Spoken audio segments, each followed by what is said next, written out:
Prizzy having a lot of trouble with this fight. Yeah, it can be a pain for sure. There we go. Finally gets it. Yeah, he lost a lot of health there.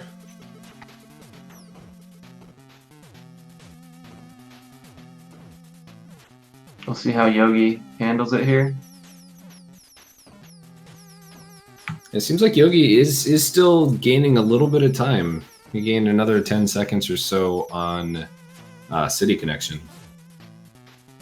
There we go. Yeah, Yogi definitely handled that a lot quicker than Prissy did. So that'll make a big difference here. He's not too far behind now.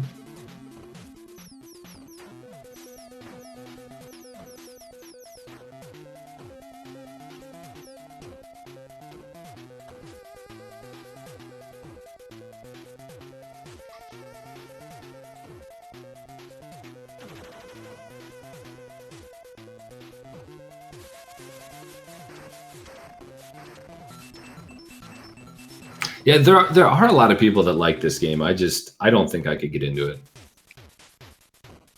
For Spider-Man, you mean? Yeah, Spider-Man. Yeah, I mean,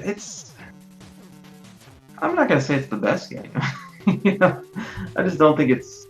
You know, we've seen some bad games, some really bad games. I just don't think Spider-Man's one of the worst. You know.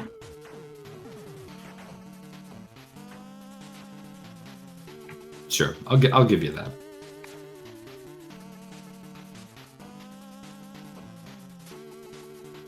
All right, so Kanana's moving on to Spider-Man as well. JSR shouldn't be too far off of finishing City Connection.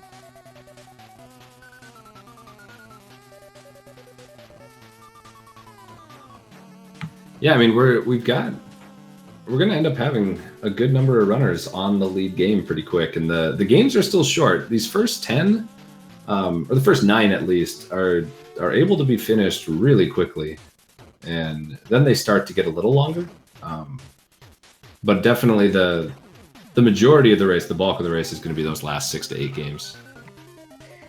Right, and yeah, and that's something that people should keep in mind watching this too. It's, you know, just because somebody's behind right now, I mean, you could be a solid, 4 or 5 minutes behind, but yeah, when you get into some of those bigger games, you've got Mega Man 6, you've got Power Blade, Ninja Gaiden 3, even just those are beat the game. Codename Viper, beat the game.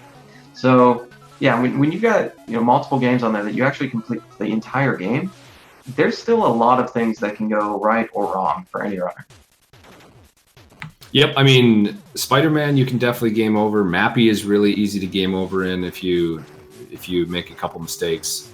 Double Dragon isn't free. The Simpsons, even Jetsons, which seems like a really easy game, can really troll you. And I've seen a lot of the top runners game over on Jetsons lately. Yeah, I mean, this list actually does have a lot of things that can go wrong. They really do. Yeah, I didn't even get into Codename Viper yet.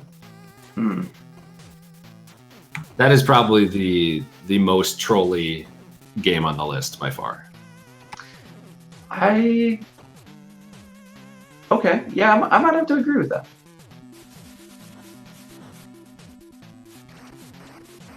I mean, if we're talking about trolling, well, you know what? I'm just gonna agree with you. Yeah. I was gonna say I think a lot of people have negative feelings towards The Simpsons. Yeah, but I think that's just because it has a really bad controller scheme, more so than it being trolly in itself.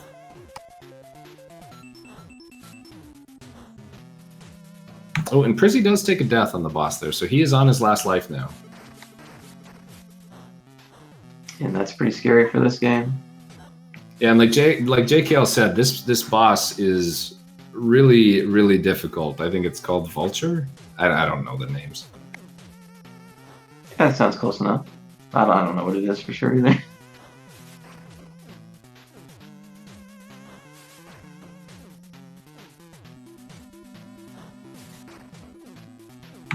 Thank you, Mr. Cab. Yes, the Vulture. It is the Vulture. Okay.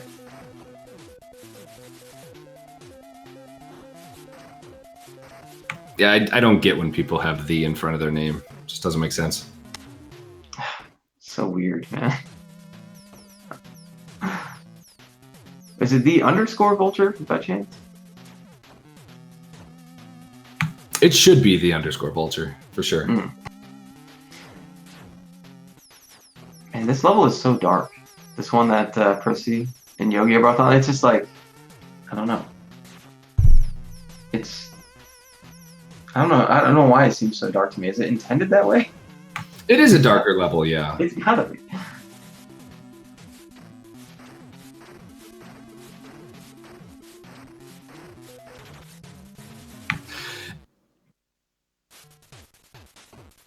So I think we completely missed this, but Yogi's actually in the lead now. Yogi is on the final boss.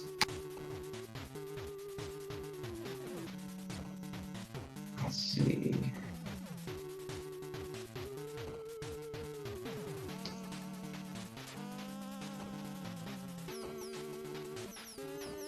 I'm just checking in on some of the other runners. Yogi had a pretty good last fight there. You have to kill a lot of the bosses many times in that game. But I mean, Yogi is through. Prizzy has 0 health, so he is definitely probably stressing out a little bit here.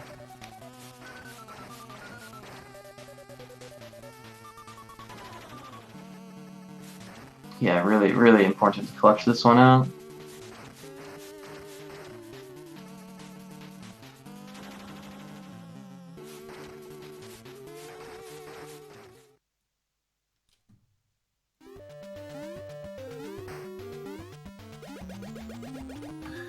So Attack of the Killer Tomatoes now that Yogi and Prizzy are onto.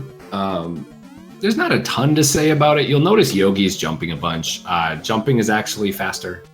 So he's going to be jumping a lot to maintain his speed. And then in a little bit here, we're going to be going through some air ducts. And there's a skip you can do there. We'll see. I think both our runners will probably do it. And there are some like holes you have to jump over in the air ducts, and I think you only have like a 3-frame window, so like you have a 20th of a second to actually get through there. So definitely not a lot of time.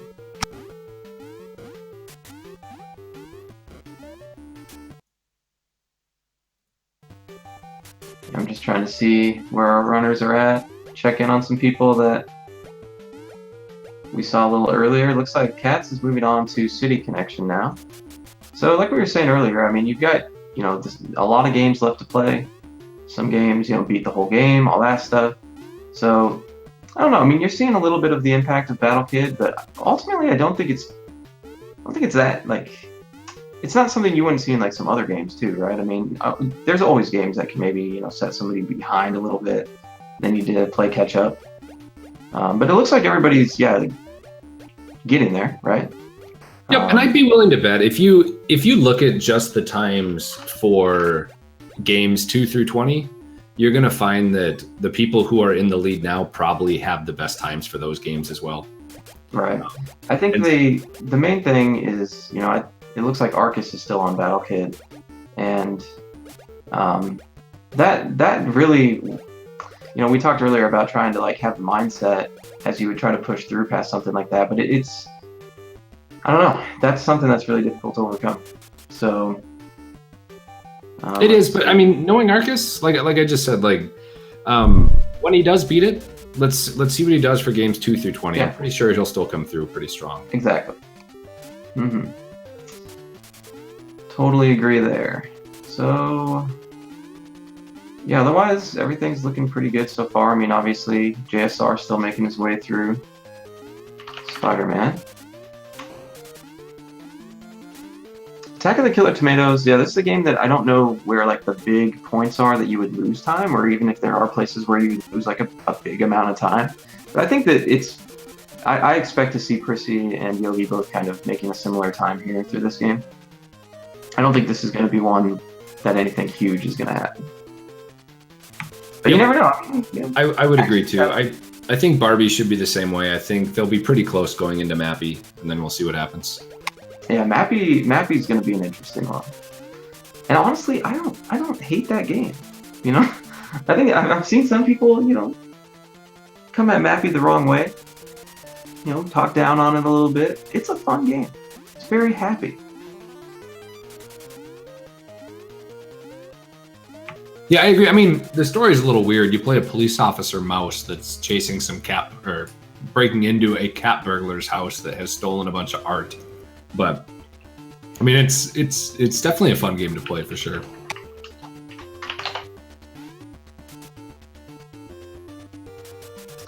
All right, looks like Cananophone's moving on to tomatoes as well. Yeah, so these bigger tomatoes on the level that Yogi's on, they are actually pretty dangerous. So you want to avoid those guys. Wait, what is this? What is this error 58? Wait, what? Okay, I don't even know. What does that mean? I don't know. It was probably just a Twitch thing. If you're getting that, well, if you're getting that, you can't hear me, but refresh the stream. Yeah, I only saw it on Khan's screen. By the way, I apologize for this sound. Hopefully this isn't too loud, but it's necessary. That's okay. That's okay. I'm assuming it was, yeah. I mean, You can't, for Dr. Pepper. You can't do that quietly. There's no way. There's no way. Yeah, and JSR did end up game overing on Spider-Man. I expected that to get a couple of the top runners, and he's going to actually reset again because he took a lot of damage from the electricity on the power lines. Lovely sound. It is a lovely. See, Bad Breaks understands. He knows.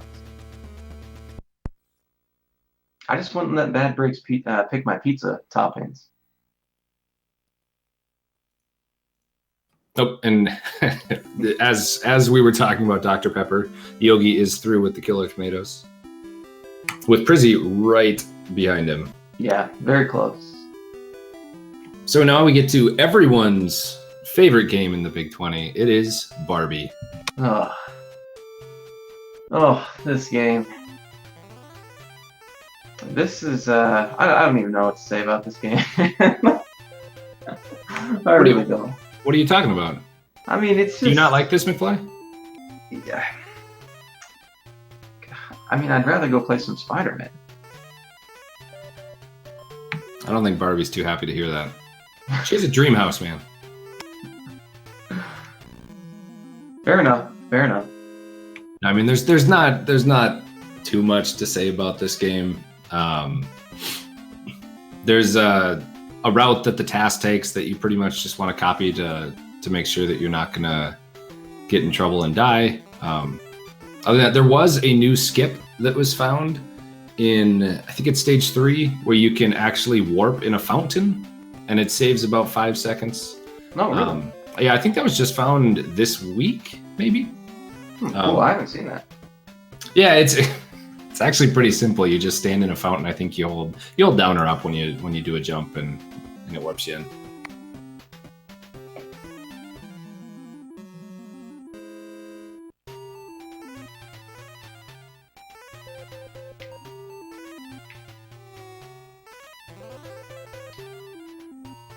Yeah, Barbie is a very slow-moving platformer. But I mean, for it, it's got good walking animations for an S game for sure. Jumping animations, maybe not as much, but walking is okay. Yes, very nice animation. That's okay. Hey, sorry, that's the best thing we can say about this. Okay. Like, okay, fine, we can agree on that. I feel like maybe I missed something for Cananophone. I mean, did something go wrong here? Or am I just going crazy? I feel like he was going to be finishing the game.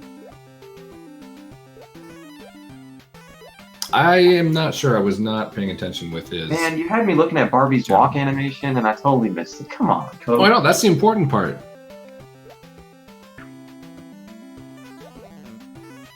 But yeah, I mean, I feel like... I don't know if he unfortunately died somewhere or what happened, but...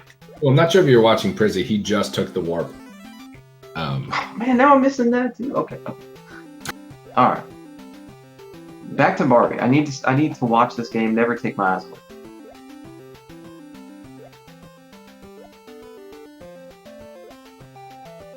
It. Yeah, this this fountain section, you can end up getting on a really nice rhythm where you pretty much just walk straight through it.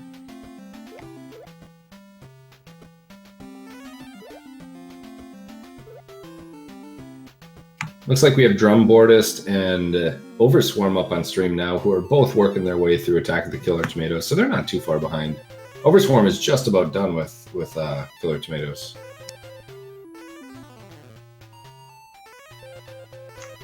Let's see.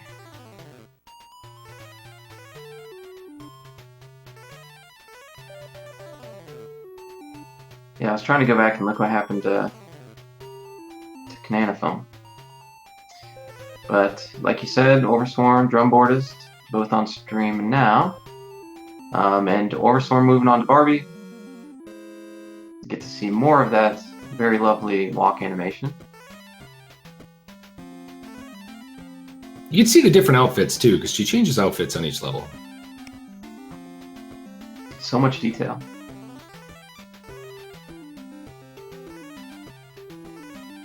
That jump animation reminds me of something, but I can't... I don't know what it's making me. I guess it's pretty common to see that whole, one leg up jump, So there's probably a lot of things that make me feel like that's familiar.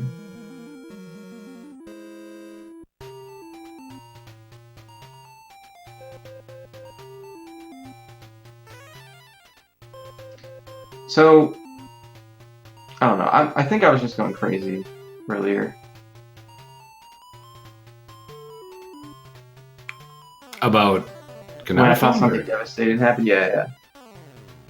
I just need to stop freaking out, man. Thankfully, Yogi has stopped the runaway pizza machine. So now Cananophone finally coming up to the final boss here for Killer Tomatoes. And so he'll be not too far behind Overswarm. Yeah, I mean, honestly, even being on the same game as Barbie right now puts you in a pretty decent spot. Yep.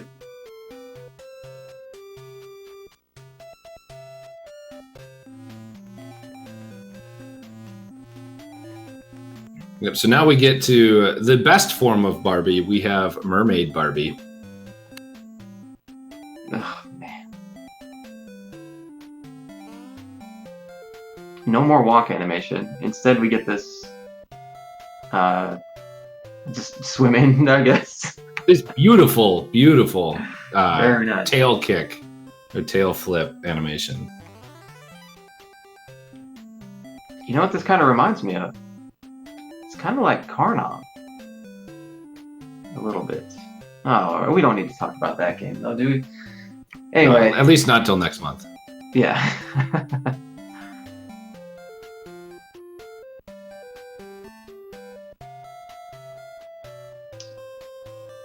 Alright. I need to switch some of my stuff up here on my screen. And this stage can be dangerous. It's easy to take a lot of damage here. But I don't think our runners are probably going to have too much difficulty with it.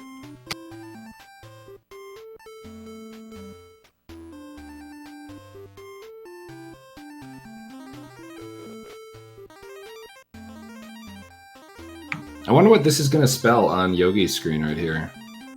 It's confusing. You have a B-A-R-B-I and then something... Oh, an E. Barbie! Oh, okay. Oh, wow. Whoa. Whoa. That's too... Dude, it's too much, man. Just blew my mind. I also do think the Barbie iteration of the mermaid's a little weird because she's like 85% fish and like has arms and a neck and a head that's human.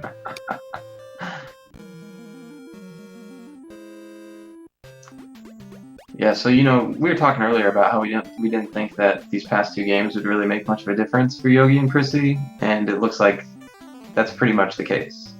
I think they've got pretty much the same distance between each other as they did coming in. But obviously, the runners under them have changed a little bit. Yep, I think Prissy actually gained about 10 seconds with Attack of the Killer Tomatoes, but yeah, they're still roughly the same amount behind.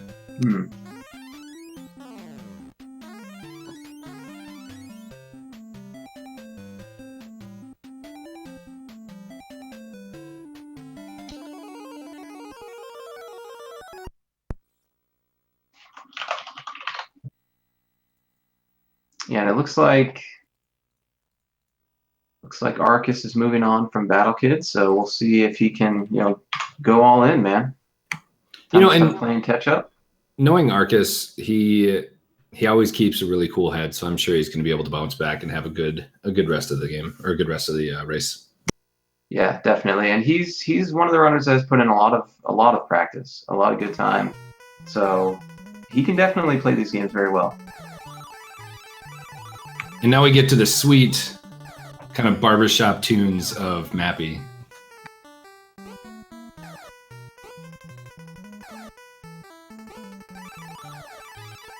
Man, something about this game though, man. I don't know.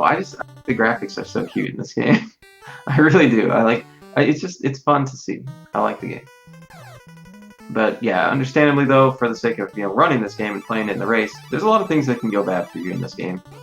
It's kind of like City Connection, I guess, where you'd say, the concept is really simple, and when you're watching it, you might be like, oh, this looks pretty free. But you take one wrong turn, maybe just a little slow somewhere, and you can have some pretty bad consequences. Yep, if you touch any of the cats outside of while you're jumping on a trampoline, you're dead. And right here on the bonus stage, you saw Yogi just kind of burst through these trampolines. If you hit the same trampoline 4 times without landing on a platform, on that 4th time, it will disappear and you'll fall through. And that's used a couple times, I think, later in the run, intentionally. But usually you want to avoid that, because if it's one of the trampolines at the bottom, you will die. Yeah, and for the sake of doing it in the bonus rooms, you just want to get out of there as fast as you can. So it's a good way to speed that up a little bit.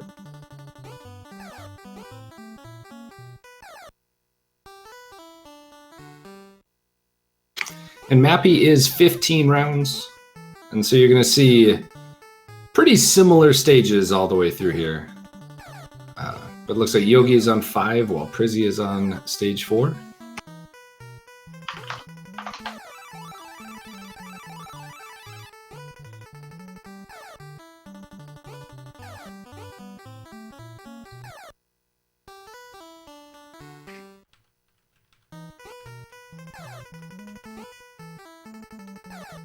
I think I've got like way too many things up at once, man.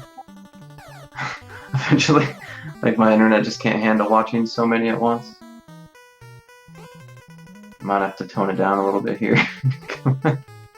Just focus on the top 4 for a while. Yeah, I'm just watching the top 4. But yeah, we did get Escape Man added to the stream, and obviously going through Barbie. I almost said The Little Mermaid for a second.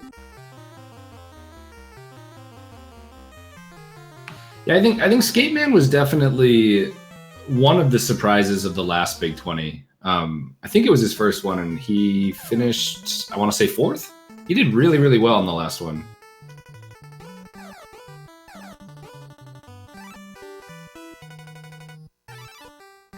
Yep, and Natalia, we're just switching through a lot of the streamers just to make sure that everyone gets a chance to be up there. Prizzy will be back up there soon. Prizzy is still doing well. Yeah, I've still got Prizzy up on my screen as well. I mean, nothing bad has happened yet. I mean, you can kind of imagine he's probably going to kind of go through this. Unless him or Yogi, really makes some kind of weird mistake here in this game, I don't think you're really going to see much. Yeah, this game can be tricky though. If you get, like, it's pretty tight with a lot of the windows you're trying to get, and so if you make any mistakes, like, you have to think really quickly on your feet. This is almost, dare I say, like the Russian attack of this Big 20. Well, the main thing that gets you in a game like this is like the memorization. Like, you have a certain route you want to take through the level, and as long as you're playing it well, you don't have to, get off of that path. So as long as you remember the path, you're playing it well, you're going to be able to keep moving through it. But the moment that you might, just forget something for 2 seconds, it can get really bad from there, right? Yeah, definitely. So yeah, I think that's what kind of makes games like this kind of tricky, because when you're trying to learn games really fast for a marathon like this, for a race, yeah, it is very easy just to forget something for that 1 second, and that's all it takes sometimes. Just follow up on JSR since he was on the stream not too long ago. He's just now wrapping up Killer Tomatoes, so he's going to be moving on to Barbie.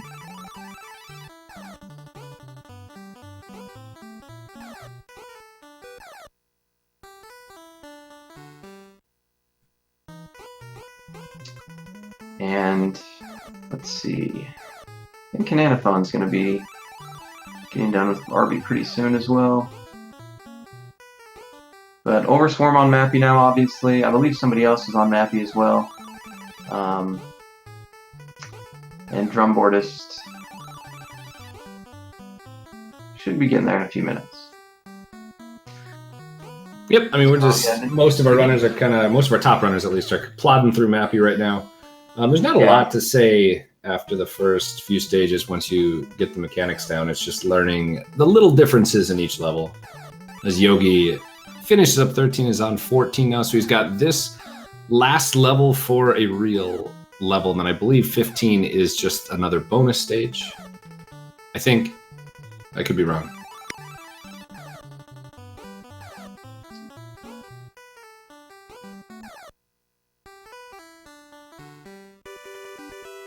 Yep. And so as soon as Yogi kind of fails and dies out of this bonus round, he will be on to The Adventures of Lolo. Yeah, and this one is, the goal for this is to beat level 5, right? Yeah, this one to beat floor 5. Puzzle games, this one could be good or bad for you. Yogi is known to be pretty good. It's kind of his thing. Yeah, Yogi's always been really, really good at puzzle games. So it is to beat floor 5, but that's actually 25 levels because there are 5 levels per floor. Yeah. Yep. Yeah, thanks for correcting that. Because that makes a big difference. Yep, and I mean, I kind of think of this game almost as a walking simulator. It's deterministic, and so pretty much if you do the same thing, you're gonna get the same result every time. But even with it doing that, there are some parts of it that are very, very tight timing wise, and so people will do kind of their own safe strats that might lose them a couple seconds, but they become free. Where if you try for the best strats, you have, in a couple of the cases, you only have a couple frames to do something, or else you'll die. And so I'm hoping that most people will play it safe and not try for the fastest strats.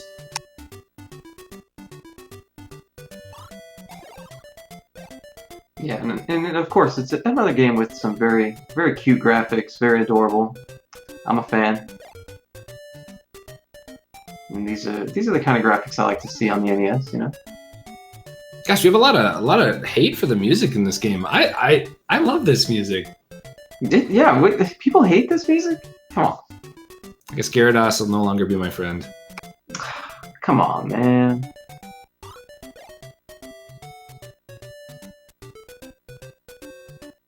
And I think we'll still see kind of the top people should get through this in just under 10 minutes, I think. But a decent time, I could see times all the way up to 11, 12, 13 being pretty reasonable.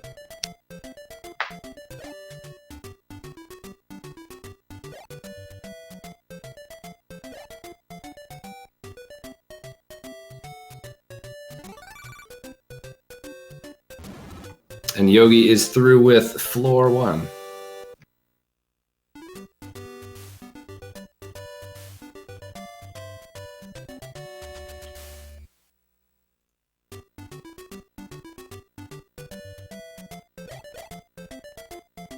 I'm just kind of checking in on some of the other runners. See how Mappy's going. Yeah, Prizzy had an incredible Mappy. He had a 553 Mappy, so he gained some time back up on Yogi and is one stage or one level behind where Yogi is. Yeah, it's very close, very close.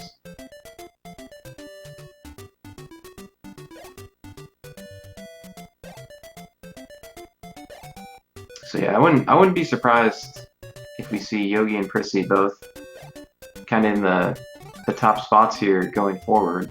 I mean, yeah, there's still half of the race left. And I don't know, do you happen to know what game like Prissy has really spent maybe the most amount of time in?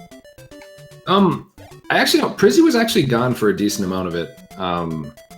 I know coming into it, he obviously knew Mega Man 6 the best, so he probably didn't have to practice that as much, so that saved him some time. But no, I don't know what he's spent the most time with. But he has excellent times in all the games. Right. Yeah, I'm just trying to think of maybe... I saw Yogi doing a lot of Codename Viper. I don't know if that's the game that he maybe put the most amount of time into. But... And of course, you only see so much on stream and stuff, too. But like you were mentioning earlier, Codename Viper... there's opportunity to lose time there. So it's definitely a good one to have some good practice in. That one will be really interesting. But the whole last set of games here for the second half, we talked about it before with beating the whole game for a few of them. I mean, it's very easy to lose time with goals like that. And especially even a game like Mega Man 6, you're only beating the Robot Masters. You don't have to beat the entire game. But these games aren't necessarily easy. When you're trying to do a lot of speed strats for them, a ton of opportunity for something to go wrong. It's more when you get to these kind of scenarios, when you have Yogi and Prissy so close together right now, that you're it's more up to somebody to, make a mistake, rather than it is for somebody to necessarily do something really, really... well, you have to play well, obviously. Yeah, and it's not even about game overing, though. Like, with like Mega Man 6, you won't game over. Well, I mean, you might game over, but you won't have to start over. You have a continue right at that same level. Right. But you can lose definitely minutes on Mega Man 6. It just won't be as bad as like a game over on Jetsons or Viper or something like that. Yeah, for sure. Power Blade, I know there's a lot of what do you call, like, they're not clips, but kind of like shortcuts you can do in that game with the jumps, the way you can kind of like abuse the sprite, like, coming onto the platforms. I don't know what they call it in the game. My mind's going totally blank right now. But I'm kind of curious to see how many people will kind of go for that towards the end. Obviously, if you're behind, maybe you're going to go for a lot of them, but if you're in the lead, you might kind of just do some more consistent strats, just, do some more standard jumps, things like that. I think that's going to be a game that will be really interesting to catch. Being right at the end, it's kind of scary, but Ninja Gaiden 3 obviously being the conclusion, that's known to be a pretty difficult game as well. Yeah, thankfully it is the JP version, and so you take half damage. So it makes it a little more palatable. Yeah, I think it's half. I knew it was less. I just didn't think it was half. Oh my god, that's crazy. Yeah, I mean don't get me wrong, it's still a difficult game, but it's much easier than if it would have been the US version. That would have been really rough.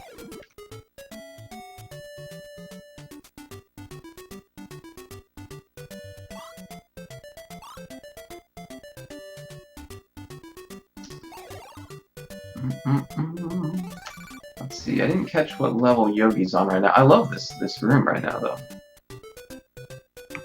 I want to say he's just finishing up maybe the 4th floor in a little bit here, or he's working through the 4th floor.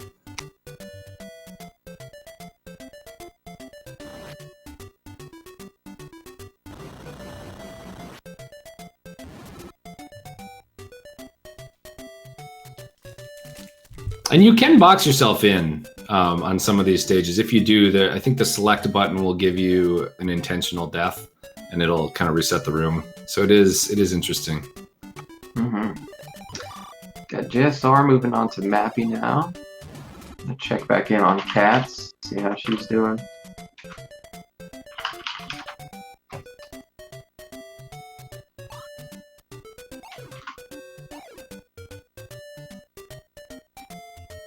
So Cats is on Barbie. I know she's put in a lot of practice as well, so I like to keep checking in on her. Kind of a rough start, similar to Arcus and everything. Got through Battle Kit a little quicker, but yeah, I think that she has a good opportunity to catch up quite a bit in these last half of the race. So yeah, Cats has a really good time. Yeah.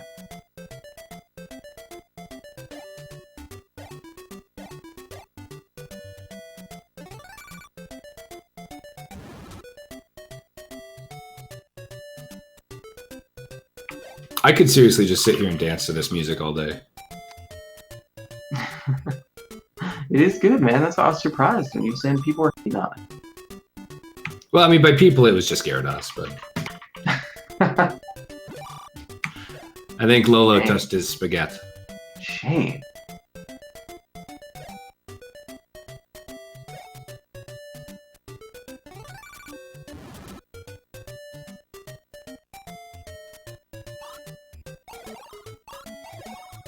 I like the stage Yogi's on. It's pretty much grab a heart and then shoot an enemy over and over and over again. Yeah, so Skate Man starting on the floor 3 now. Looks like Yogi and Prissy both, yeah, moving through this pretty well. Need to check in on Overswarm again. Overstorm is on the mainstream. He is working his way through Lolo. Yeah, I'm trying to see. I keep on losing where I'm at for this game since I don't have like all the rooms memorized. So when I'm like, man, what level is that guy on? Yeah, he's about halfway through. Okay.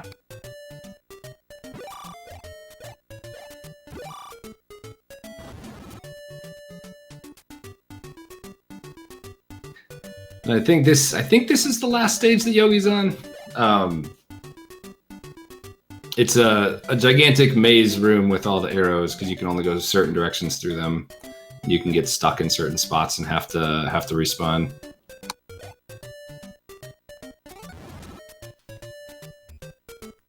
And Yogi is through. There we go. And I believe Stream still has Yogi's audio, right? So Gyarados doesn't have to mute the stream anymore. It's gonna be okay. That's correct. It's gonna be just fine. And it's good that he does, because speaking of how good Lolo's music was, I think the first stage's music of Last Ninja is the best in the Big 20. Dude, it's such a janky song, but it's so good. I don't know what it is about it, man. It is so catchy. Like this one will be stuck in your head, man. You watch somebody practice this game for a few hours, it can't come out of your mind.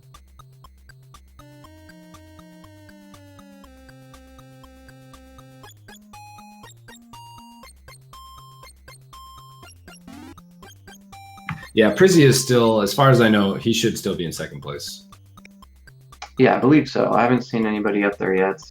And they're now less than 30 seconds apart. There was a new strat found for this game as well, where you can kind of walk. I don't know exactly how you describe it, but you can kind of walk off screen a little bit and it goes through a door or through a wall or something like that. I don't know. I had seen it just last night, so I'm not too familiar with it. Yeah, it's towards the end of the game, and you usually there's something right next to the door that you'll hit and it'll open it, but you don't need to open it. If you find the right pixel, you can just walk through. Oh, you did? Okay, nice. Yeah. So is it really challenging to do? I don't know. Are we going to see them probably go for it today then? I don't know. I know Katz knows about it. I'm not sure if any of the other ones learned it, because it did just come out like very, very recently, maybe even yesterday. Okay, yeah. I mean, we'll have to watch for that.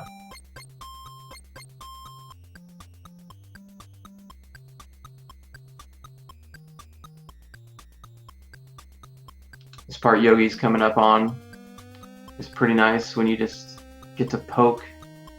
I mean, I don't know why, it just looks so goofy, but when you just poke this boat, it's like, oh, there we go. Yeah, these boat jumps, I think, are probably the most frustrating part of the run that runners had to learn. But once you learn it and you get visual cues for it, they're not too bad. I was waiting for Yogi to splash down as soon as I said that. Yeah, they're definitely harder than they look. It's one of those games where you don't really know until you actually try it. And like once you get your hands on this game, then you're just like, oh, okay. You start to see the difficulty of it as far as trying to move through some of this stuff quickly. You know, those parts like you were mentioning, you know, thinking Yogi would splash down. Missing that jump is actually a lot easier than you'd like to think. Yeah, and there'll be times where like you will fall, like you'll essentially fall straight through the boat into the water. Yeah. So Prissy making it through that as well, obviously. I think that, this game, this is the game I kind of talked about a little earlier, where this game kind of really picked up from Big 20. I always think there's one game that kind of gets a lot of love that maybe is not really popular when we start. And I think this game is probably the one that had that the most for this whole race. Yeah, I think I would agree with that. I don't know what it is, because it's another one that's kind of like a walking simulator, but I mean, it obviously has more tech in it than Mappy does, or than Lolo does. But yeah, I mean, a lot of people just fell in love with this game running it. Yeah, it's one of those games that's fun to play through because there's something with the graphics, with the music, just everything. It's just a fun little playthrough. It really is. And just something about being a ninja walking around on the streets, Interesting thing is, like, when people were playing this blind, they're dying all over, they're taking a ton of damage, and then they realize that all you need to do is, if you mash B, whenever someone tries to attack you, you'll just kick and not take damage. Yeah. So it makes it quite a bit easier. You just mash the B button all the way through whenever there's an enemy about to hit you. Now, I believe for the end of Last Ninja, aren't there two different ways you can handle the ending? I think some people were getting the stars and some people weren't. I think Yogi just kicks the guy, doesn't he? I personally, during the race, would grab the shuriken. So there's a shuriken in stage 1 that you can grab, and the end boss is meant to hit him in the middle of a star.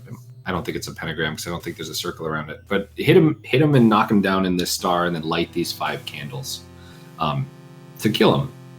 There is a way where if you don't get the shuriken, but you also never switch your weapon or your item, you can knock him down with a regular kick, but that is really risky, and I probably wouldn't rely on that. Yeah, that's something I hadn't ever really looked into a lot. I mean, the person I've seen run this game the most, I think, is Yogi. And so, yeah, I wasn't even really familiar with that until somebody was mentioning it. I'm like, whoa, you're not even picking him up? And he's like, wait, what? So I think that's just how he always started it. And so that's just how he did it, Yeah, I mean, it only loses a second or two to go grab him, because you kind of walk right by him. So I didn't see if Yogi picked him up, but I'd really be surprised if he didn't for a safety in a race. But then again, right. Yogi strats. Yeah, Yogi strats all the way, man. We'll see. Unfortunately, I missed it too. I don't know if you did. So I guess we'll find out. But yeah, JSR moving on to Lolo. Looks like we're going to be swapping in some people here for the mainstream. Got KLM and Whoop.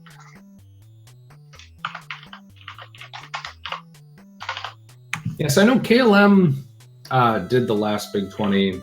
I think Whoop Von Whoop, this might be her first one. I'm not entirely certain. I don't think she's been speedrunning for a long time. I don't remember from the last one, so I'd say I believe this is the first.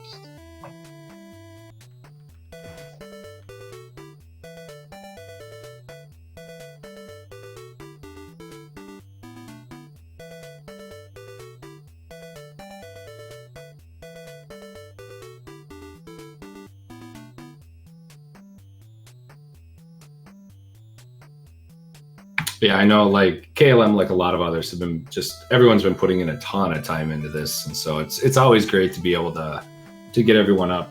And these guys are still pretty close. They're running through Lolo, so they're only a game behind.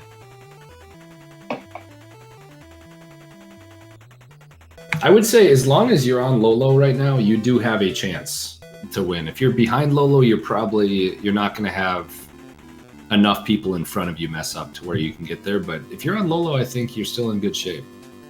Right.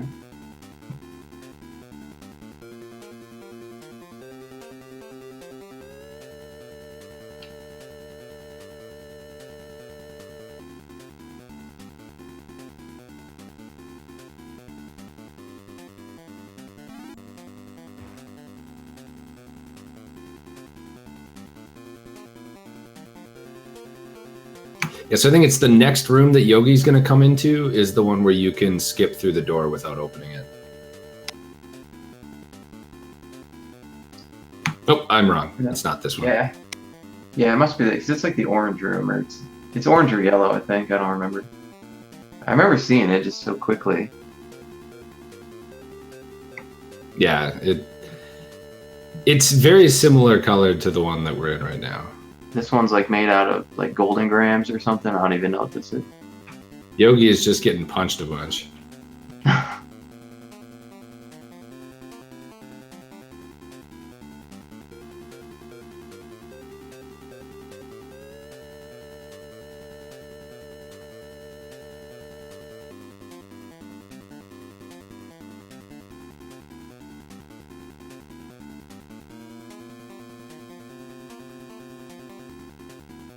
Gotta make sure to jump over the hot steam, obviously.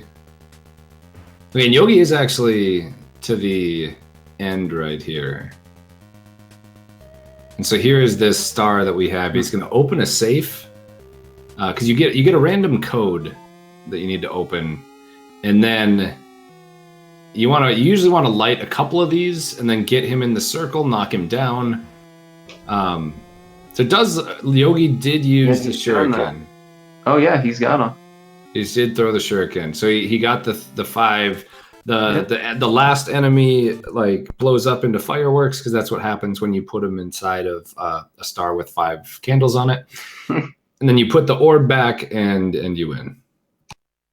Yeah, and very smart of Yogi to go ahead and pick him up because like I had missed it to see if he actually did or not, but wise choice. I mean, he's in the lead, just seal the deal. And yeah, I didn't catch that room to see if he was doing that strat that we were talking about. Unfortunately, I happened to miss that one too. And Prizzy is right there too. Prizzy finishes it up. Just won't. Yogi can't get away from him. But I mean, I think Yogi had a sub-9 last Ninja, so that's an incredible time. I think Kat's just got the record with like an high 820 maybe. Oh, nice.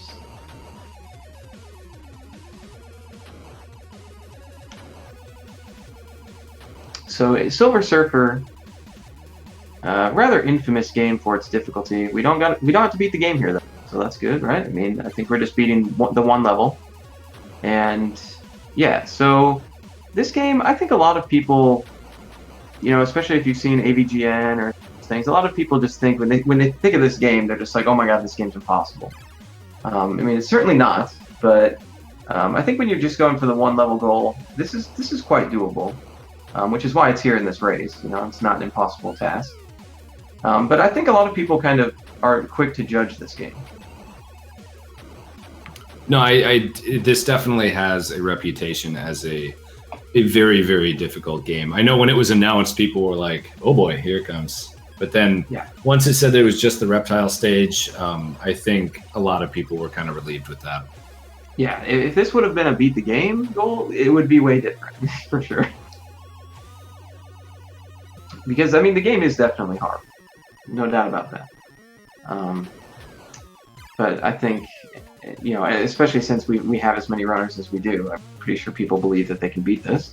So, yeah, this one, though, obviously you're scrolling through. You just got to try not to die. Try to take everything out. Just don't run into walls, pretty much. That's usually, like, anytime I've played this game, that's, like, the big threat, is just bumping into stuff. I feel like that's a good strat in most games, though. Don't bump into walls. Don't die. Yeah, I mean, yeah, this is basically just do what you do, Maybe except for the end of 8-3 in Mario 1. You want to bump into that block, unless you're flagpole glitching. Yeah, this game, I do like the music. I mean, for what there is, you get the same song all the time. But it's not bad.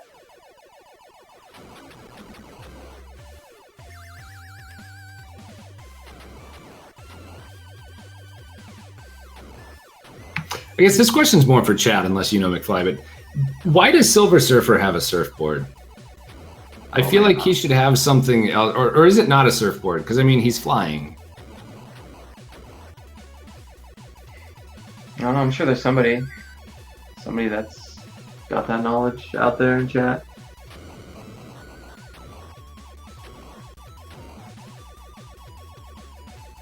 I don't know. I don't know much about Silver Surfer.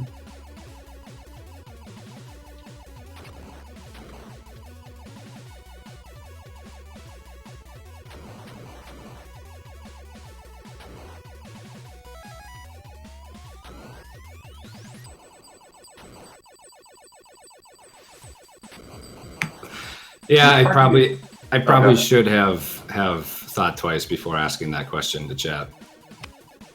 Why is that? No help? Well, I mean, with answers like, because then he would be called Silver. Yeah. Or, Yeah. Because that's his name. I'm curious though, man. I actually want to know the lore, you know. I was gonna ask, you know, obviously there's the side scroll left to right, and then there's the top down vertical scroll. Which one of these do you prefer more? Like visually appealing or like Or in games? For like gameplay style. When it comes to auto scrollers, it's usually whatever one's shorter. But Fair enough. I don't know. I would probably say side scrolling. Yeah, I think I'm probably that way too. I think Gradius and stuff. Life Force. Like, I've always been really bad at like the 1942 or 43 like vertical scrolling shmups.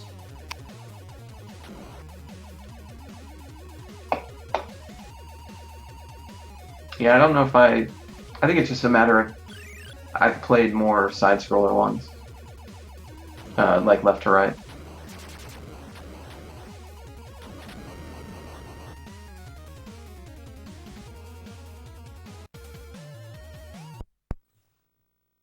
Okay, and Yogi is through.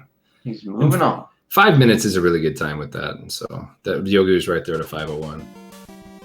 Yeah, and that's all you really want for a game like that. I mean, the amount of times you have to hit the B button in Silver Surfer, you got to give your hand a rest. And this is my favorite. My favorite reason that we have the 30-second delay between games is because you get to listen to the title music for Double Dragon. Yeah, that's the thing. Double Dragon, it's never really been my kind of game, but I gotta admit the soundtrack is something in this game. You know, what I mean, it's good, very catchy. This one, I don't know. I imagine Yogi's probably going to be able to do this one pretty well. I mean, what the mission 3 is the goal for this one. The thing that always got me with this game isn't the beat 'em up stuff; it's the platforming that they tried to put in the game. But fortunately, we don't have to deal with all of that stuff. So. Yeah, especially in mission 3 when you have like the stalactites coming down from up above you and you're jumping on the moving platforms. That part can get tough. It's not, like you said, it's not the end of the world, but you can definitely lose a life there very easily by falling into a pit. This is an incredibly hard game casually, though, and it doesn't really get much easier when you learn the speedrun.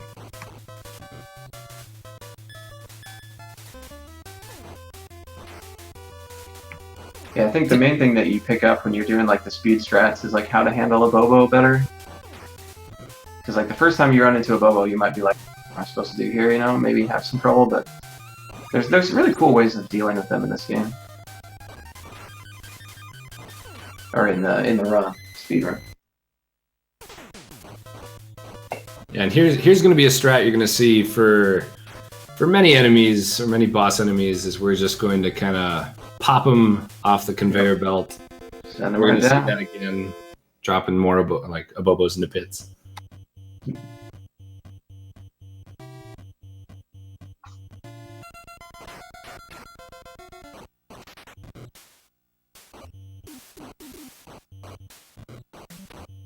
So I don't know if Yogi's going to go for it, but here on stage 2 or mission 2, there is an infinite XP glitch that you can do, and so I think a lot of our runners are going to do that. I don't think Prizzy will do it, but I think Yogi might do it, and he'll probably just punch repeatedly to get up to level 6. The hearts below their health are actually like what level they are, with the experience to the left of that. And every 1,000 experience, you gain a level or a heart. Yep, Yogi's going to go back here. And notice where that one guy is at the top by the girders. Yogi's going to kind of scroll him off the screen. He's going to go back, and then he's just going to start punching. The guy's shadow boxing, and suddenly shadow boxing gives you XP in this game. And so he's going to do this all the way up to level 6, which will give him the elbow, which is easily the most powerful attack in the game.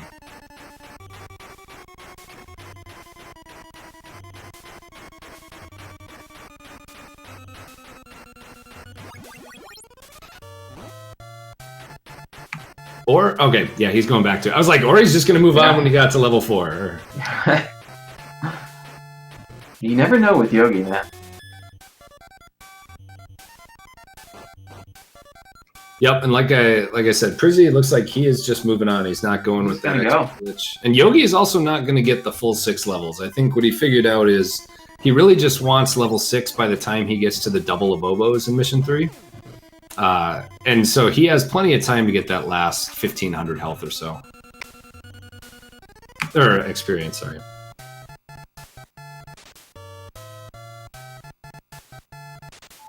Yeah, and looks like Yogi's still got that little bit of a lead, even with the farming, if you want to call it that. This was my favorite part about playing Double Dragon as a kid, when I figured out you could do this. As long as you spawn the boss and then just go down the steps, you just get to the next mission. It's just over. You can also, it's really tough, but you can manipulate him over to the right and knock him off the tower as well, which is a little faster, but it's much, much, much tougher.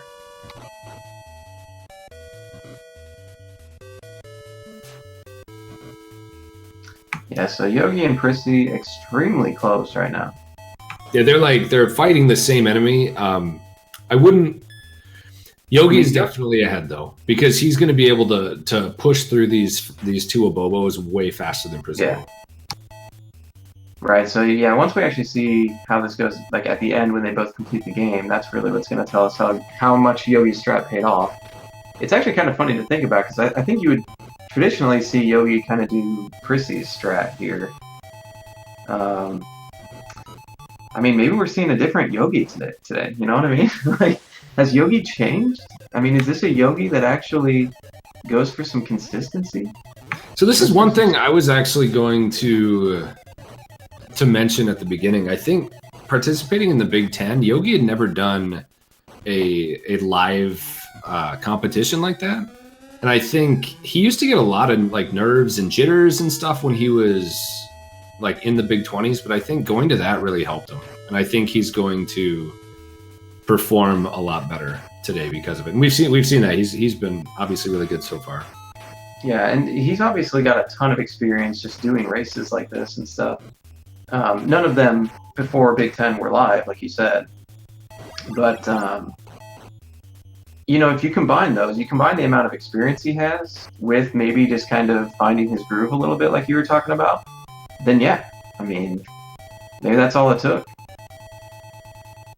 Yep, and so this is the fight that I was talking about. Like, Yogi just needs to elbow the abobos a couple times and they're going to die, where we're going to see Prizzy probably have a much longer fight.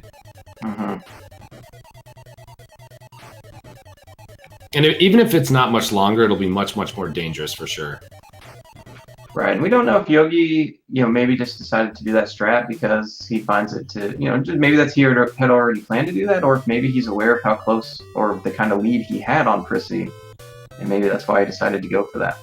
Not exactly sure, but either way, it's paying off. So I think that's a really underrated, maybe a skill, or maybe just something that people do, is being able to watch your opponents and have multiple strats kind of queued up to be able to do depending on what you need, can be really important. And so if you can do that, that is a big advantage in these types of events. Right. It really is.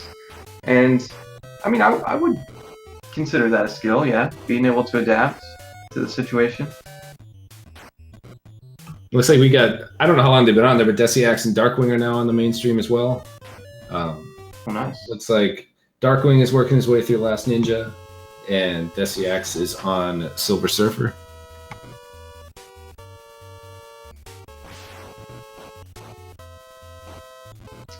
Yep, and I know we had KLM on Whoop on before, so let's just check on them real quick. Whoop is making her way through Silver Surfer, and KLM's just now finishing up Last Ninja.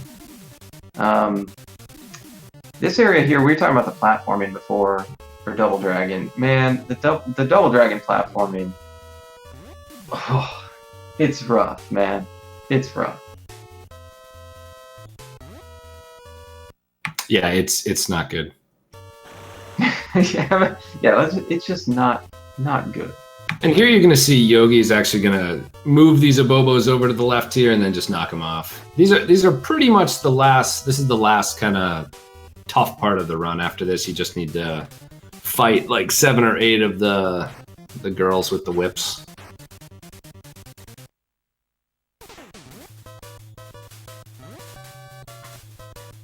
I mean, they don't have whips here, but they do earlier. And this, I think the fastest way to kill these are just to kick them once to grab their heads, give them one kind of chin, and then toss them over your shoulder.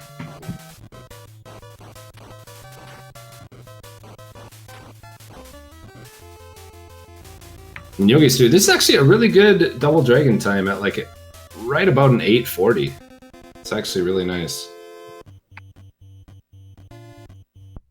Yeah, looking pretty smooth. Not bad at all. So Bart versus the Space Mutants.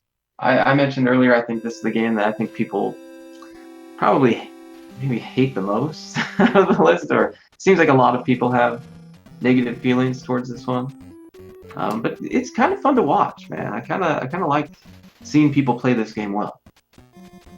Yeah, this game is really tough to figure out the control scheme. But once you have it down, I actually find this game really fun. This is one of the games I learned this month, and this is actually a lot more fun than I thought it would be. I remember hating it as a kid. It was so tough.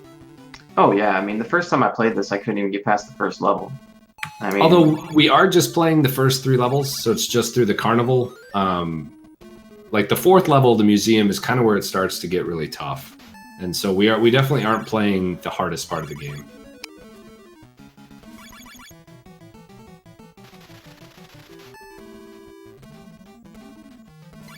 all right, so it looks like we're getting Cats back on the main stream. She's playing Silver Surfer. So not doing bad at all. I mean, considering the trouble that she had a little bit on Battle Kit at the beginning, she's really making her way through the games. Catching up. Yeah, I'm trying to think about that. She's probably only about 10 or 11 minutes behind right now, and I think she probably finished 10 or 11 minutes after Prizzy and Yogi for sure. Mm-hmm. We also got 8 Bits of Joy on the stream now, playing Last Ninja. So a good amount of variety here.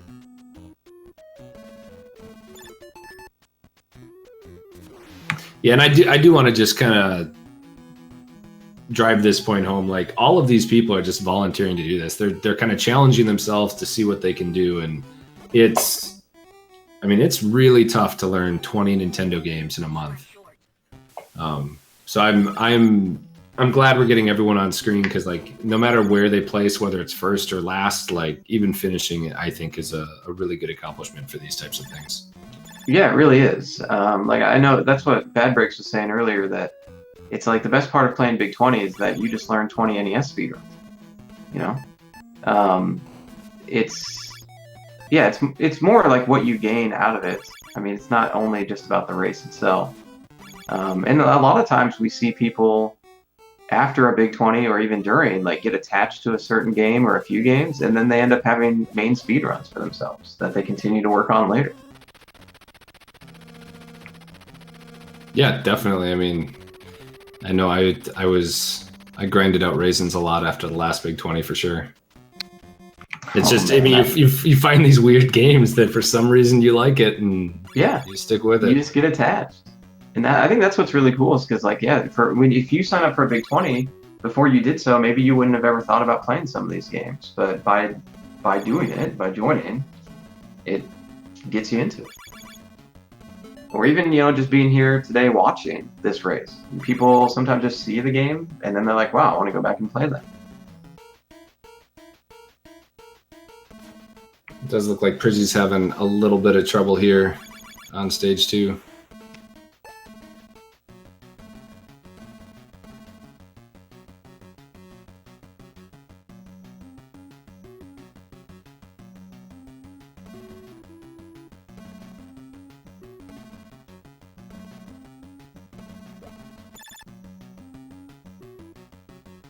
Yeah, like I mentioned this a little before, but the controls in this game are just are so wonky. Like jumping and running are both the A button, and so it's really tough to do. You can do like a running jump, like from a standstill, or not running by hitting B and A at the same time. But then like on the first stage, you'll also spray your spray paint, or in the third stage, if you have a slingshot, it'll also shoot the slingshot. And so like it's definitely not foolproof, but there are ways around it. Just takes a lot of practice to get used to. Yeah, and it's just one of those things where sometimes you encounter a game where like the idea of the game is really solid, and like the characters of the game, obviously it's The Simpsons and stuff, you know, very solid, but it just, you know, maybe it needed to be made by like Capcom or Konami or somebody, you know, like if it could have just had those better controls, it'd make a huge difference. It'd be a totally different thing. But nonetheless, I agree with you. I mean, you get past the game, it's not the worst game, you know. So Yogi jumped onto that first wand and then fell. I think he decided to take an intentional death there because he had 1 health, and it's really easy to take a damage on this last teleporting guy or on the last boss of stage 2. Mm-hmm. So I think that was intentional. I'm not sure though. Yeah, Prissy having a hard time with those jumps, unfortunately. Prizzy goes fast. Like you can take a half a second or a second and jump on that second wand, but he likes to go as fast as you can. It's almost like you got to prove a point. You know, if you miss it the first time, you got to go for it again. You got to prove you can do it.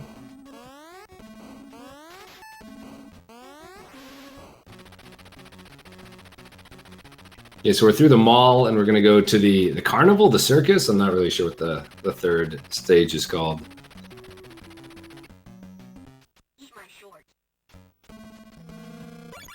Yeah, and this one, in the first stage, you had to color things red. In the second stage, you had to grab hats, and in this stage, you have to pop balloons. Which this is the main kind of tech, I would say, of the first 3 stages of the speed run. Is you can get a lot of your balloons done right here just by spending all your coins and getting 3 of these. You're supposed to either hit 3 blue or 3 red balloons, but if you just hit a combination of red and blue, you can keep doing it. And then once you have kind of on your last coin or 2, you'll see them actually try to win. So Yogi will probably try to win right here. Yeah. Because he has 1 extra coin, but he got the 3 blue balloons, and so he gets credit for 9 when you win.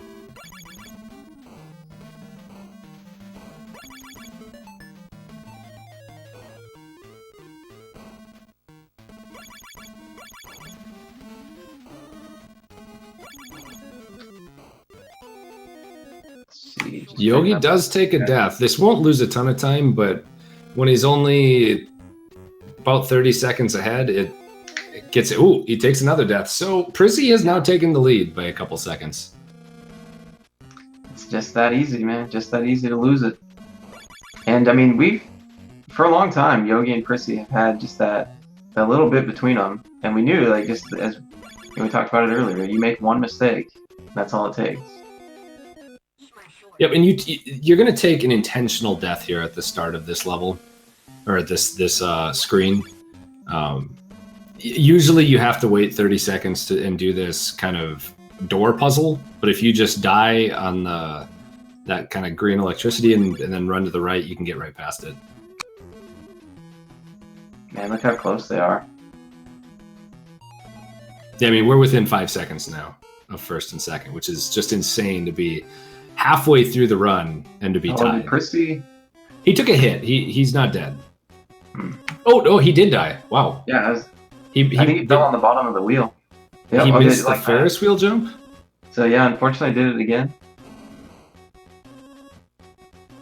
That might be the worst jump in the first 3 stages, though.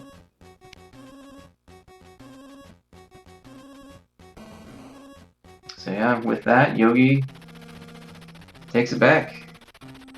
Yeah, it's actually definitely not a great Simpsons time for either of them. I think it's Yogi finished in about 8:30, which is, I want to say, about a minute worse than his PB, and Prizzy is going to be right there at like an 8:15 or an 8:20. And Prizzy has I think Prizzy has a 6 something in Simpsons, so it definitely wasn't one of his better runs, but they're still keeping up. So easy to miss the jumps and stuff in that game just because of how the controls are. Looks like 8 Bits of Joy just finished up Last Ninja. Gonna be on Silver Surfer now. And Cat's about halfway through Double Dragon.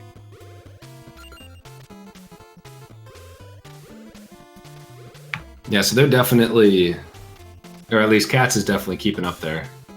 Jetsons gets a lot of hate because it's another game with kind of some wonky controls. The one thing I liked, Panic Restaurant was one of my favorite games from the past Big 20s. And when you take damage as George here, you get that same kind of knockback that you do with Cookie in Panic Restaurant. So I thought that was kind of funny. I can't really tell if there is... Are we... Okay, never mind. At first I couldn't hear the music very well, but I guess I just had it turned down too low. I gotta hear those Rock and Jetsons sounds, you know what I mean?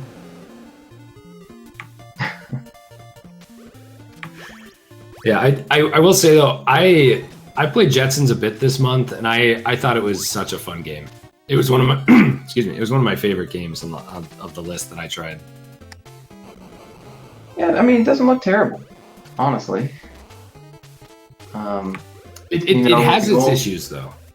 Yeah, like I think it only checks for controller inputs every 4 frames or something. And so you can get some inputs eaten if you're not kind of holding buttons or directions, or if you're closer than a 15th of a second from falling off a ledge, you might fall off that ledge instead of jumping. But no, I mean, I think it's such like a fun kind of charming game.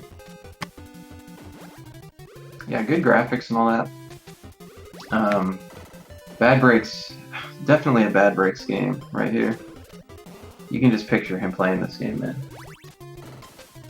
It kind of reminds me of Flintstones.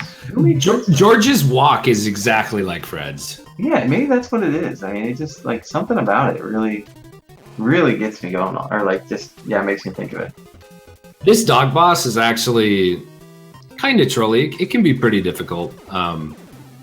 He has 2 attacks. He can either shoot a gear at you through like out of his head, or he'll like have another little puppy robot appear. The little puppy robots will allow you to hit the boss twice before he jumps off, if you do it correctly. But it looks like Prizzy and Yogi both got through that.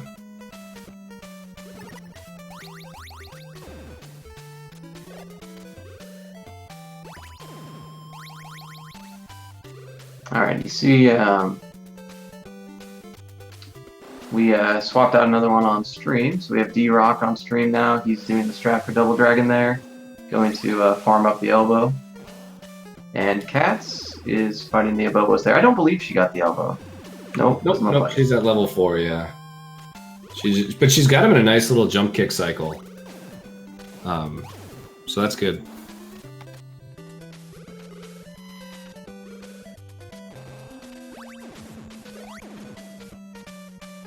And this boss that Yogi's coming up on, it's a spider.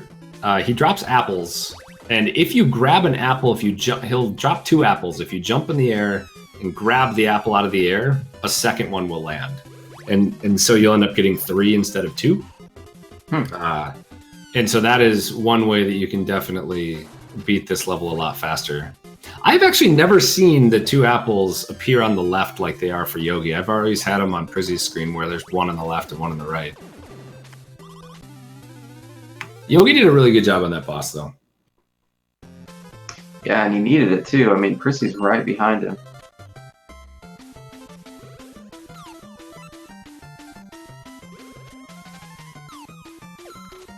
So any little bit of time that Yogi can make up here, just to try to keep Prizzy away that little bit, you know? Because otherwise, one mistake might be all it takes again for the lead to change again. Yep, and I would say Yogi's kind of on a bit of a timer to get ahead.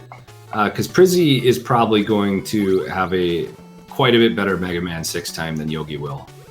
I want to say Prizzy has probably about 30 to 40 seconds ahead of the next person's top time.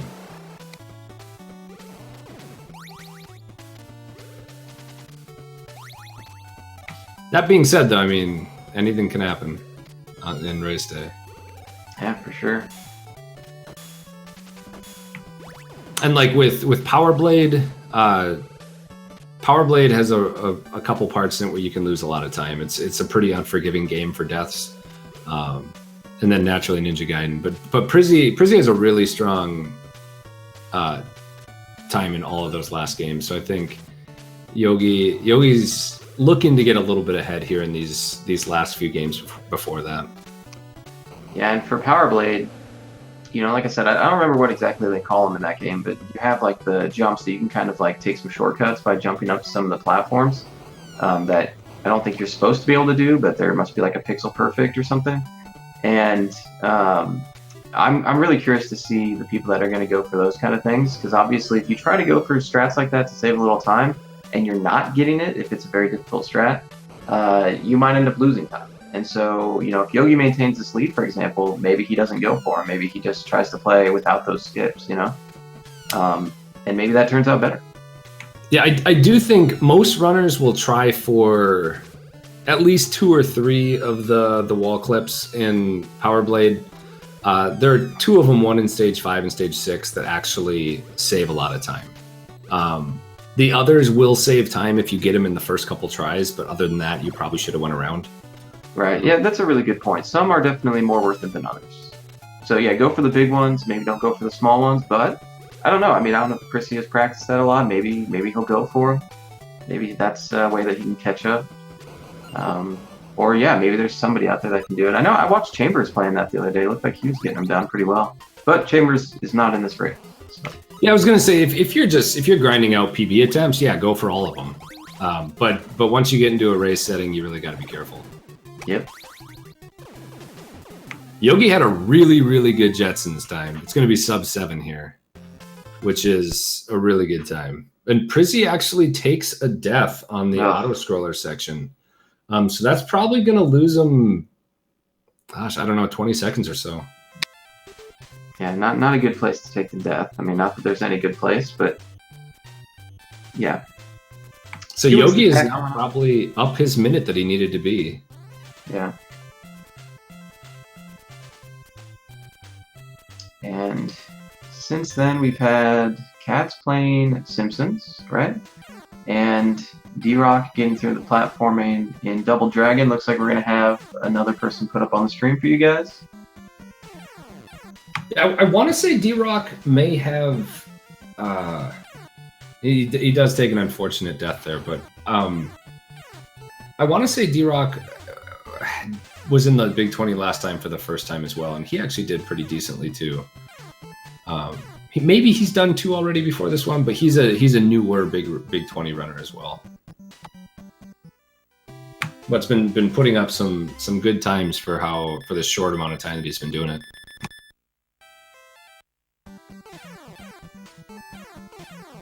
Alright, so Prissy wrapping it up. Moving on to Felix. Not really sure how I feel about Felix the cat.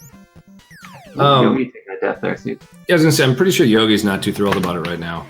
But I mean, Felix, like, you see these little cat pickups. Like, as you pick those up, you end up transforming Felix into more powerful kind of versions or getting more power-ups. You won't see most people get a ton of them because eventually you become a tank on these ground levels. And the tank actually has like a parabolic or like curving shot. And so it can actually be detrimental to going fast because you can't just get up to an enemy and hit a button. And so it's a little bit of like power up manipulation as well in this game, just to get through as fast as possible, but to get the right number of those cat pickups. Mm-hmm. Yeah, and something worth mentioning is, you know, when you're playing through all these different games, there's a lot of platformers. You know, platformers are pretty popular, especially for speedrunning. When you know, it's not surprising when you see a runner like how Yogi took the first death in this game, you know, and even the one Prissy took at the last room in the of Jetsons. It's kind of like when you're trying to play different games back to back to back, and every game has that little bit of difference with the controls, with the timings, just the way the game handles. I think it's very impressive if you see somebody that goes through like this many games without taking many deaths at all. That's actually really, really impressive to be able to adjust like that and not make those small mistakes. Because especially in games like The Simpsons, I mean, those mistakes are rather easy to make. Yeah, that's actually, I think, one of the more underrated challenges of the Big 20 is exactly that, just the different mechanics in each game. And if there are hard strats at the beginning of a game, it can be really rough if that game is a lot differently kind of mechanically and how it feels than the previous game. Yeah, it's like even if every game uses A to jump, that doesn't change the fact that you still have to worry about all the different timings and all that stuff. Some games you can hold A to jump higher, some games you get a set jump height, stuff like that. Everything is it's crazy to see people that can learn these games so quickly, but then also just play them so efficiently on the fly. And so I always really like to see that. Yeah, it's awesome. So Prissy getting through the boss there, not too bad. I mean, still not the biggest gap between those two. I mean, that death Yogi took at the beginning definitely made a difference.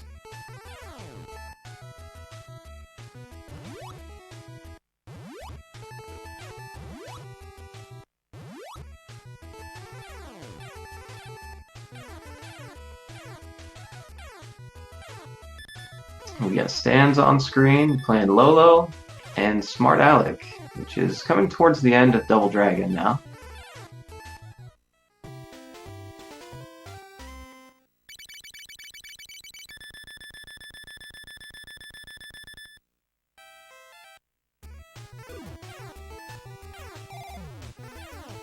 Mother Brain's getting excited for Codename Viper.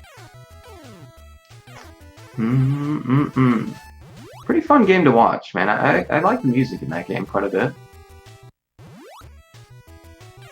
And like you said earlier, definitely a lot of room for error in that game, or for things just to go wrong. You know, maybe some bad luck in a couple of places.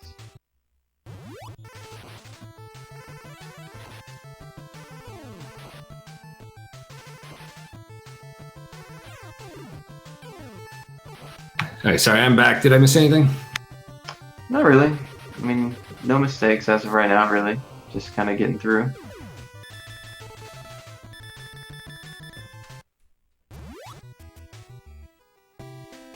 Yeah, I don't expect Felix to be one that really changes things all too much. I know Yogi did take that death in the beginning, but that wasn't a really costly death, at least.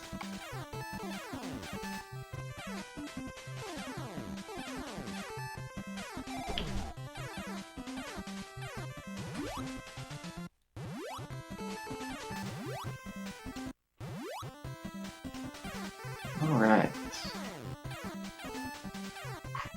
Try to check up on some of our other runners quick, just to see where people are at.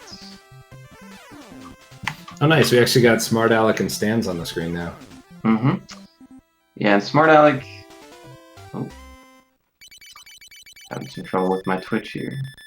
Yeah, coming to the end there of Double Dragon, or did he finish him? Mine froze up. I don't know if he did finish. Yeah, he's just finished. Nice. Katz looks like she's coming towards the end of Simpsons, and JSR, he'll be getting there shortly enough as well. So yeah, a lot of people getting through the bulk of the games now.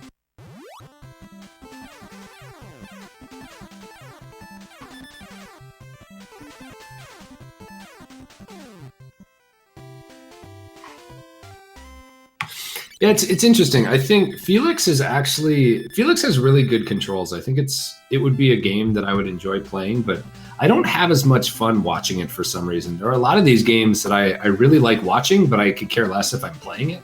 This is kind of the reverse, where like I think this is a really fun game to play, but for me personally, it's not as interesting to watch as some of the others. Yeah, I mean, it's kind of one of those games that I don't know. You just hold right and you just go. You know. Yeah, it is actually. It's really fun to play though. Yeah, I can see that. I've actually never played through this one myself, but I see what you're saying though, as far as like maybe not being the most exciting to watch. I feel like games like Bart versus Space Mutants, for example. You know how difficult those jumps are and everything, and how small those windows are. I feel like this game's just a little more lenient, so it just doesn't feel as threatening for all these things that they're doing. Yep. It's definitely doesn't have anything that's as tight as some of those other games.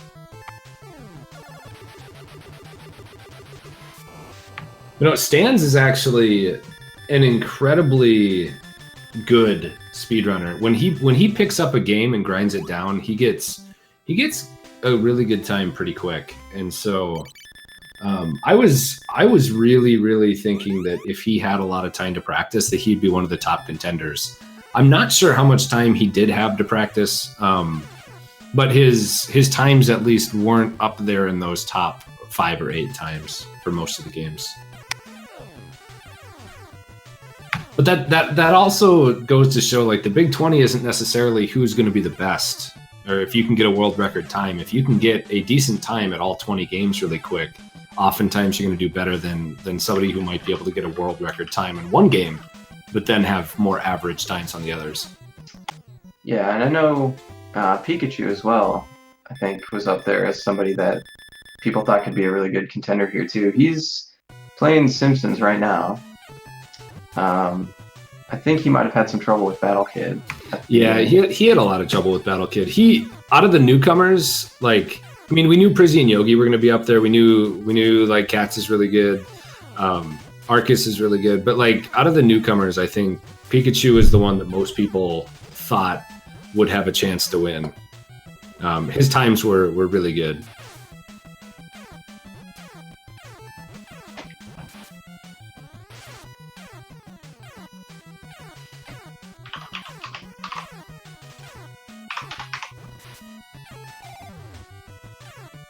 Yeah, it looks like Arceus still making his way through Last Ninja. I think somebody was asking about him in chat.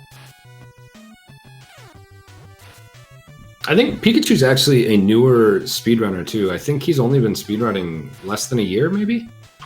Oh, really? But he's gotten some incredible times and not a lot of time spent speedrunning, and so he definitely grinds games out really hard, and he put a ton of hours into the Big 20. But he got some really good times.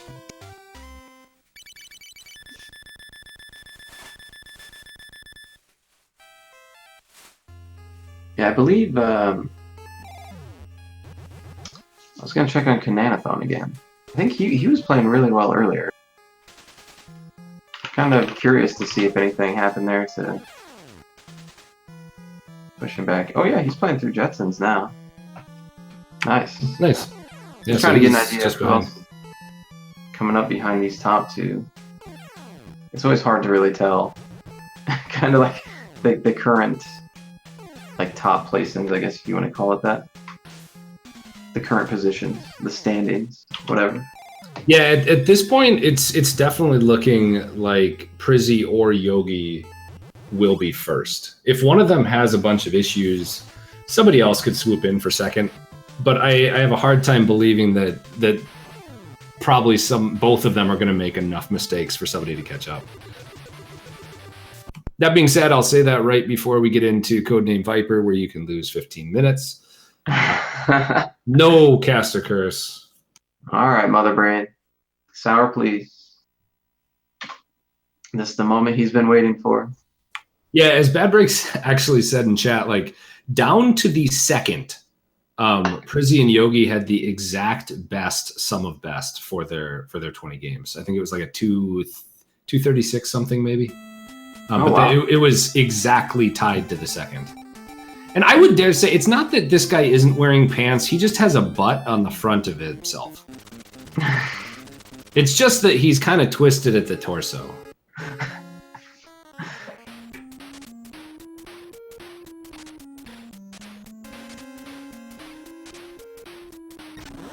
I mean, why are his pants the same color as his face though? You know, like, I just don't get it. You ever heard of khakis? I mean, no. I mean, of course I have, but it's just like, who does what? This is not the kind of work. You have to be that finely dressed for this work. I guess he does match the boots with the shirt too. Hey, James Bond always wore like suits and stuff. I mean, I guess for all we know, that could be a mask on his face, right? Do we know that that's a face? I mean, maybe he's got a khaki mask or something too. I guess not. There are cutscenes where it shows his face, and I feel like that's probably what that is, but it's probably his face. But yeah, sure, he could be wearing a mask. You're 100% correct. I'm gonna need some of that lore, Mother Brain. Rule number 1 of casting: go with whatever your co-commentator says. Like, yeah, it looks like one, sure. You know, it's good. He might not even be human. This might be a robot. This used to be a RoboCop game. They had to change it. Hey, BB, can I get a new partner? I'm kidding. Dude, Bad Breaks will be in here. He's already 10 beers. I don't know if can we allow it? I don't know. He told me I had to be drinking beer if I was going to commentate.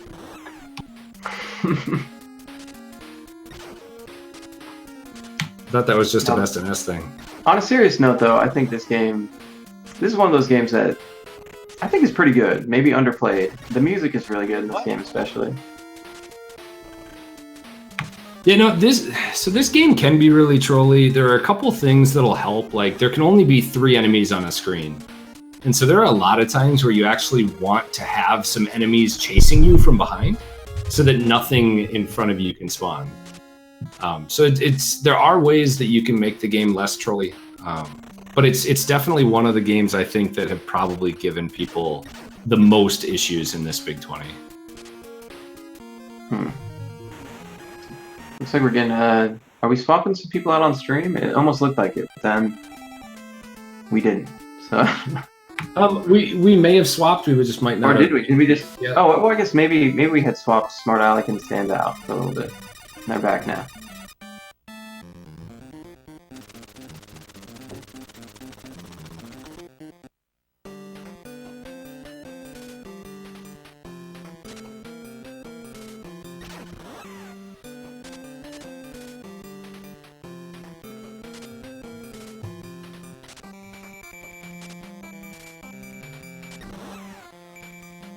Oh, Dexter is going to swap. Okay. Alright, I'll be patient. Calm down. Yogi looking pretty good moving through this.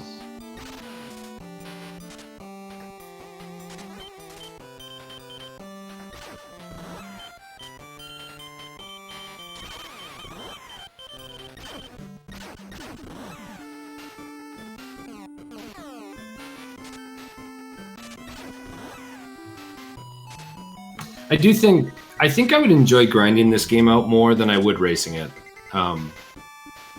It's fun to try to like go YOLO and get the best time, but then like one little troll or one mistake can really set you behind, depending if you've gotten to a checkpoint or not.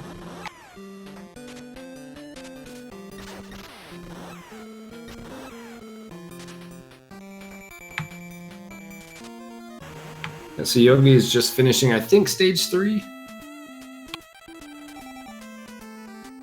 Yeah, and I don't know how much Prissy practiced this game. I know Yogi put a lot of time into this one. So, you know, not all too surprised at how well he's doing here, but it's still surprising that he's doing it so well in the race. Oh, Prissy actually got trolled by a Molotov there.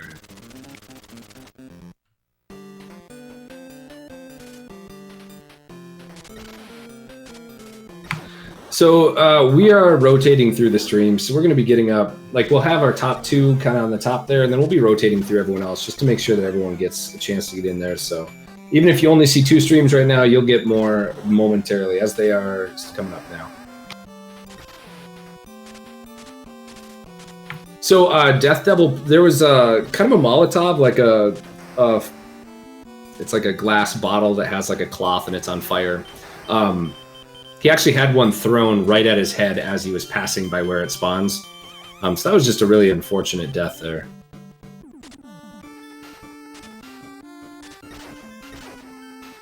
All right, so we've got Pikachu back up on stream, playing through Jetsons still. Not a bad job catching up. I mean, like we said earlier, he had a little bit of trouble with Battle Kid, but still playing really well for the rest of this list. Yeah, so he's probably about 15 minutes behind the leaders, which, yeah, I mean, given the trouble that he did have, that's actually pretty good. If I'm looking, I can see his splits, and it looks like since Lolo even, he's gained 2 minutes on some of his splits there. All right, and then obviously we got Arcus back up on the stream. Seems like some people are requesting that one. He's playing through Silver Surfer. So yeah, he's doing it too. Remember we were talking about like having that mindset. When Battle Kid gives you a hard time, whether it was Battle Kid or just any other game right at the beginning, having the good mindset of being able to continue pushing on, play at your best, and not get too frustrated with that. It's really easy to, if you lose that time at the beginning and just be like, screw this, like how am I supposed to make this up? But looks like Arcus is really doing a good job of that. Cats as well. We've seen a lot of people pushing through, even with that little bit of time loss at the beginning from the blind game. Yeah, I think having a mentality like that where you don't go on tilt, you can kind of recover from a lot of things.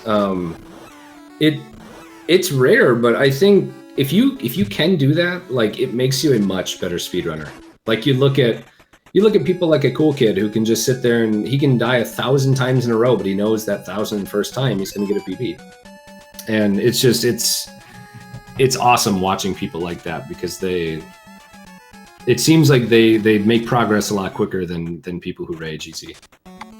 Yeah, for sure. I mean, having that positivity, I mean, mindset makes such a big difference. You can't even put a value on it.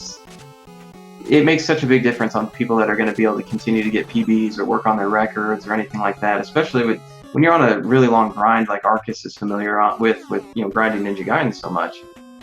That's nothing new to him, so I think he's really good at dealing with that kind of frustration and trying to spin it into a positive outlook, at least trying to keep that mindset and play well.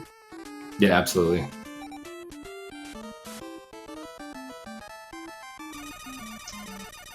Let's see. So I was gonna watch the boss that Pikachu is fighting to see if we saw that apple thing. You mentioned the 2 apples on the left when Yogi was doing it. I was gonna see if somebody else got it. Yeah, so Pikachu just got one on the right there. Like one fell down and then he jumped into it and another one appeared. And he just got one on the left there too.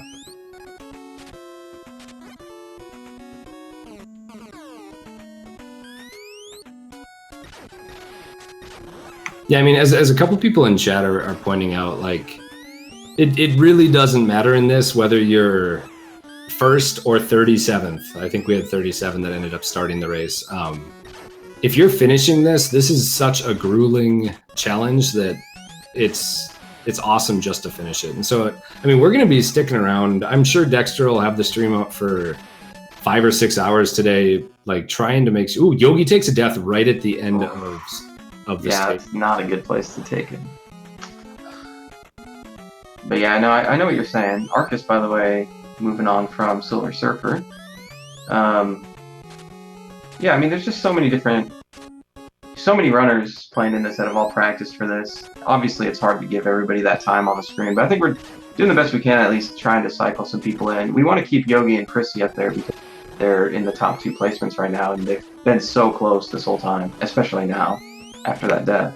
Yeah, I want to say Yogi probably lost about a minute. The Mother Brain would know better, but is there not a checkpoint on this stage? Because Yogi went from the end, like, Yogi was about 2 seconds from the end of the stage, and he went all the way back to the beginning. I don't recall. I do recall, though, watching him practice. I know that there was a lot of time to lose in this level specifically. So I'm sure he's not very happy about that one. Okay, thanks, Mother Brain. Oh, and Chambers. Yeah, both of them would know. They're 1 and 2 in the game right now. I think Chambers just took Mother Brain's world record like a week or 2 ago.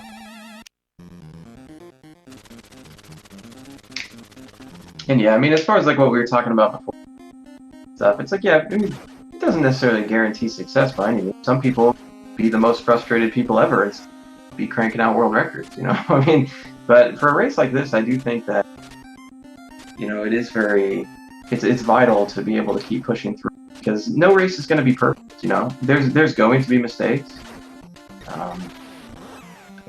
That's just how it happens, man. Playing in a race, you're never going to play at your best. You're not going to hit your summer best or anything like that.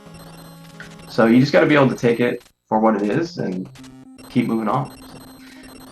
But yeah, I mean, we're seeing obviously a lot of people do that now. So it's good stuff. Arcus on Double Dragon. Pikachu still getting through Jetsons. I'll be moving on from that here pretty soon. He is really close to that gear, though. Yeah. I mean, he got through it, but that was pretty close. If you would have stalled up any more, I think that would have been bad.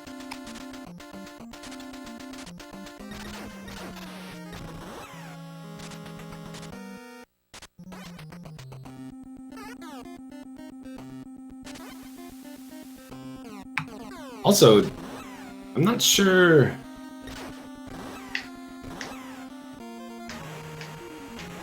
Is Yogi a full stage ahead now? Yeah, how did Prizzy must have died as well? I didn't see that. Yeah, I'm not really sure. I mean, maybe it was just that death from earlier that hurt that bad, that Yogi was able to have that mistake and still have that big lead. But I'm not sure if maybe I just missed something that Prizzy had happen to him again. Oh, he died on the same spot as Yogi. Oh wow. Man. Okay. So I guess, yeah, Yogi doesn't lose that time then. Well, compared to Prizzy, of course. I mean, for us, that's really good, because I think Yogi needs a little bit of a lead going into Mega Man 6. And if it was just that 10 seconds or so that it was, I don't think that was going to be enough. Yeah, good point. I mean, Mega Man isn't really the kind of game you just see Yogi playing. Doesn't mean he can't do it by any means. It's you know, Prizzy, obviously, you see him playing a Mega Man game a lot more than you see Yogi doing it. Yeah, Yogi probably still had a top 5 time in the game. He had a good time, but it's not going to be the same as somebody who has run the game. I don't think Prizzy's run Mega Man 6 nearly as much as a lot of the others, but I mean, he's incredibly good at all the classic Megas. Yeah. I mean, we all remember that one Big 20 that had Mega Man at the end. And he already went into it with a lead. You're just kind of like, well. Prizzy won. Yeah. Yep, so Yogi is coming up on this last boss, who ended up being, like, your commander the whole time. It was... what a betrayal. Is that Master D? Wait, also, no. my favorite part about that boss fight is how when he stands up, like, he kicks that chair, like, behind him at about 50 miles an hour. Just, like, flies off the screen.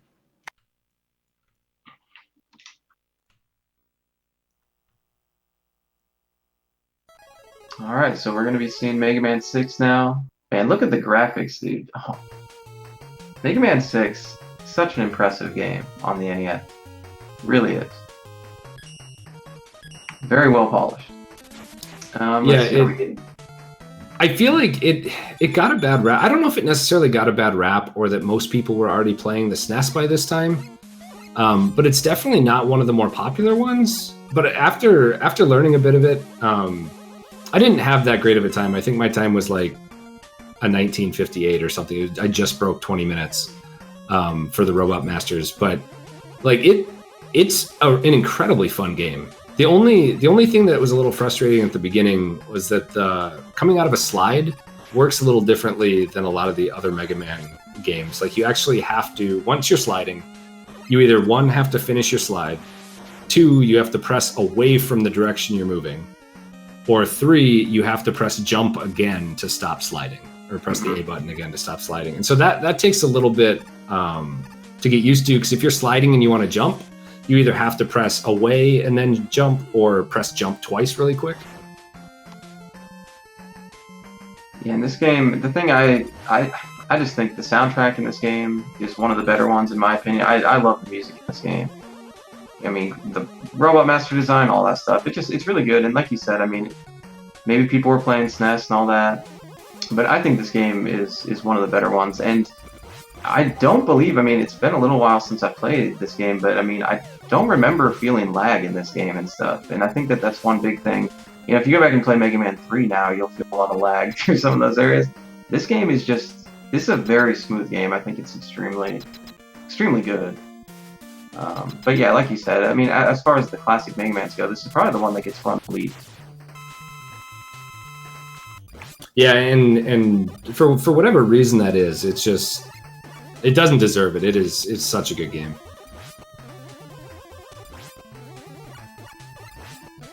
If you want to pop in here, Terex, I know I'd be happy if Dexter wants to pull you in or something. Like, you definitely know the game a lot better than I do. Yeah, that's okay with me. We've got Andy Social Network playing Simpsons on stream now. Nice. What's up, Terex? Hi. Hey, welcome. So, Terex, I know, is one of the... He's been running MM6 for a very long time, and is one of the only people in the world that actually runs night first. I am the only person in the world that has ever done that. I didn't want to necessarily say you were the only one, but... I wish.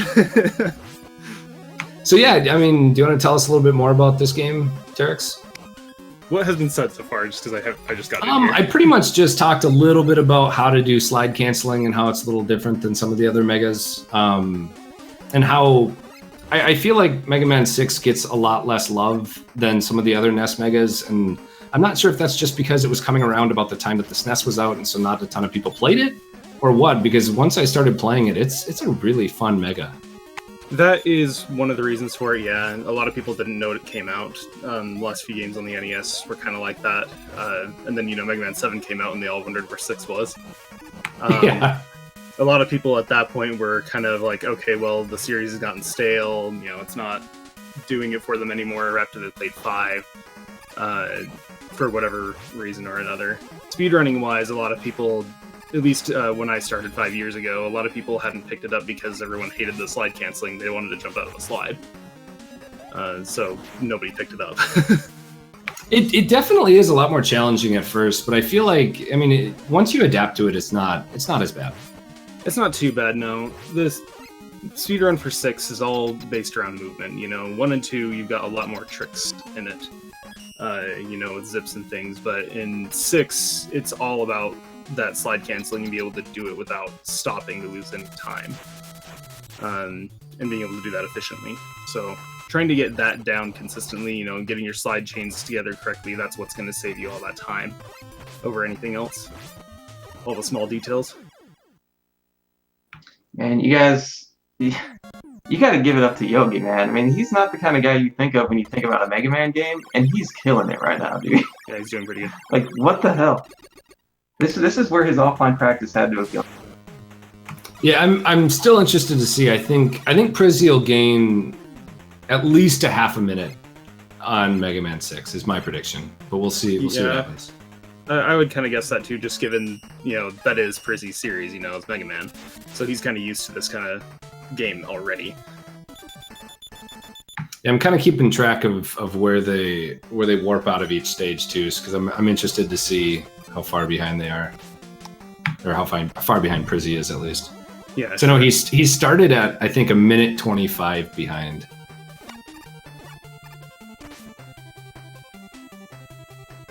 Oh, okay. Something that Yogi just did that actually makes it really cool to watch my guide. So in Blizzard Man stage, this is my favorite stage actually because of the ice physics, and because of certain tricks in it, but on the ice, because of that slide canceling mechanic, if you hit back left or you turn around a slide, you'll actually rubber band back the way you came. But if you A cancel instead, you continue moving forward, and then you can change your direction in order to reverse damage boost on top of the ice. Yep. So at the end of that first screen is what you were talking about, right? Yes, exactly. Yep. Yeah, he A canceled and then turned around, and then the forward momentum carried him into the damage boost rather than going backward. Yeah, so we should be able to see another example of that here with Prizzy in a second. But do you want to talk about what butter is? I don't think Prizzy's going to go butter. for it, but he's the only one here that I think could go for it. He might, yeah. We'll see. So Butter, on that submarine section that we saw Yogi already do, and you'll see coming up with Prizzy, Butter is basically getting through that submarine section without stopping at all. You could quote-unquote say it's the one cycle of it, you know. Most people are going to stop into these little cubby holes when the submarine is going up, so that they're safe from all harm. But if you're fast enough and you have the correct movement and everything, you can actually make it underneath all those spikes, just barely, without stopping, and that's what's called Butter. And we kind of got the name. What he does here. Yeah, here he goes. We kind of got the name just because Papat had conceptualized it. I was the first one that had like actually performed it, and then Papat was yeah, he didn't go for it. That's okay. Papat was just stream practicing it one time, and I think it was Raiden the Quick came in and just said smooth as butter, and that's how it stuck. I still think getting to that second cubby between the spikes is probably better than we'll see any other runner do today. Yeah, the second cubby hole isn't too hard, but it's, you know, if you're not used to it, then that's understandable. Especially because the submarine has some tricky properties to it. With it moving up and down, it sometimes cancels your slide on you, and you have to account for that quickly. So if you don't, you're not going to get very far. That's good to know. Well, nice. We've got Mazimov on stream now, getting through Jetsons. I think this is Mazzy's first Big 22, right? Yeah, he started practicing for the last one, I believe, but he ended up not having enough time to learn the games. But I think this is the first one that he's actually like fully trying to compete in. Mazzy, one of the better NES Metroid runners out there. Also a pretty decent Mega Man runner.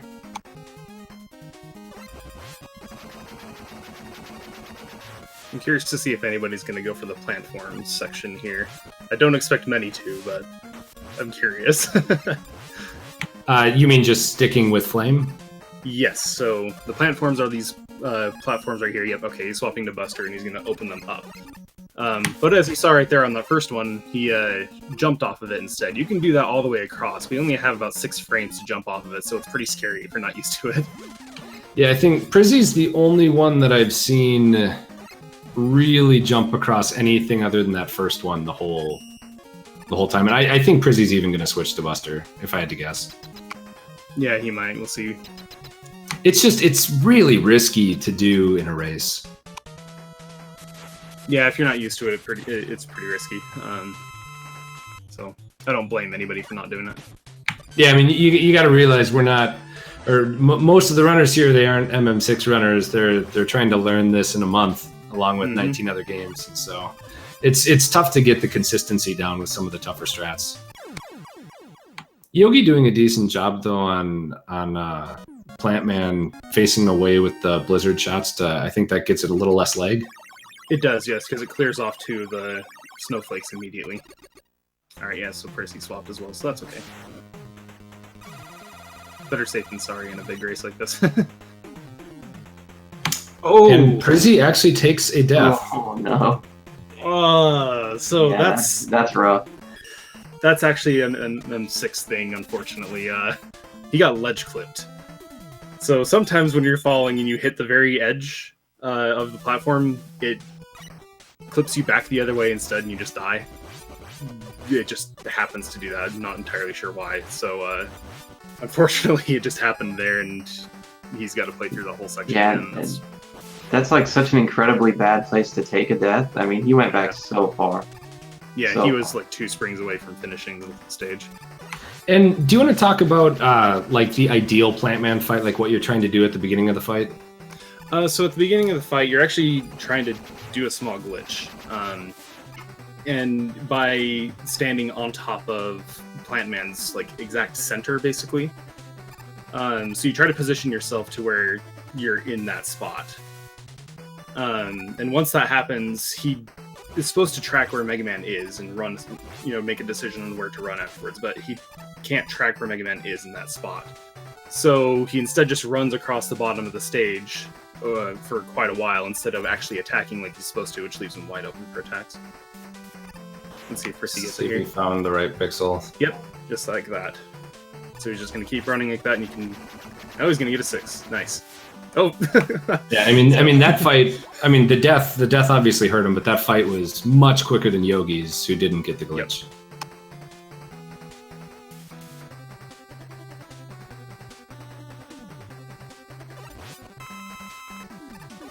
Yep. Yeah, fortunately for Yogi though, I mean that's really big.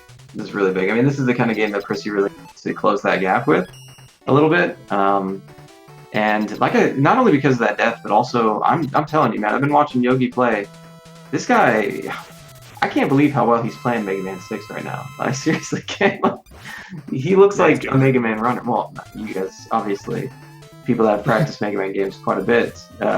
He's not doing things like the fast Plant Man fight and stuff, but man, like, he's moving really smooth. Hasn't taken really any big falls, no deaths. Just, I don't know, it's looking really good. Yeah, and like I said, Mega Man 6 is all about the movement, so you don't necessarily need to know the big tricks and everything to be saving as much time. You need to be working on your movement primarily. So if he has good movement, then he's definitely going to go far. It is also one of those things too, I think, where because it's about the small movement tricks, like oftentimes you won't notice the things that Prizzy is doing better than Yogi as well. Like they'll both look like they're going fast, but maybe Prizzy's still gaining 4 or 5 seconds each stage. Yeah, right. Exactly. You can like just getting the slides in small places and stuff, getting those just small optimizations in each room.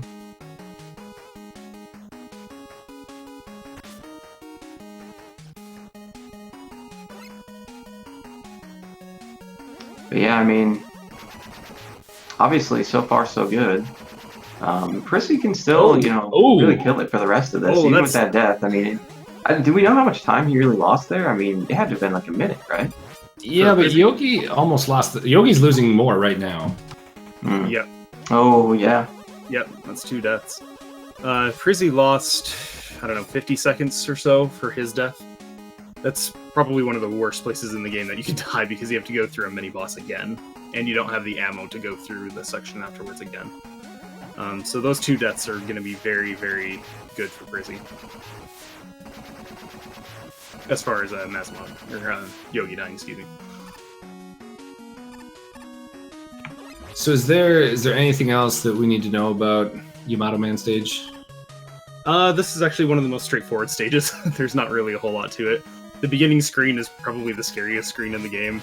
You've got to, if you do it fast, you're supposed to just slide and then jump with like 2 pixels left before you actually fall off the ledge. But other than that, the stage is pretty straightforward. Just slide through it and jet a couple times, and you have the easiest boss in the game to fight as well. So. And Yamato has like 2 different things he can do, right? You want to talk about that? Yeah, absolutely. So, actually, for all of the 8 robots, except for Nightman for some reason, he's the only exception. For the other 7, they all have this rule that they can't do the same action more than twice in a row. Yamato Man only has 2 actions though, so if he does, 2 spear throws, he's guaranteed to do his jump afterwards. Like right here, he just jumped twice, so he's guaranteed the spear throw afterwards. So because of that, you can predict half of what Yamato is doing just because of that. It makes it pretty easy because you can position yourself where you need to ahead of time. Yep, nice. Now we could what Yogi's got for lives. Is he on his last life? Unless he got one from a drop, then yes, he's on his last life right now. So yeah, I haven't seen him pick anything up, but who knows? Yeah, so I mean that could be extremely dangerous here. I mean, obviously, if he takes one more mistake like that. Yeah, if he dies at the beginning of a level, though, it's not the worst because then he can just continue and he'll be okay. But if he dies, at the end of a level, that would be pretty. That would be really, really. That would bad. be a huge game changer. Also, I know you don't have a lot of time, but do you want to explain this Terex with the skip on the spikes? Oh yeah, seeing the skip. So you can go fast right here as he's going to do. He's probably going to do. Okay, there's a few different ways you can go through here.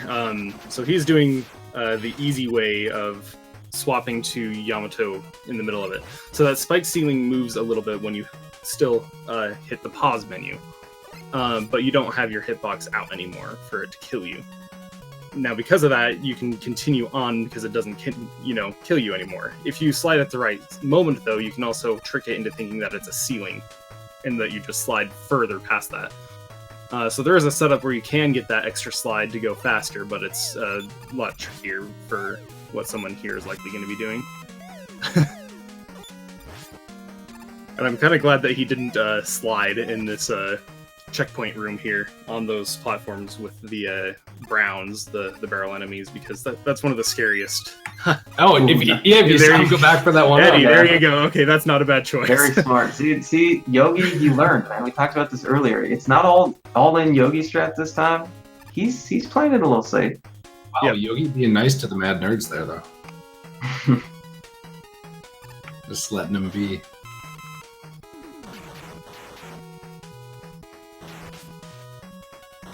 I think Eddie might have a favorite for the Big 20 here. Yeah, Eddie put some money on Yogi.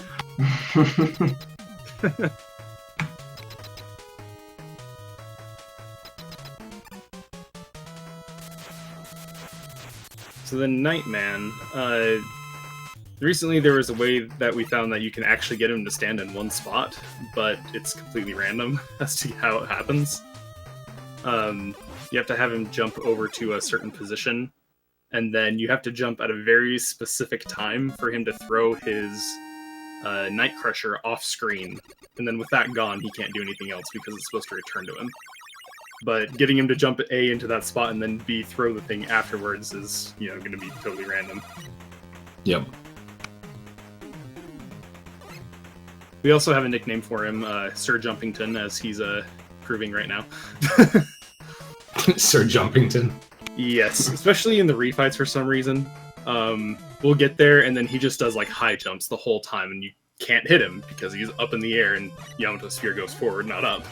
So we just have the nickname from Sir Jumpington just because we can't get him to stop jumping.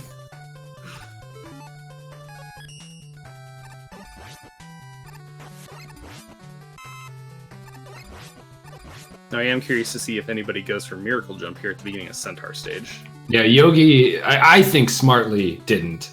I mean, to save what, about a second and a half? Yeah. That jump. The jumps under the spikes just scare me every time, dude. Yeah, water and spikes are usually not a great mix for Mega Man games for casual players. That's for sure. Because like if he would have hit any of those spikes, then just think what that does for Percy. That's all it would take. I will say, Percy has gained 30 seconds so far, even with the that really bad death. Yep. So he is making by some of the time back. About half a stage behind. Percy did go for Miracle. Not quite. I actually have never thought of that. I don't know why I've never thought of doing that. Oh, so that actually wasn't Miracle? No, Miracle Jump is jumping under there without taking a hit. He went up there and then reverse damage boosted. I don't know if that was based on reaction, but what happens in there, the reason we call it Miracle Jump is for some reason at that specific spot when you jump out of the water, it applies the water physics as you exit the water. So you go up higher than what you actually intend and you can't control it. So if you take a hit, normally you would fall down into the pit. But he either intentionally or reacted to that and was able to reverse damage boost and save himself from it. I mean, that's the way I've always seen Percy do it. Okay, I think that's how he usually does it. Okay, but yeah, if you cancel your slide at the right spot and then do a small hop, you get underneath the Metroid-like enemy as it falls. Nice, Kha'Zix getting those follows, man, on stream. You gotta love when people have the notifications on. Oh, and Prissy gets a ladder jump too. Oh, that's sick. So that was something that got discovered a year or two ago. For some reason, if you walk or climb down a ladder in Mega Man 6 only, it applies a few frames where you're standing at the bottom of it. So if you are good at enough, you can let go of down and then jump off of that spot and then go up the ladder higher than what the climbing would have given you in that time.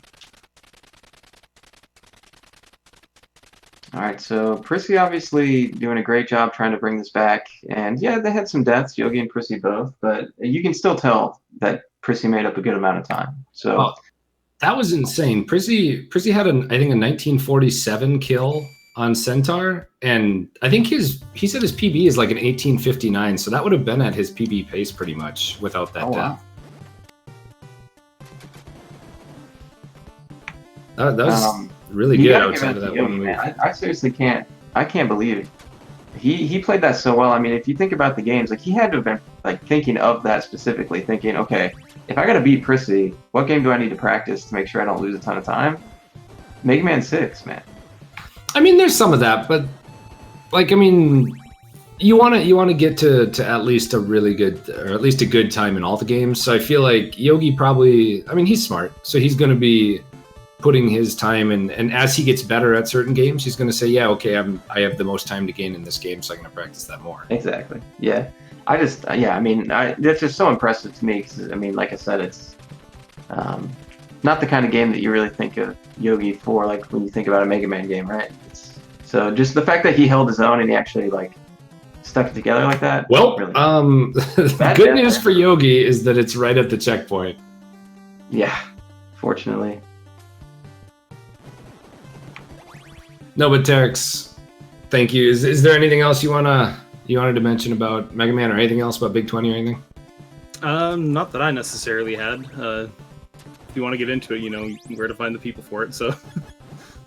Yeah, no, thanks though, because I know you know the game so much better than we do. So thanks for popping on. Yeah, I appreciate it. Absolutely. Thanks for having me. Yeah, I mean, it's just one of those things, I guess, because we talked about it a little bit too, where, you know, Prissy obviously has the optimizations with sliding in places that Yogi wouldn't go for and stuff like that. But Mega Man games are just, they are games that usually when you find good Mega Man runners, they have played the games a lot, right? There's always the fine tuning that they do in all the rooms, and I just think Yogi played it really smart in the way that he didn't go for all those crazy slides and stuff like that. He knows the kind of time he's getting out of that, and it's like, okay, don't risk it, you know? And I don't know if he has, you know, if he knows where Prissy's at right now as far as the race right now goes. Either way, I think he probably would have played Mega Man 6 the same way that he did, you know, as far as not going for anything crazy. But just the fact that he did it that way, I just think it's so good, man. It's so smart. Yeah. I think Yogi is watching. I think he knows exactly where Prissy is. And two, I think yeah, he wouldn't have changed anything with how he played Mega Man. That's how I've seen Yogi play Mega Man. Right. But yeah, really, really good stuff. I mean, obviously on the last two games now, you know, Yogi's death that he took earlier wasn't that bad, but it is that little bit. I mean, Prissy's just gaining on him little by little. Yep. I mean, Prissy, outside of the one death Prissy had, that was an incredibly good Mega Man 6 Robot Masters. Yeah, it looks like he gained 44 seconds on Yogi with Mega Man.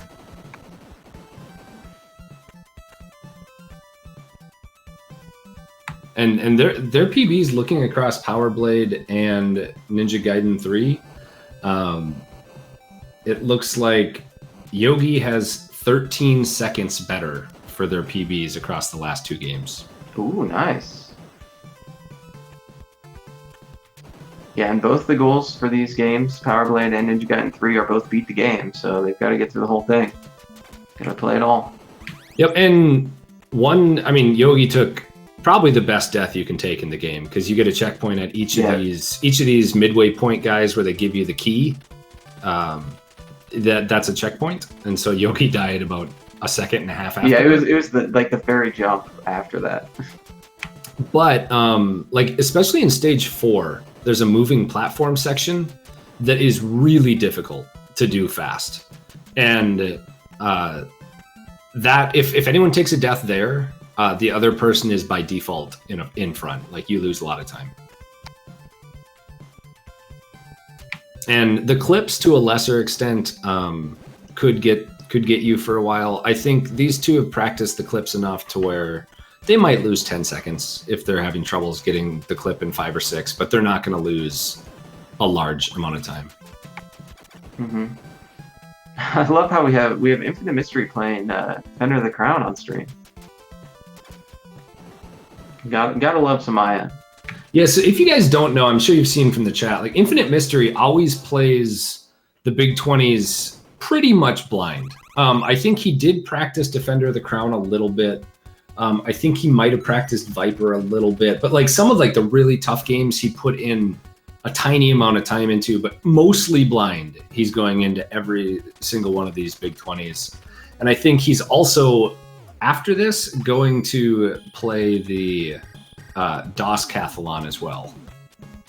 And so he is just going from like one tournament to another pretty much blind. It's incredible to watch. Yeah, and Mr. PUBG also playing Silver Surfer. I need to do some quick checking on some of the other runners to see who might be in the 3rd or 4th spots. Let's check on Cananophone again, maybe. And I think Bad Breaks did say we're going to get to the top 4 very soon. So we're kind of getting through everyone else here on stream, and we'll get back to the top runners for the end here, and then we'll kind of cycle through to whoever's still going. All right, looks like Cananophone's in Mega Man 6. So is JSR.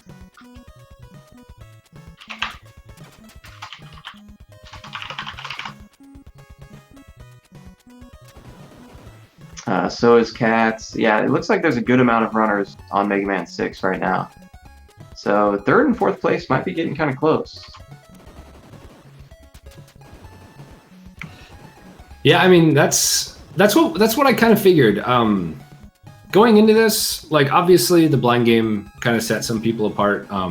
But going into this, I kind of figured it was going to be Yogi or Prizzy or Pikachu's to take. A lot of other people were close, and I thought maybe Cats had a chance too, but those are the ones that kind of stood out to me as being the most consistent. Mm-hmm. And then I saw about 8 to 10 people after those 4 that could all be right behind them. And so I'm actually expecting a lot of really close finishes, whether it's for first, like we have these 2, or for 3rd place, or for 7th. Like there's going to be a lot of close finishes. So I'm definitely looking forward to continuing to commentate not only these first couple finishers, but as we get through this whole top 10, I think it's going to be really close. Yeah, and it's always nice when you do have really close races like that too. I mean, there's definitely no blowout here, you know. And to be honest, if Yogi and Prissy didn't both do so well in Battle Kid, it might be extremely close with a lot of those runners. Yeah, no, I mean that's a really good point. Who do you think this main character in Power Blade looks like? Infested Rich. What? I know. Watch his world record run. He's been working out, man. I was thinking like Duke Nukem, maybe Arnold. Well, I mean, yeah. I mean, obviously, I see the Arnold. I could see the Duke. But no, Infested Rich in his world record run of this, dressed up in this outfit. I mean, like it just looks like Rich. No, I mean, watch the world record. You'll know what I mean. Oh man. He got the world record with a Power Blade cosplay. Oh really? The first one or second one? The first one? This one, the first one. So the first one, yeah. I guess I haven't seen his world record video for the second one, but I feel like I've only seen him seen the actual run for the second one. I mean, I've watched him play this before, but it's been a long time since I've seen. So I don't know if I've actually ever watched the record run. I might need to go check that out. Yes, we're actually getting the suit, man. The suit. Now we're actually RoboCop. Yep, and which the attack from this is called the Power Blade. So if you're curious where the name comes from, that is where. There is a trick you can do that Yogi almost went for it, and Prizzy always goes for it. I have no idea why. It saves about a second, but when you grab the power suit, if you're fast enough, you can get up and out before this little circle comes to you. We'll check Prizzy's screen right here. So he's going for it. He's grabbing it, and he's going to jump out before that circle gets there. That saves about a second. And to me, it's totally not worth it in a race. Because once you get the power suit, you will have it for the rest of the game, provided you don't get hit 3 times. And that is just such a good chance that you're going to get hit there. But both our runners made it past that point without getting hit. Yogi does take 1 hit though, so he's down to two health on the suit. And kind of you can see the time on the top right of the screen. The suit is just to the left of that, and it has 3 little white dots on Prizzy's screen and 2 on Yogi's screen. That's the health. So once they get hit 3 times, they'll lose the suit and they'll go back to the old normal Arnold Duke Nukem infested rich Power Blade.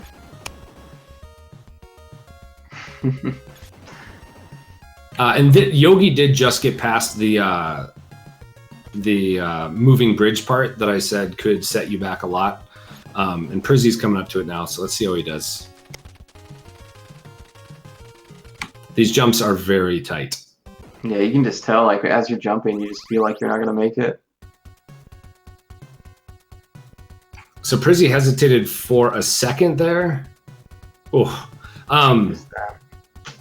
actually, the only time I've ever seen Prizzy die on that is when he hesitates. So I'm really glad he made it through. But they both made it through that part. They're both running a really good Power Blade. Yeah, and we got Cananophone and JSR both back on the stream. Obviously, they're both playing Mega Man 6. I think they're definitely up there for the next spot in line. I don't know exactly where Cats is at. I'd have to check again, but I think those are JSR and Cananophone are definitely up there for the 3rd and 4th spots. For potential, of course. So yeah, good idea putting them back on. Yeah, Cananophone is always somebody who is always up there. Like, he's never talked about by a lot of people as being like, yeah, I think he can win. But then he's always like 3rd place or something, and he's definitely got the talent to win. Like, absolutely.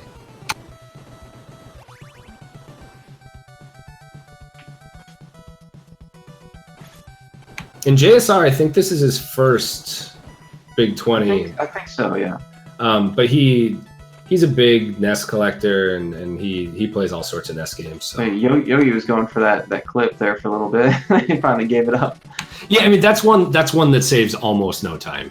Like, you might save 3 seconds if you get that the first time. If you try 2 or 3 times, you're losing second time. But right here where Yogi is the first clip. So this is what could decide the time. Yogi does a setup.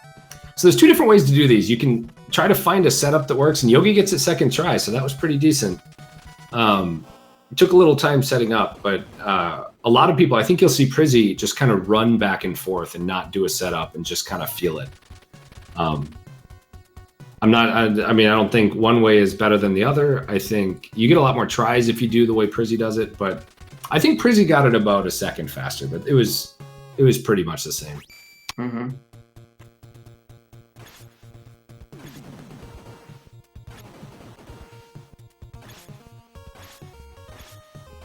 Cananophone, of course, just give him some quick shout out here. Actually put the site together for the Best of NES website.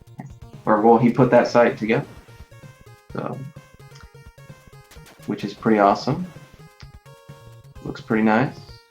Just saying. JSR representing Team Little Z. Shout out to Team Little Z. Spam that in chat if you would. I mean, dude, Little Z might be the cutest of all time. It's up there.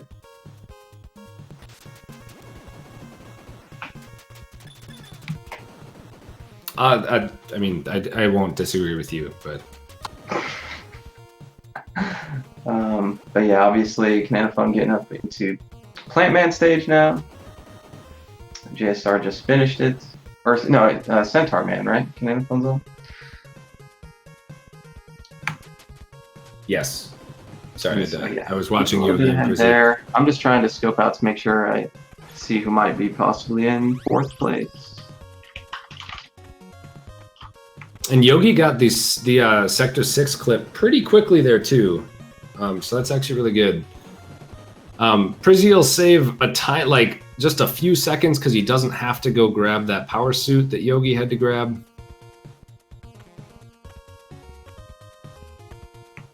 Prizzy having to try many more times than Yogi on this clip, but he does get it. They are still really close, though. It's definitely going to come down to Ninja Gaiden. Right. It looks like Katz is in Nightman stage, so I think she's ahead of JSR, but Nice. But Cananophone definitely looks like, I think he's in 3rd place right now. Yeah, I'm sure once we get a little bit further, we'll make sure we have the top 4 on there. But we're getting to that point now where we're probably pretty much just going to have the top 4 at any one time that haven't finished up there. Yeah, and it's so hard too, because when people are so close, I mean, if somebody takes one death and all of a sudden they're not in their spot anymore, or that placement, then it's like it's not really realistic to think we can just keep switching everybody as things happen. That quickly, at least. So without jinxing too bad, I think they have definitely gotten past the worst parts of Power Blade. There are a couple parts in the 7th stage, or like the last stage, that are a little tricky, but it does look like Yogi's gonna have about a 30-second lead going into Ninja Gaiden 3. Oh, it looks like Overswarm and Skateman on Power Blade. Okay, nice. Well, I'm sure we'll get those swapped out, eventually. I mean, like I said, it's hard to get everybody updated all the time. But yeah, I mean, the whole thing here with Power Blade, it's, I think about like when Yogi was going for those jumps and he's trying that clip like 4 or 5 times, and then you're just like, okay, just forget it, go. That's kind of the way that I think both these guys need to play at this point, because they're so close that any one mistake, like in Ninja Gaiden 3, if they're both coming into it at this pace together, like, oh man, it could get extremely close here, man. It's gonna be very close. Yeah, no, it definitely will. I know. I think Prizzy's very good at Ninja Gaiden 3, but I think he stresses out about it a lot, so it'll be interesting. Yogi, I know, used to stress a lot. He's going to miss a grenade there. I don't think that's really going to hurt him too much. Having 2 grenades would be nice up here in level 7 for a part with a couple of the, I don't know what you want to call them, spaceship guys, but it's definitely not necessary. Mm-hmm. This is the screen that the 2 grenades kind of helps. It saves just a tiny bit of time.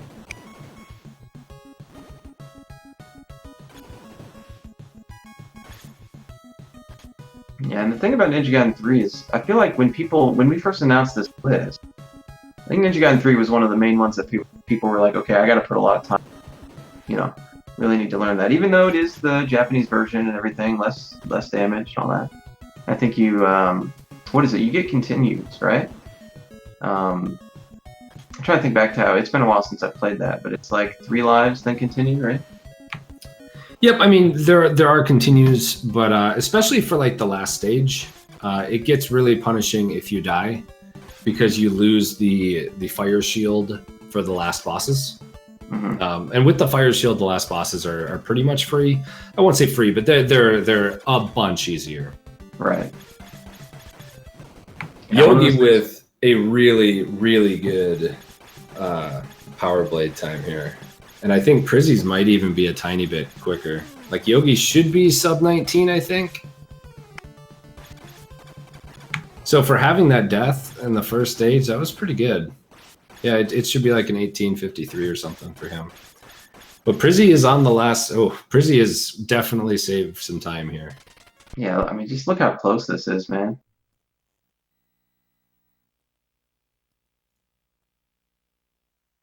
I mean, you can't ask for much better out of a race. Like, with how close Prissy and Yogi have kept it this entire time, it's pretty crazy. Yeah, this is... The lead is exchanged really probably good. A good 6-7 times, maybe. Yep, and Prizzy gained 20 seconds on Power Blade there. Looks like they are 20 seconds apart exactly right now. Wow. Hype going into this last game. It's crazy, man. This is crazy.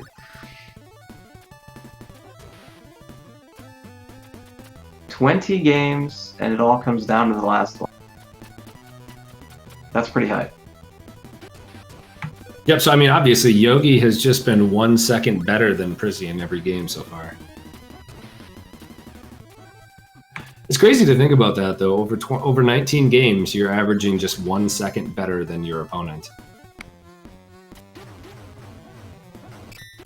Yep, Yogi's time I think is like 16 seconds or 18 seconds better than or his PB than Prizzy's. But this game can be really trolly. If you make one mistake, it can definitely cascade. So this is anyone's game for sure. The world record for this game is a mid 12, I think. A lot of our runners are going to be able to hit like a mid to high 13.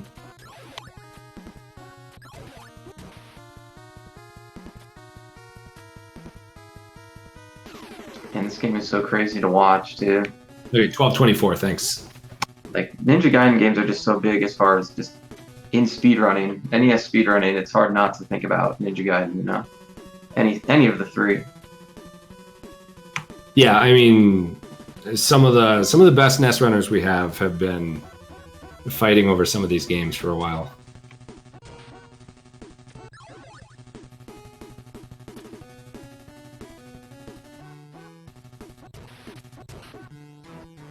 Yeah, And we come to everyone's favorite stage in Ninja Gaiden 3, the auto-scroller. yeah, gotta have an auto-scroller, man. I mean, it doesn't really help you at all, but you can kind of glitch out to the, like, in the wall on this stage. I think Prizzy usually does it, but...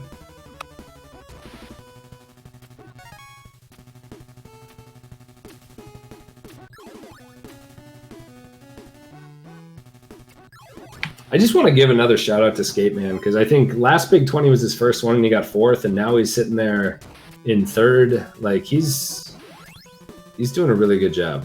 Yeah, doing extremely well. I think he's in. Yeah, I think he's one stage ahead of Cananophone. Yeah, and Prizzy's just swagging through the wall here.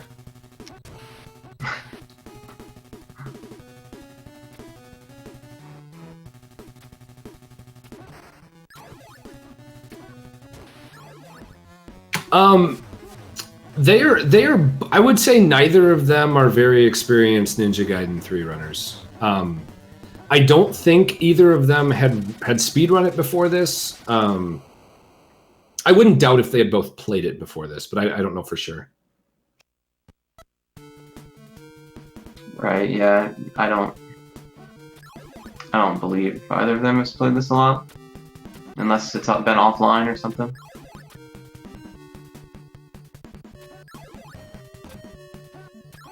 Yeah, I think this just isn't one of Yogi's types of games that he would really speedrun. Yeah, certainly not. I mean, he's doing a great job so far, though. I mean, Yogi's good at any game he plays. It's just this isn't one that he would normally choose to run. Yeah, I mean, it's like I was saying for Mega Man 6. You know, it's like he can play the game. It's just that it's not that style of game that you really think of Yogi with. You know, he's usually playing the RPGs, puzzles, stuff like that. But definitely a very skilled platformer player. And this is honestly what I was hoping for.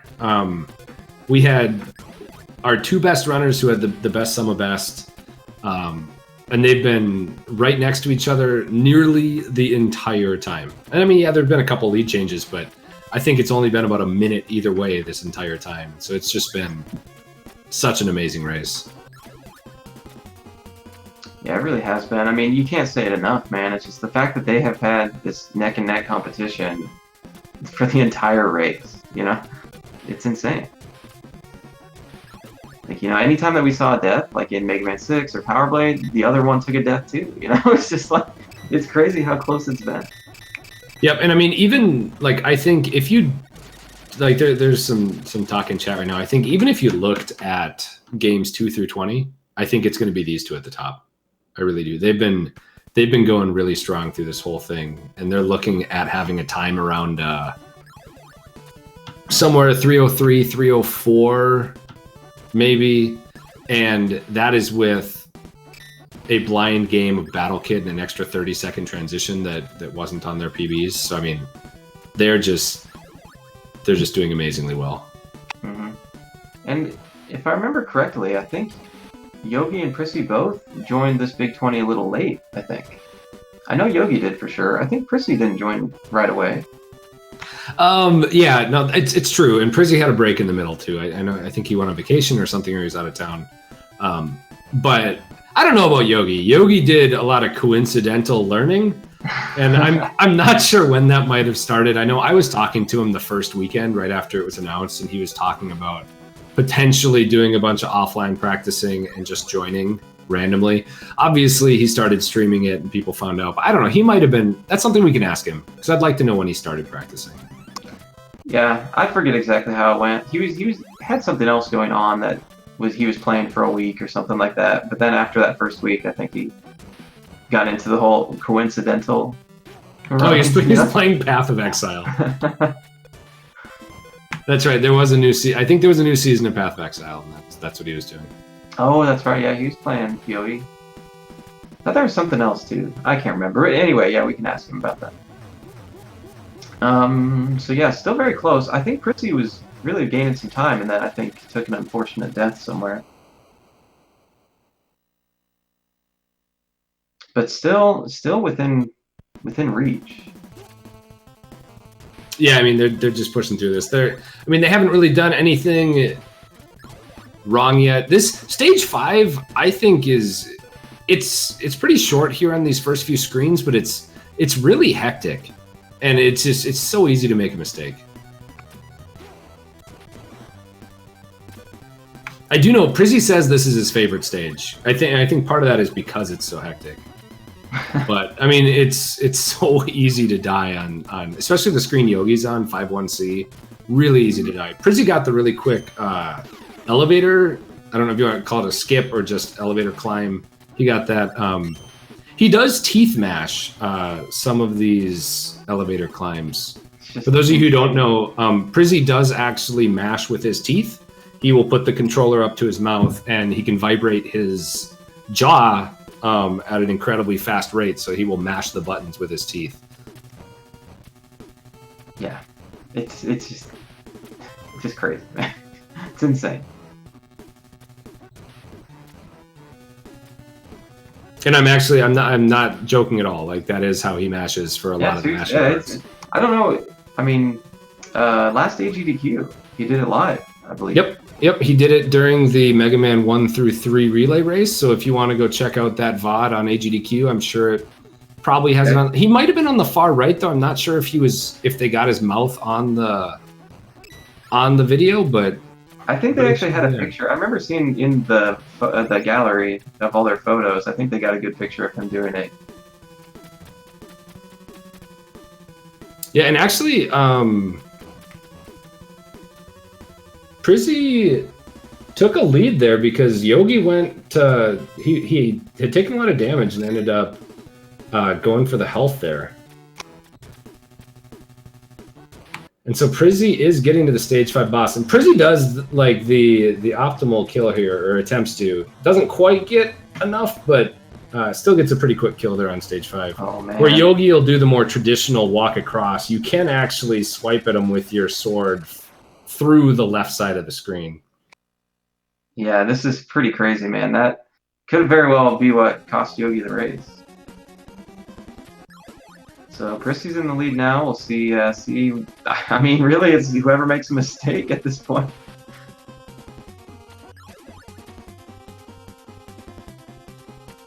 Yeah, I would say even if someone's a minute ahead in stage 7, it's all going to come down to those last bosses. Because if you die on one of the last bosses, you go back to, I think, 3 or 4, and you lose your fire shield, and it becomes a lot more difficult. So it's not going to be over no matter what happens in this next stage and a half until someone actually finishes. But we are down to probably the last 3.5 to 4 minutes, guys, before somebody is going to win. Is anybody else on Ninja Gaiden 3 yet? Do we know? I'm not sure. I would doubt it. If it's not Kananaphone or Skate, I think Cats would be the only other one that has a chance.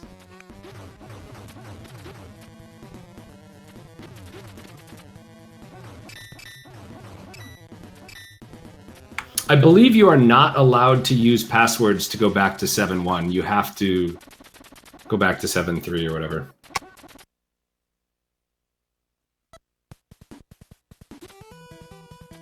Prizzy gets a good kill. Yogi's going at it now. Yogi gets a really good kill. Yeah, that was a good boss fight.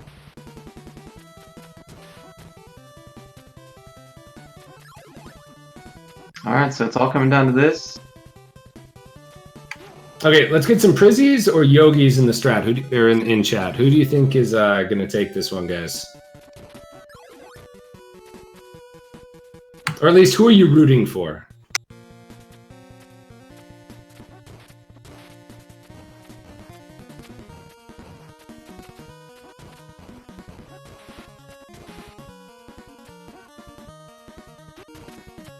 Wow, this is actually really even. There are a ton of Prizzies and a ton of Yogis coming in.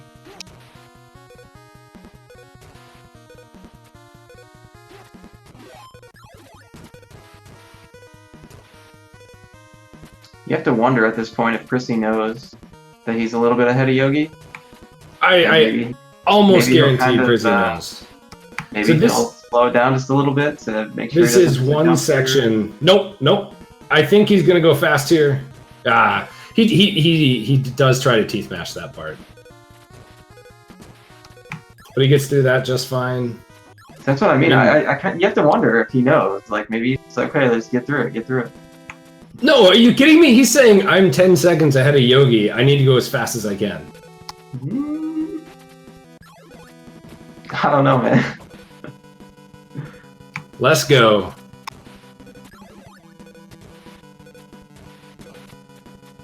This is, I think, the closest. Yeah, this has got to be the closest Big 20. I know the second one would have been really close if we had the 30-second rule, but I think Yogi ended up being able to switch games a lot faster than Rich.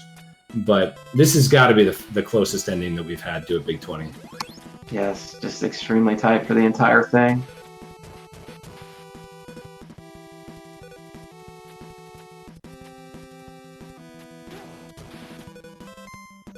I mean, I don't even really know what to say at this point, man. I'm just watching. I mean, any little mistake in this could cost somebody the race. I mean, the goal is to make it through this with, I think, 60 Ninpo, because that gives you 3 shots of the fire shield, and pretty much just making it through, because you shouldn't take a lot of damage after that. So here are the final 3 bosses here. Prizzy is through the first. He's on the second as Yogi fights the first. Prizzy is through the second.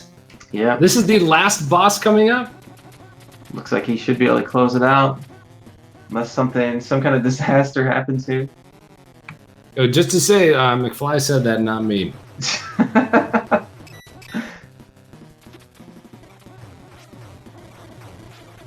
Alright, looking pretty good for him so far.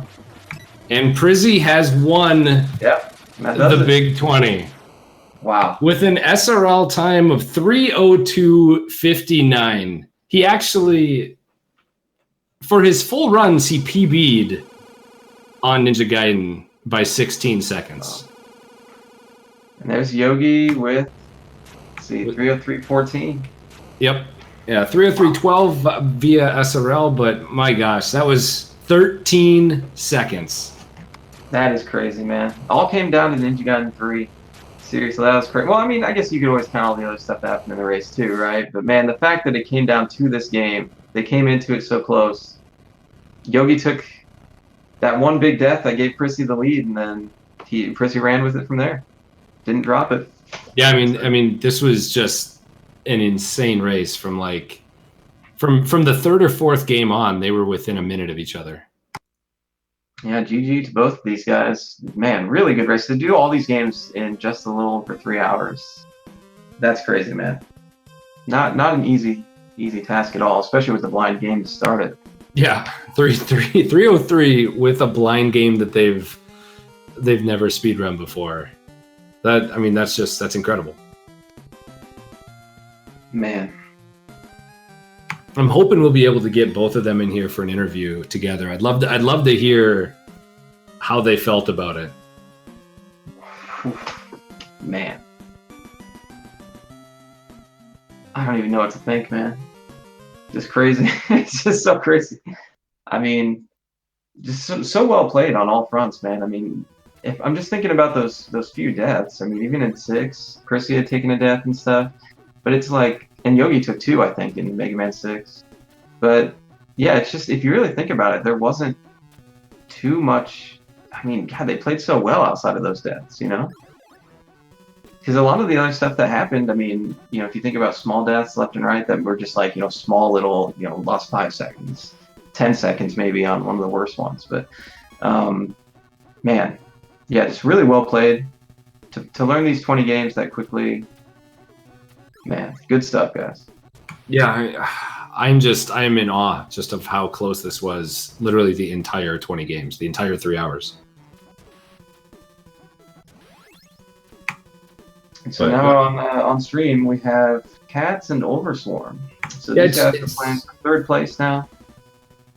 It's really good to get Overswarm on stream too. He's a newer speedrunner, but I know he's logged a ton of hours into this. He really wanted to do well, and he was right up there with the other guys for the best times. I was a little skeptical that he'd be able to pull it together just because of his relative inexperience speedrunning. But he's done an amazing job here today to be right up there in 3rd.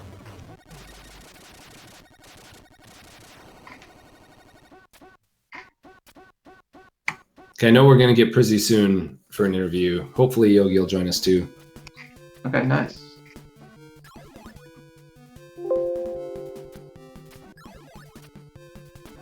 Yeah, and Cats, just to point out, I mean, Cats did a great job of coming back from Battle Kid. She had a little bit of a harder time with that game, but you know, we were talking earlier about having that mind come back from it to still push through, like don't let it get to you. I think she's showing a really good example of that. Yeah, she's one of those that just has that ultimate mentality, like the good mentality of like never quit and keep pushing. Yeah.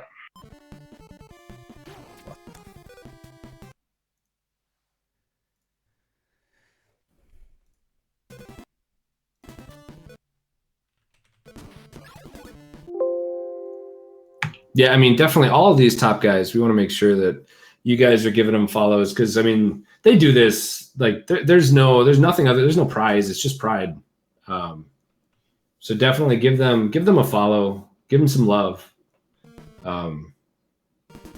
And Dexter, if you can hear me, I think we got Prizzy waiting to be moved in.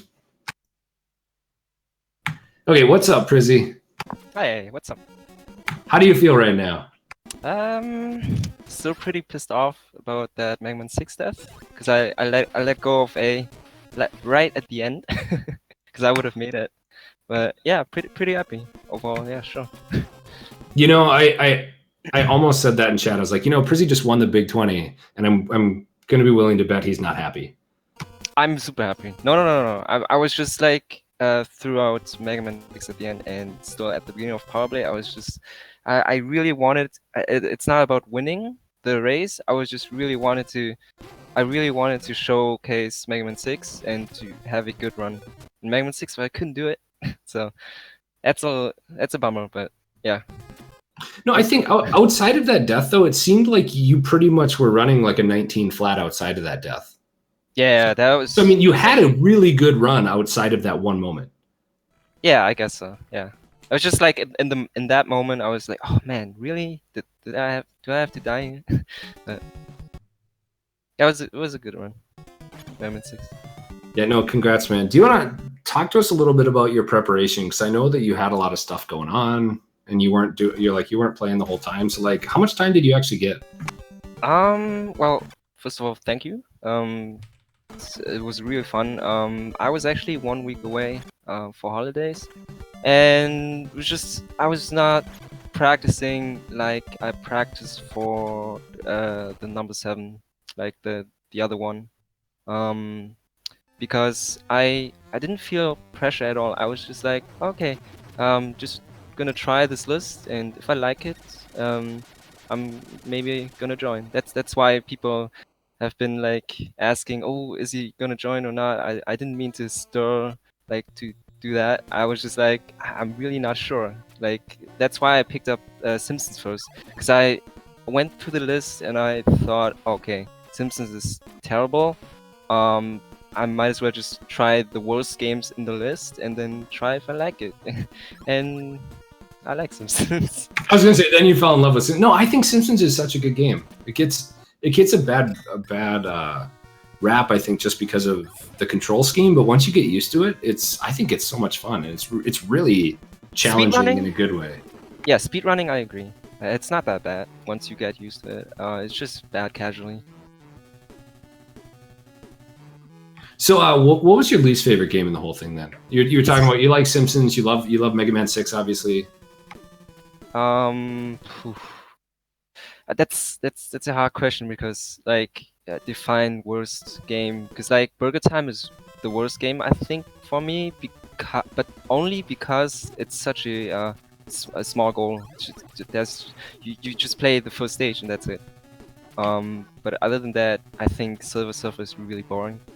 Yeah, I mean, full-time auto scroller is usually not a favorite with the speedrunning crowd. Correct. I find Lolo a little bit like it's fun, but not really. It's a little bit dull. Slalom grew on me, but I didn't like it at first.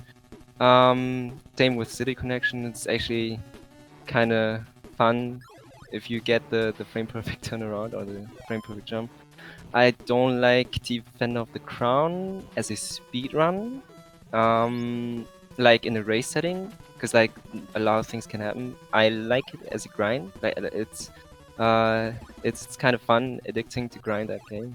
So that's why I can't wait to get Yogi in here because I want to get his perspective on that. Yogi is in here.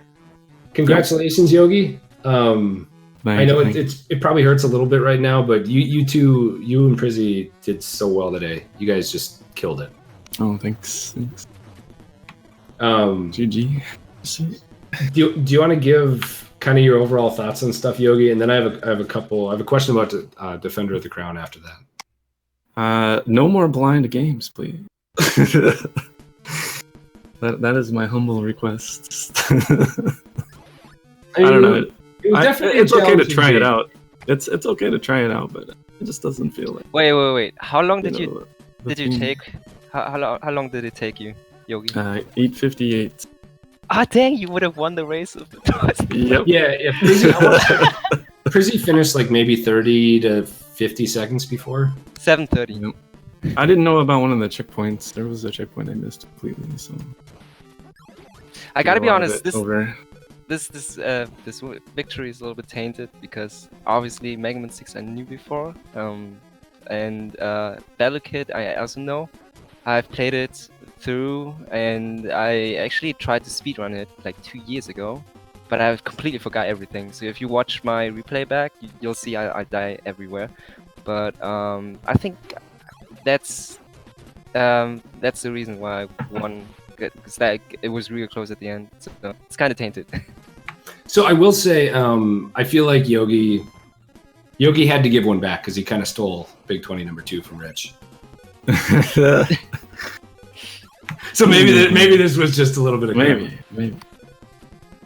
No. I mean, that was part of it though. Everyone going into this knew that there was going to be a blind game. Yeah, that's true. And but then again, people have different experience with it. He's probably beaten it before. I've seen Rich play it a lot, so I kind of knew where to go. And then some people just don't know at all, and they're probably wandering around lost. Yep, and I mean, this was an experiment that Best Nest wanted to do, and I think they're going to look at it and see how it goes. And I mean, that's fine. Yeah.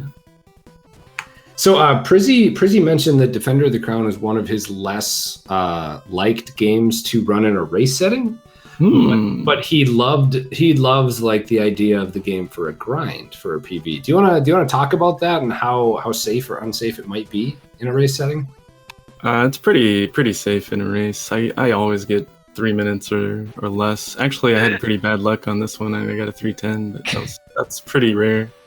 Because I was gonna say, like, Yogi actually talked to me pretty early on about how he was like looking at some safety strats, and he hadn't like quite gotten them down yet, but they seemed really consistent, or at least what you were trying to do, and it sounds like you actually ended up getting those pretty well.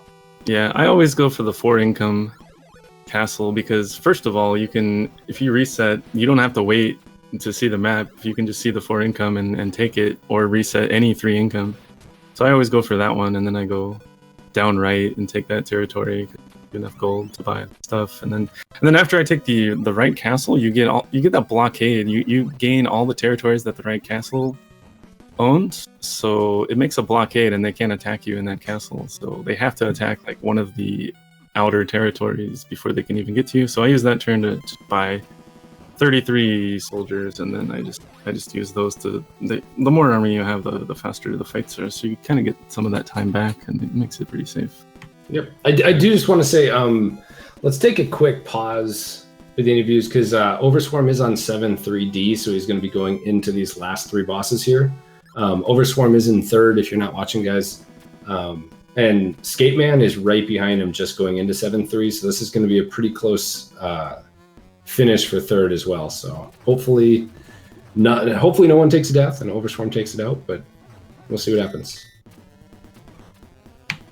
While we're talking about that, Yogi, were there any surprises about the race? Like, what did you really have fun doing today? What did you dislike doing?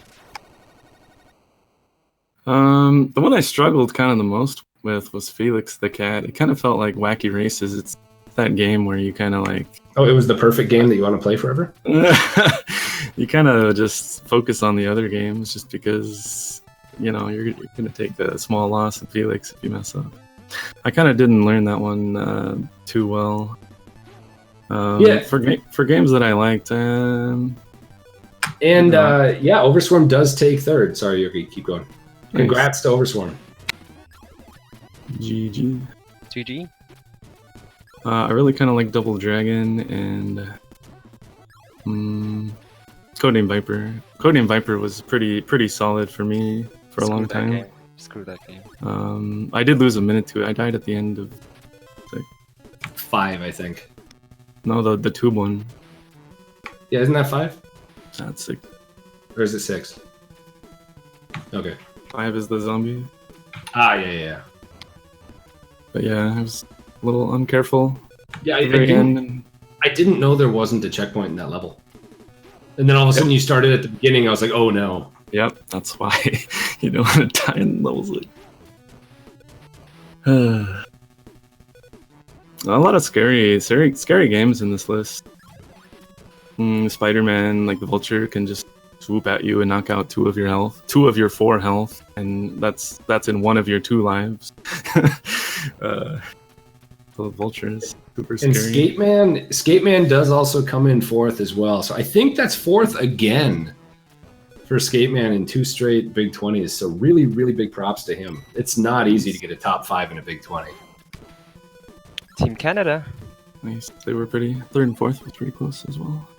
Yeah, no, I have a feeling it's going to be a lot of this. It's going to be like each couple places are going to have a few people that are really close because there were so many close times. Like if you look across, like Yogi and Prizzy and Pikachu were right there at the top, and then right behind them, a few minutes behind, were like 10 other people were within like 5 or 10 minutes.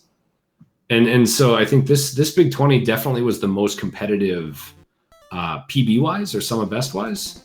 And we're definitely seeing that is there was a little separation from the blind game, but we have pockets of people that are right next to each other, like going along. It's really, really nice to see. Like, what did you guys think, both Prizzy and Yogi? Like, how did you think the race is going to go? Like, are there any people that you were really worried about, or was it more just about trying to do what you can do and like do your best and just see where things happen? Well, I just realized how bad the blind game was actually in this list, because like that destroyed a little bit of that tight competition. It's like, as you said, like we were all really close PB wise, and it's kind of unfortunate to have that blind game at the beginning, or else I think we would have seen a really tight race with like 4, 5, 6 people at the top and a lot of lead changes. But yeah. Well, I mean, we still got an incredibly good race with a lot of lead changes. Right. Yeah. It just we might have seen a couple more people up there. That's right. Yeah. As a note, Prissy and I have the exact same sum of best. Yeah, I did mention that. That was insane. Like I don't think I mentioned this, but like last time, Yogi, in the last Big 20, I think you and I were very, very close. We weren't exact, but we were very close. And then this time, you and Prizzy were exactly the same for the best. Like it was really good to see. I knew you guys would just deliver with such an awesome race. Yeah, I don't know. I cannot wait to see the race. I Give you guys this commentary. was gonna say I do want to give a chance, see if we can get Overswarm or Skate in here. Do you guys have anything else you want to say? Anyone you want to thank, or like the floor is yours. Like take as long as you want. Well, I'm just gonna be quick. I just want to say sorry, Yogi, for stealing the victory. Maybe next time without the blind game. But, but yeah, thanks Simpsons. I hate you. Thanks Jetsons. I will never play Jetsons ever again. Thank you Mega Man 6. Thanks everybody for watching. And thanks Yogi. Congrats, second place. And yeah, Yep, GG, man. GG. How about you, Yogi? I'd like to thank Adventures of Lolo for being nice and slow and easy as a break in the middle of the run. Yeah, I like the 30 seconds in between games too. It gives you a little breather in between games. Makes it more fair between emulator and flashcards as well. So that was good. Screw you, Burger Time, because I died for some reason. That was not the decider though, because you only lost like 10 or 12 seconds on that. Yeah. I mean, you can't pin it down on any one thing. Look at sum total of everything. No, we did mention that to everyone that you died. in case they hadn't seen it, don't worry. Yeah, GG to everybody. It was a fun one. Oh, Yogi, I did want to ask something. So, like, the last Big 20, like, race day, lots of stuff happened. We don't need to talk about that. But then you went and did the Big 10, and you did really well there. Do you think competing in that, like, we talked about this a little, and you thought it would help. Do you think competing in that actually made, like, this competition, other, like, online, not in-person competitions, like, be a lot easier for you? I think so, yeah, for sure. Like, I'm actually really happy about that, because I know you used to get really nervous and sometimes mess up on stuff, but, like, you were so solid today, and it was really good to see.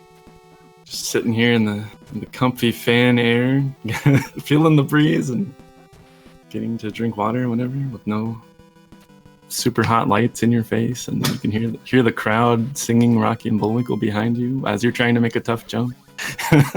Okay, and before we do say bye to Yogi and Prizzy, we do have Cats just finishing up 7-6 right now.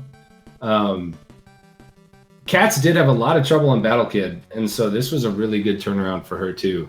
But she is done with a 322.46.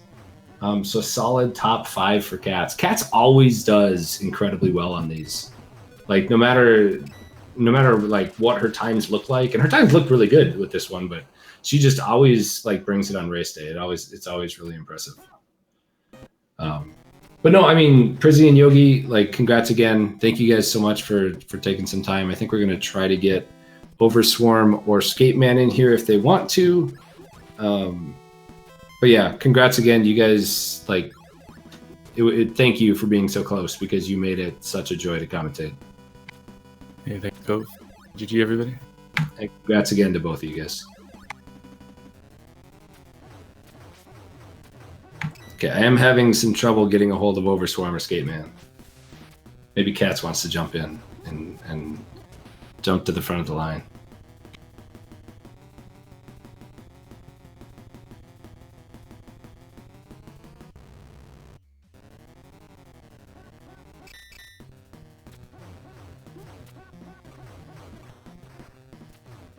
But yeah, we have Canonophone just finishing right after Cats here, as he is now on the last boss.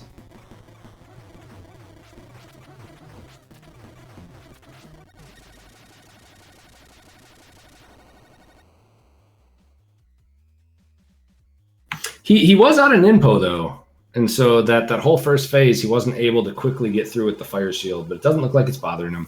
He is through in 6th with a 324.31.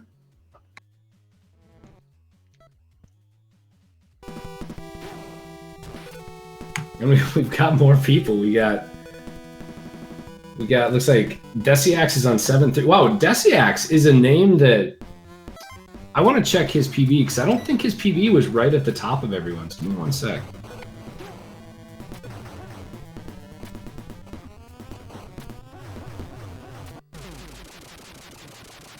Do we get any Ninpo back here?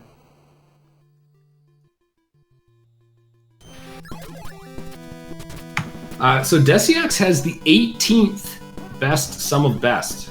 It was nowhere near the top, but apparently he had a really consistent run, which is really good to see. Oh, and Whoop got right on the stream at the very end to finish in 7th place. Dexter, do you want to bring Skate in? Sure. There's a lot of switching at the moment. No, yeah. Sorry, I know you're busy. If you don't mind, I'll just I'll tell you when people come in. Yo, Skate, what's up, man? Oh, hey, what's up, guys? Dude, you got 4th you got 4th last Big 20, right? Yeah, back to back. I'm so happy. Yeah, dude. How do you feel, man? Pretty good. I mean, when I saw Battle Kid, I was like, oh my god, did they actually pick Battle Kid as the mystery game?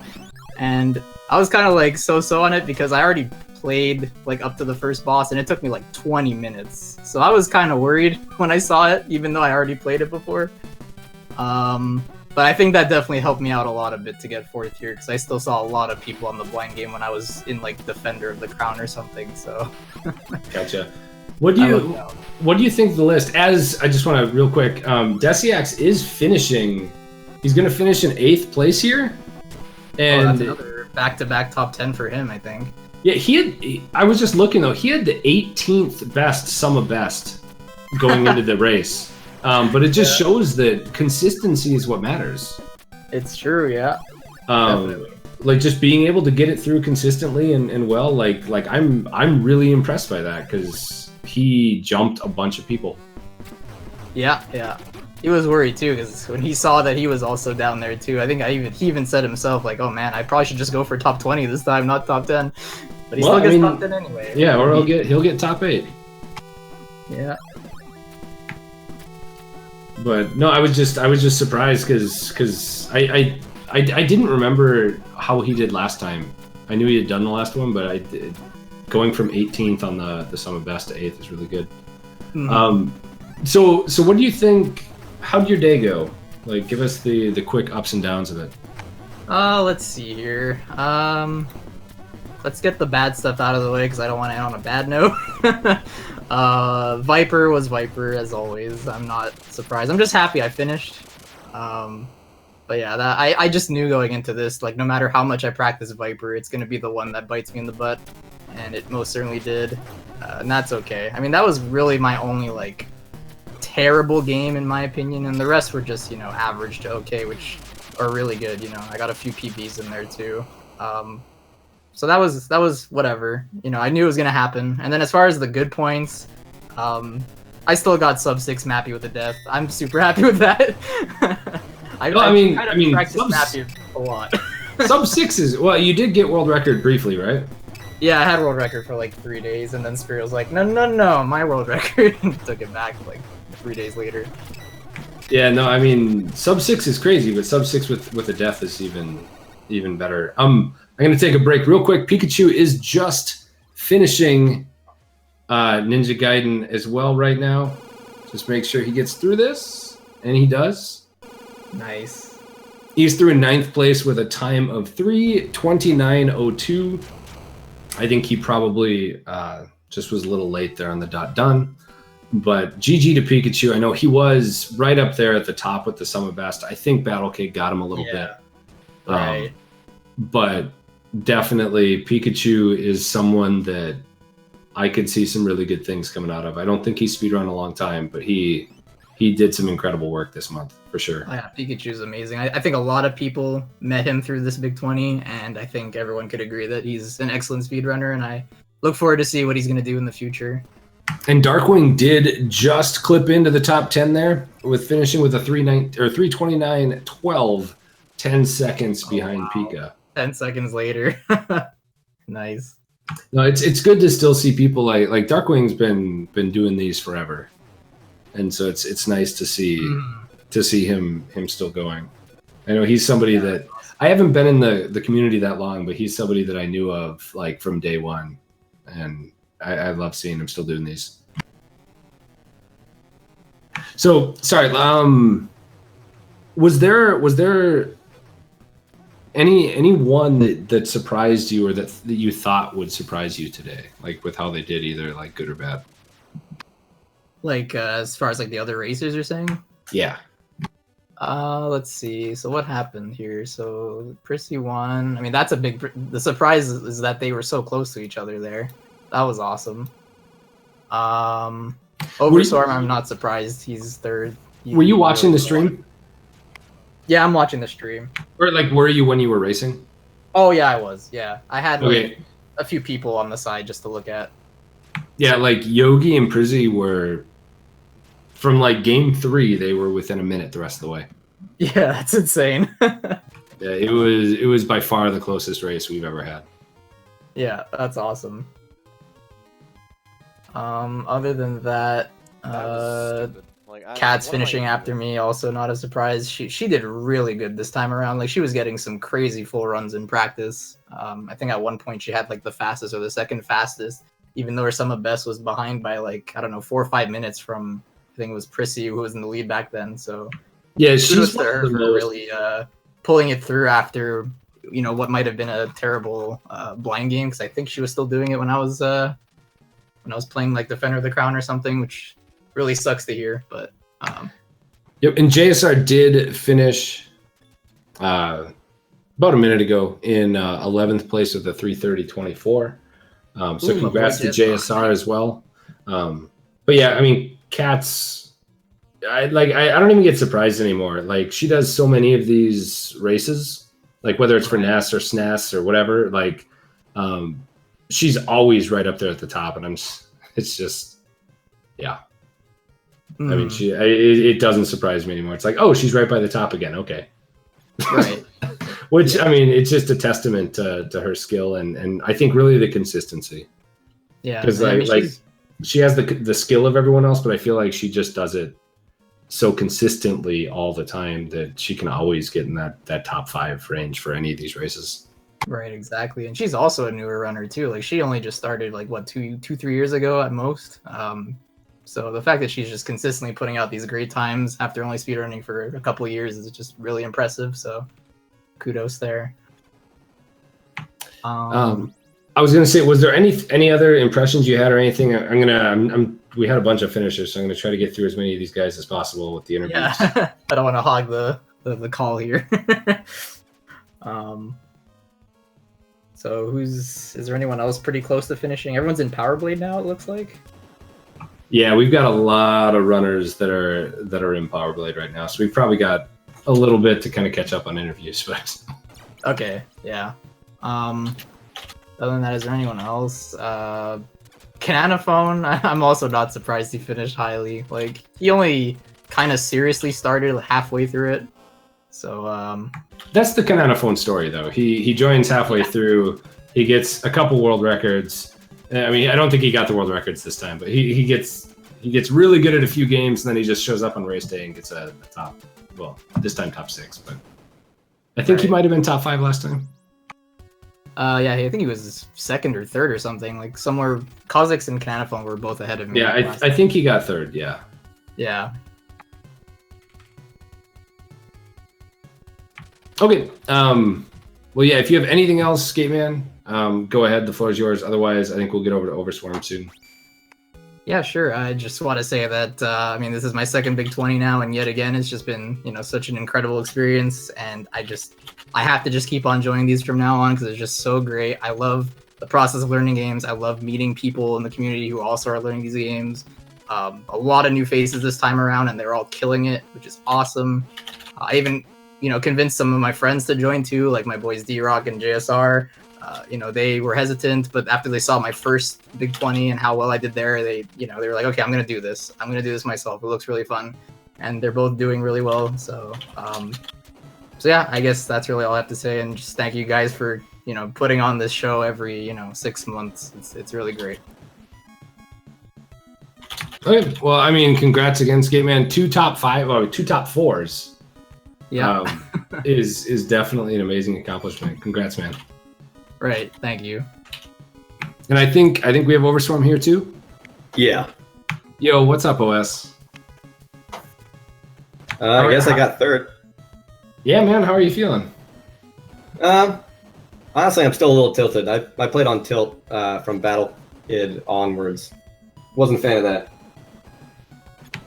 Yeah, I mean, it definitely it got a lot of people. What was your time on Battle Kid? 12 minutes and 20.9 seconds. Okay. Yeah, so you were probably like 4.5 minutes, I think, behind Prizzy after that. Like, was that a fast Battle Kid time? That was definitely way above the median, I would say, or way better than the median. Yeah. I think Prizzy had the best time at a 7:30 or something. Yeah, And he already knew about Battle Kid. It was Prizzy and Yogi, and then They still got there was a really pretty good big times, gap. like not counting Battle Kid. I was playing on tilt, and at the end, like I looked up and I was like, okay, so let's say like if I played pretty well, not perfectly, but pretty well, what place would I have gotten? How close would I have been? And I still would have been like 5-6 minutes behind. Like they did super well. It's not even a contest. Like Yogi and Prissy were so far ahead of me. Yeah, I mean, I know there's been a lot of let's just say there were a lot of people that weren't too thrilled about the blind game, but I think when you look at like Prizzy took I think 7:30, so add 30 seconds, 8 minutes. That means he still got a 2:54 in the race. Yeah, and 2:54 is a stupid good time. It's faster than I've ever done. Yeah, I mean, the only 2 people that had a 2:54 before the race were Prizzy and Yogi. Yeah, it was really close last week, and then like a day or two before the race, Yogi's just like, "Hey guys," and he just puts his times on the sheet, like trying to demoralize everyone. Takes all the golds. And yeah, Prissy, I mean, I'm super impressed by Prissy too, because like we all know he's good. Like he plays very well and he learns quickly. But he was gone on vacation for a week, like a whole week. He was gone, not practicing, and he came in. And earlier this week, he got like a 3:30 as a time, and 3 days later, I think he was still getting like high 3:10s. And I was a little worried because his times were so much better than everyone else's on the sheet. But he pulled through. Like he practiced and practiced and practiced, and he got it. So I'm super impressed by that. Yogi too. He started late, but it's very impressive. Yeah, I mean, both of them are Big 20 champions. They are 2 of the best nest runners that we have. Yeah. Period. So while I'm not surprised they did that, it shouldn't take away from the accomplishment at all. Oh no, like they did very well. Like I'm super impressed by them. Like I just started speedrunning in July, but I've played games competitively for a long time, and I had never been exposed to that kind of divide in the speedrunning community yet. I had never been like neck and neck with somebody that's like a top tier speedrunner racing the same games as me. And seeing that, like, it's eye-opening, like watching how they practice, what they do, like how much time they put in, what their strategies are, what safeties they take. It was pretty eye-opening for me because I'm still kind of a noob at this. But Yeah, the person I was most impressed by from everyone playing is by far Cats on your head. Like I was super impressed by her. She did not start off with great times. And she ended up like getting the world record for Last Ninja. She got bumped to second, I think, since then. But she got the world record in Last Ninja while she was practicing. She cut her time down from where like she wasn't even close to my times, and then she passed me up by like a minute and a half, I think. And I never got close to her. I never got close to her PB while we were practicing. Yeah, so you're gonna get used to that. That's what Cats does.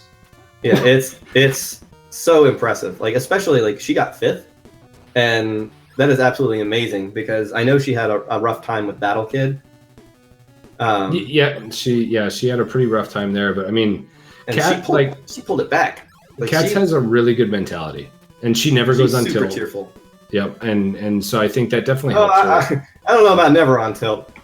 She very rarely goes on tilt. It takes a lot to get her on tilt. But she's got one of those really good mentalities where she knows that she's strong in those other 19 games, and so even though the first one didn't go well, she can still stick with it and put together a really good time.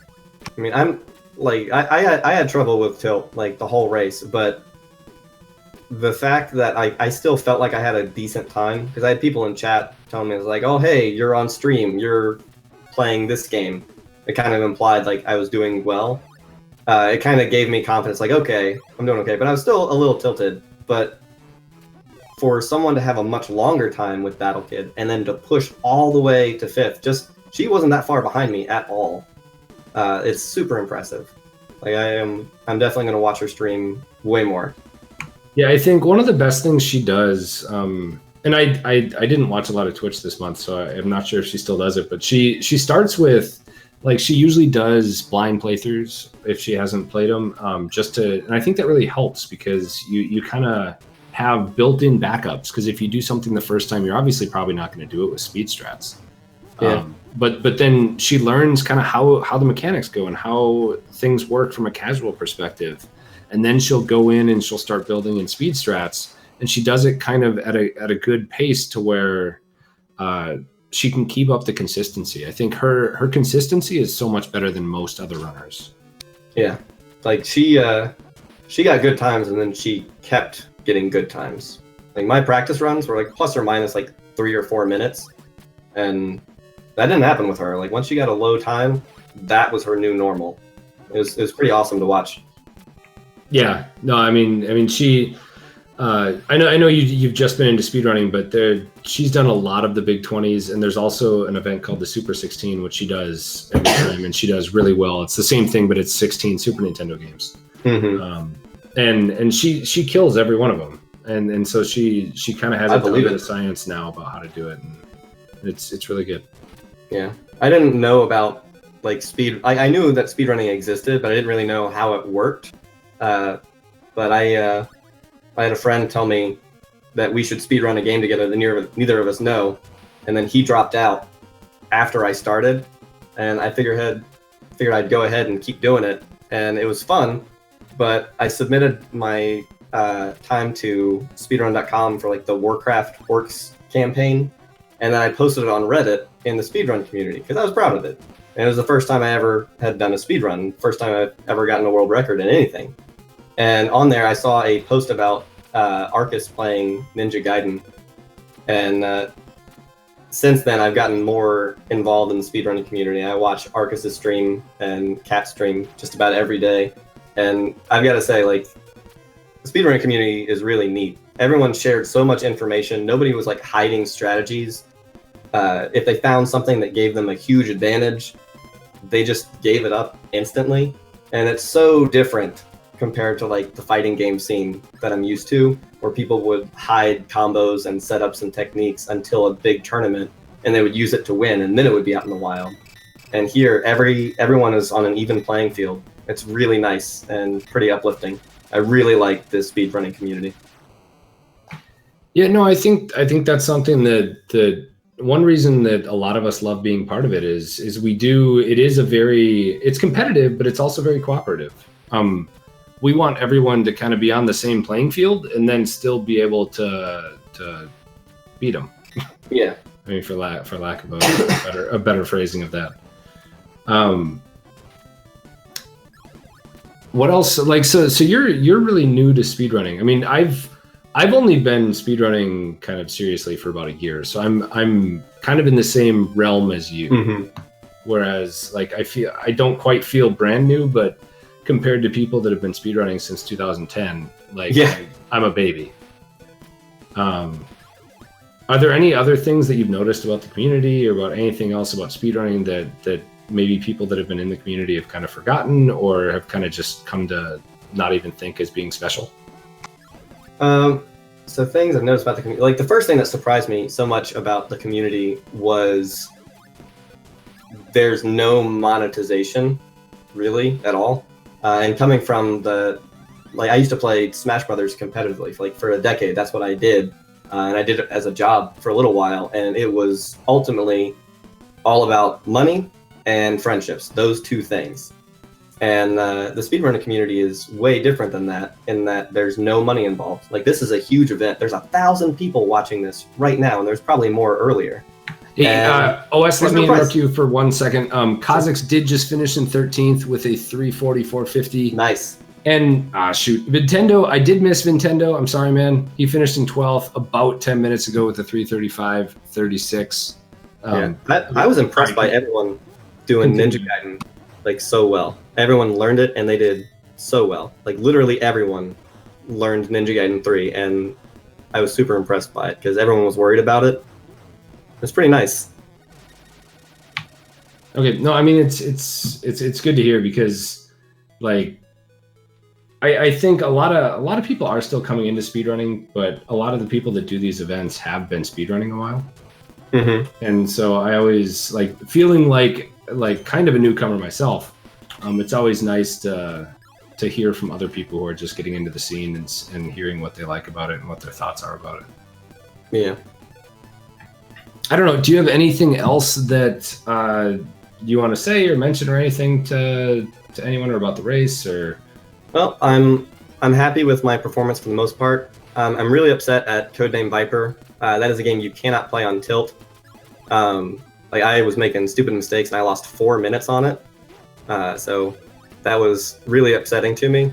I thought for sure I was gonna be bumped out of the top 10 when I botched up Viper that much. And the thing I'm saltiest about the most, more than Battle Kid, more than dying in Codename Viper, more than having a death in Jetsons on the quick platforms, more than any of that. In Power Blade, at the very end, I jumped on the the Mega Man blocks that appear, and you wait 2 seconds and another block appears, you jump on that and you jump on the ladder. You can jump from the first block to the ladder, but I missed that jump once in practice, and my rule was if I missed anything in practice, I removed it until there were no more time saves, and then I would come back and practice it. But if I didn't have it, if I had other things to practice, it would just be gone forever. And I missed that in practice, so I removed it, and I just jumped from the first block to the second to the ladder. Very easy, very safe. And I guess I spaced out or something, because I jumped on that first block, and then it just disappeared, and I fell straight down, and I lost over a minute coming back. I am so salty about that. I actually did die on that once. In the little bit that I was practicing at the beginning, I died on that in a run, and I was like, wow, that is awful. So upsetting. No, because you lose a really large amount of time. Yeah. You lose you literally lose over a minute just from that one jump, and it's right at the end. You do. And I was feeling good about my time until that happened, and I was like, okay, if I make one mistake in Ninja Gaiden, then I'm in trouble. But my Ninja Gaiden 3 was working really well. I hope to get a sub 13 in it pretty soon. And I was gonna say, I mean, I wouldn't feel too bad about that, because even with that, no matter what happened there, you were gonna get third either way. I don't know about that. You lose the Fire Wheel in stage 7. Okay. I'm just saying, whether you died there in Power Blade or not, you would have got third place. Yeah. Like given everything else that happened. But I mean, no, I think definitely yours is probably the most impressive performance, because you are very new to speedrunning. I honestly, when I looked, so Pikachu is also pretty new to speedrunning, but he's been speedrunning a little longer than you. Yeah, and Pikachu's great. We trade strategies a lot. I knew Prizzy and Yogi would be right at the top. I was worried that Pikachu and you would be able to kind of pull it together just because of how new you guys are. Mm-hmm. But no, I mean, you killed it, man. And you did really well, so you should be really proud. I don't know what happened to Pika. Is he finished? What place did he get? He got 9th. He had some troubles with Battle Kid. I'm not sure what happened after that. Yeah, I figured Battle Kid would be trouble. Both he and I actually practiced blind games to practice learning new games. I have a list of 20 blind games that both of us practiced, most of them. and it didn't help. Didn't help at all. None of those were I want to be the guy. So we were practicing NES games. I mean, there were a lot of people that practice for blind games, and I don't know how I felt about it, because I feel like on the one hand, the odds of you picking the game are so low, and on the other hand, I don't know. I just feel like that's not the point of it either. It's supposed to be a blind game. Yeah, and but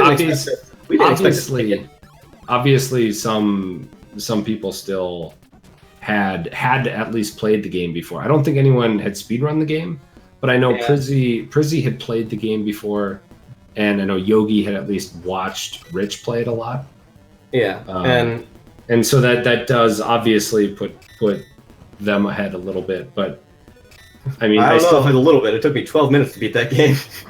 Yep, but I mean, if you still look by the fact that like Yogi in second place beat you in third place by 13 minutes. Oh yeah, like they're way better than me. Like I wasn't gonna win no matter what. You could take Battle Kid out entirely, and they still would have been ahead. Like it may have been a closer race. Like I will say that, but I don't think the winner would have changed. Yeah, and yeah, like practicing the blind games, it was less to try to like guess the game, although that would have been great performance-wise, like as evidenced by Yogi and Prissy like doing much better on Battle Kid. But it was more learning how to learn. Because like I had a decent advantage coming into the Big 20, because when the Big 20 was announced, I played a couple of games. I played a couple of games that I thought might be on it. So I played like Ninja Gaiden 3 US version. I think I played the first 2 levels of Power Blade.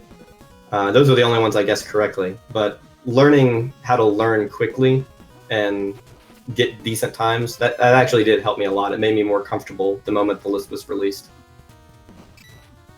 Blind game practice though, that didn't do nothing.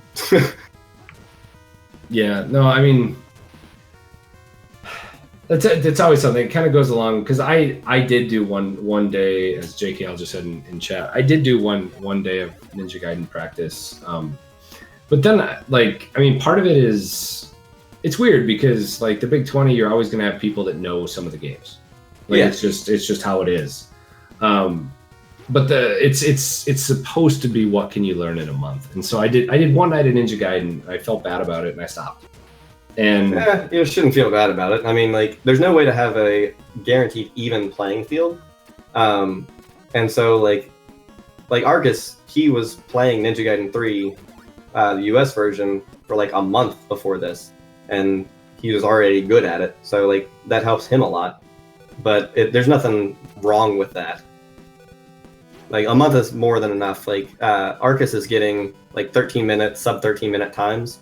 And I was getting like 13, 20 times in Ninja Gaiden 3 in a month, because you learn most of it very early on. And the thing about speedrunning that takes the most time is those last little bits of time.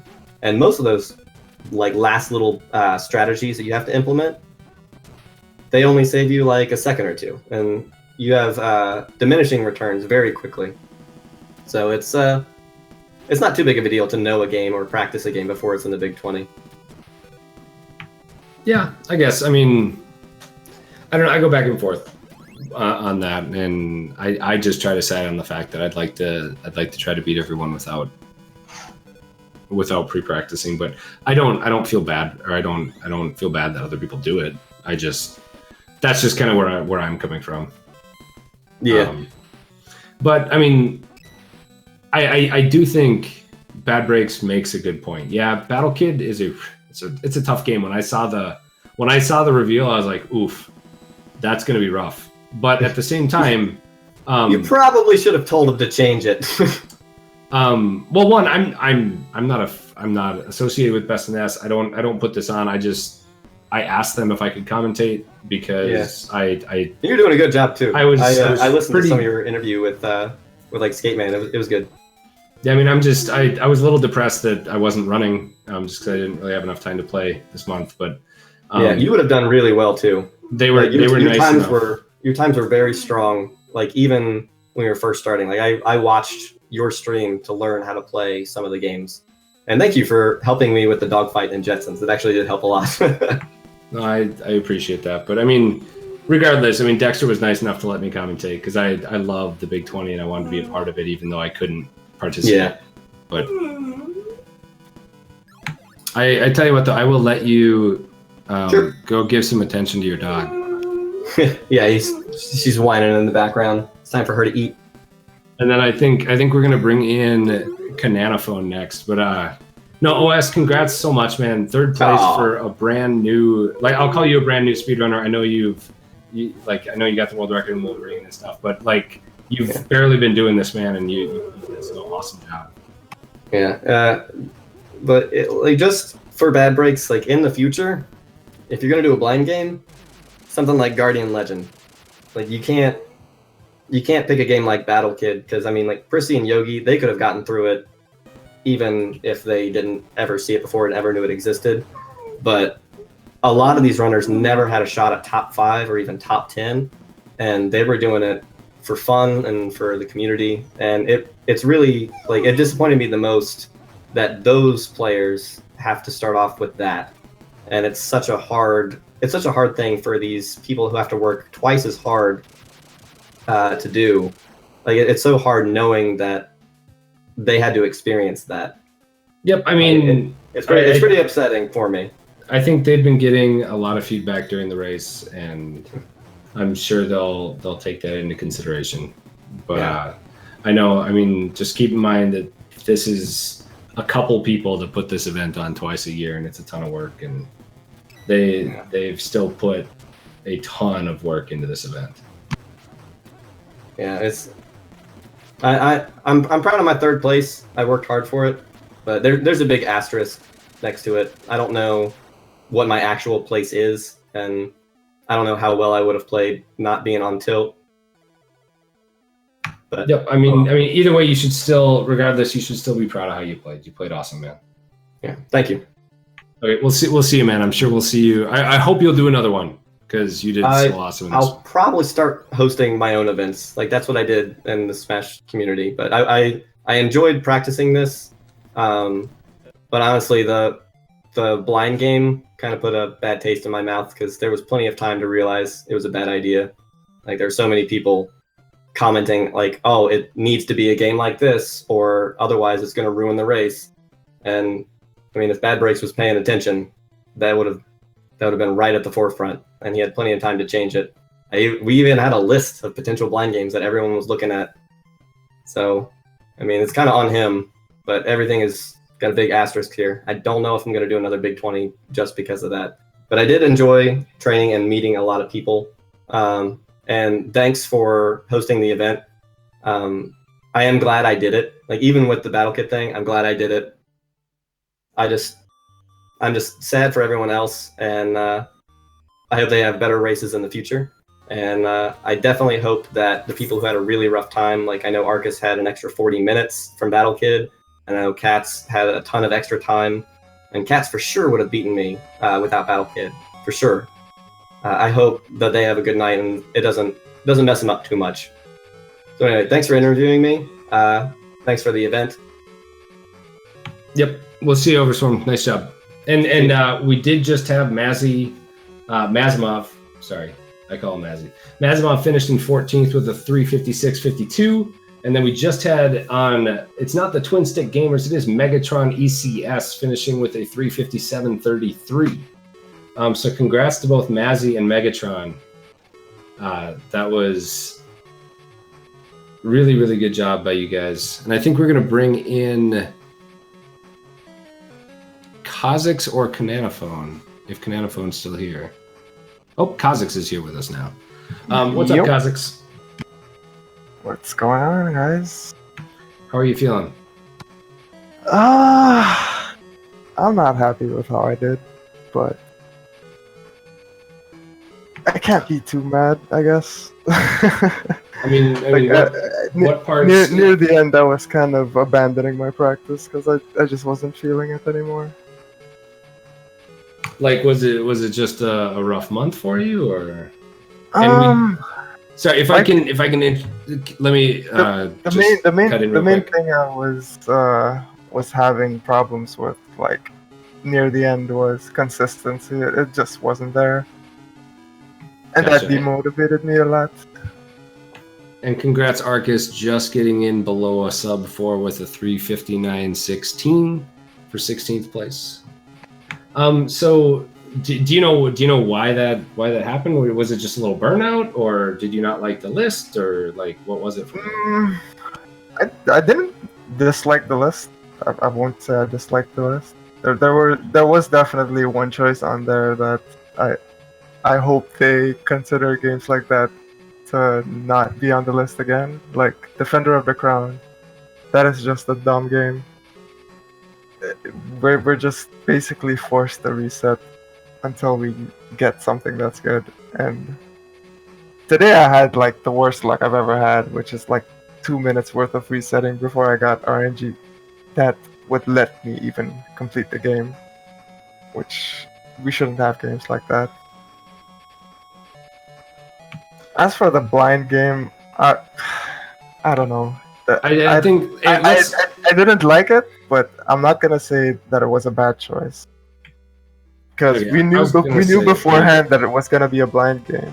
We've talked a lot about the blind game already. I don't think we necessarily need to talk more about the blind game. But congrats, 8 Bits of Joy in 17th with a 4 hour 22 second time, and then Mike the Swan right behind him at a 4:01.11 for 18th. But no, I mean, I think a lot of people had you finishing, or had thought you would finish pretty high in this one, Kazakh, because you usually kill it in these events. But it just seems like this list wasn't quite for you this time. Yeah, that's mostly the case. Like, there were some games on the list that I just couldn't get good at, which might sound like a bad excuse, but it's like when you dislike a game, it's really hard to practice it. Nope, I completely understand. And Smart Alec 0624 is also finished in 19th with the 4:01.30. We are getting a bunch of people right in that 3. Like, there have been like 5 or 6 finishers in the last 5 minutes. So congrats to everyone.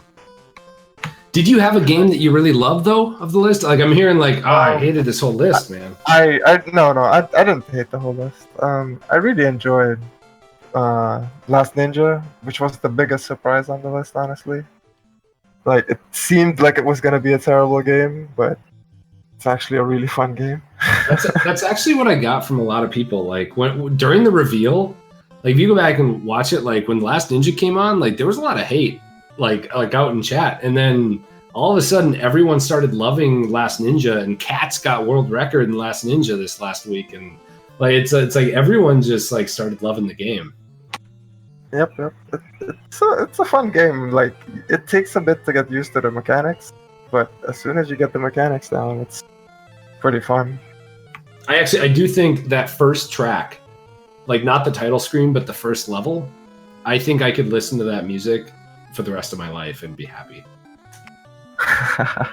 Like it's so kind of janky, and it sounds like somebody made it with like, it's like Wesley Willis. Like probably you guys are too young to know who Wesley Willis is. There's this dude in Chicago that was homeless and had a Casio keyboard, just made these dumb songs, and it was like one of those songs, but it's so catchy, and I could listen to it forever. Yep. Like the intro for that game is probably my favorite part. The intro music, like the opening cutscene. But no, I mean, what were your other thoughts about the race? For the race itself, like, I would like to see some thought put into like the order of games, because playing Jetsons after Bart and his Space Mutants is probably the most radical change I've ever had in a Big 20. Like, and I've done a lot of them. Like, control style wise, that is a huge switch up. Yeah, I actually, so I think that's actually one of the good things that happens. I love, like, I remember last Big 20, I forget the games, but there were like a 3-game transition where like it was completely different from every game. and it was really hard to wrap your mind around, like going from one game to the next. And I feel like that's part of the challenge that's inherent to a Big 20. I think that's a good thing, not a bad thing. I think like if the order was maybe Felix like Simpsons, Felix the Cat, and then Jetsons, that would have been maybe a bit less stressful, because like you're used to like holding A to sprint, and then you go to a game where it's the most clunky game you've ever played in your life. Yeah, no, I mean that does happen. I will say real quick, Subcogitate did finish in 20th with a 4:03.07. Looks like 4:03.06 on the stream. Stan's also finished. And then Stan's finished with a 4:05.01 in 21st as well. So congrats to both of you guys.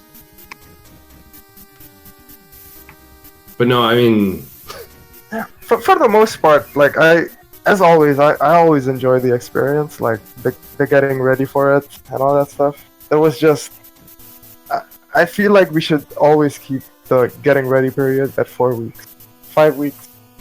I feel like the burnout always happens when we do 5 weeks.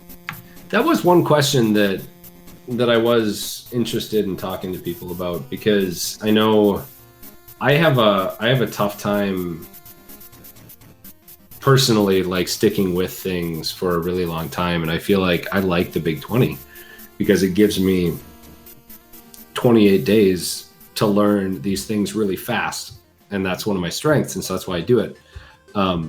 Yep.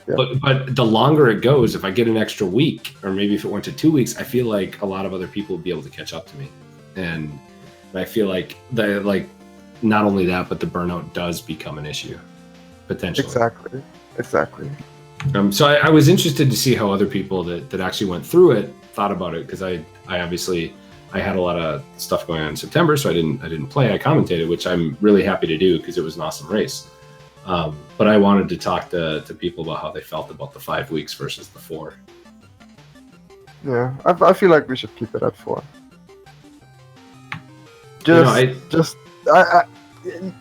At least in my experience with it, each time we've done 5 weeks, like near the last week, the motivation just somehow slips away. Yeah, and I mean that's the thing, that it might just be you, or it might be everyone. I mean, it depends. Kirlaus, look on the right. Oh, you can't see the right. Sorry. Prizzy got first and Yogi got second, very closely after. But yeah, you can't see first on the screen. I apologize. Alright. Anyways, I'm gonna go find some food. Sounds good, Kazakhs. Hey, congrats, man. I'm really glad you did another one, and hopefully we'll see you next time, man. Yeah, probably. Like, okay. This is usually my thing. I know it is, man. And so just for those who don't know, Kazakhs did get second to the last one. He killed the last one, and so you definitely want to give him a follow. But have a good night, Kazakhs, and we'll talk to you later, man. Peace, guys. Have a good one.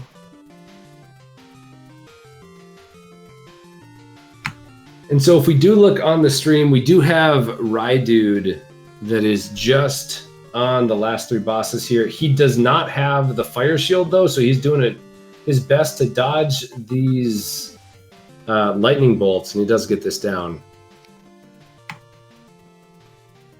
Yeah, the numbers to the right of the names are the Speedruns Live rankings, and so the people with a higher number have mainly they've been in Big 20s before and they've done well and they've accrued points. I wouldn't pay too much attention to it, but the higher the number, the more success overall that they've had in Big 20s. And if you see an unranked, that usually means that this is their first Big 20.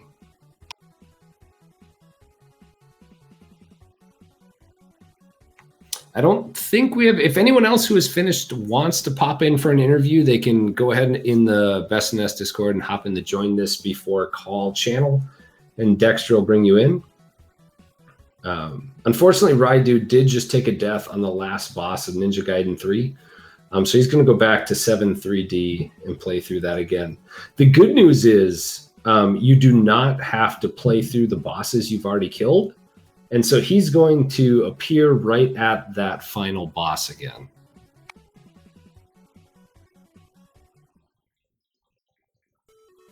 You know, Drum, I feel like you didn't have. When you first talked to me, it seemed like you weren't too confident. But I am sad to see that you did forfeit. And congrats to Rydude, who did finish in 22nd with a 4:09.49. So congrats, Rydude. I also hope I'm saying that right. There is always a disclaimer that I will say your name wrong no matter what your name is. But I mean to say it right.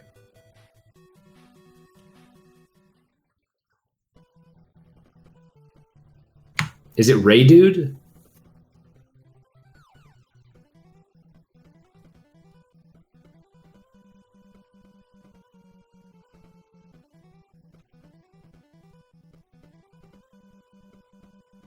Yeah, Prizzy won, and Yogi was something crazy like 13 seconds behind him or something.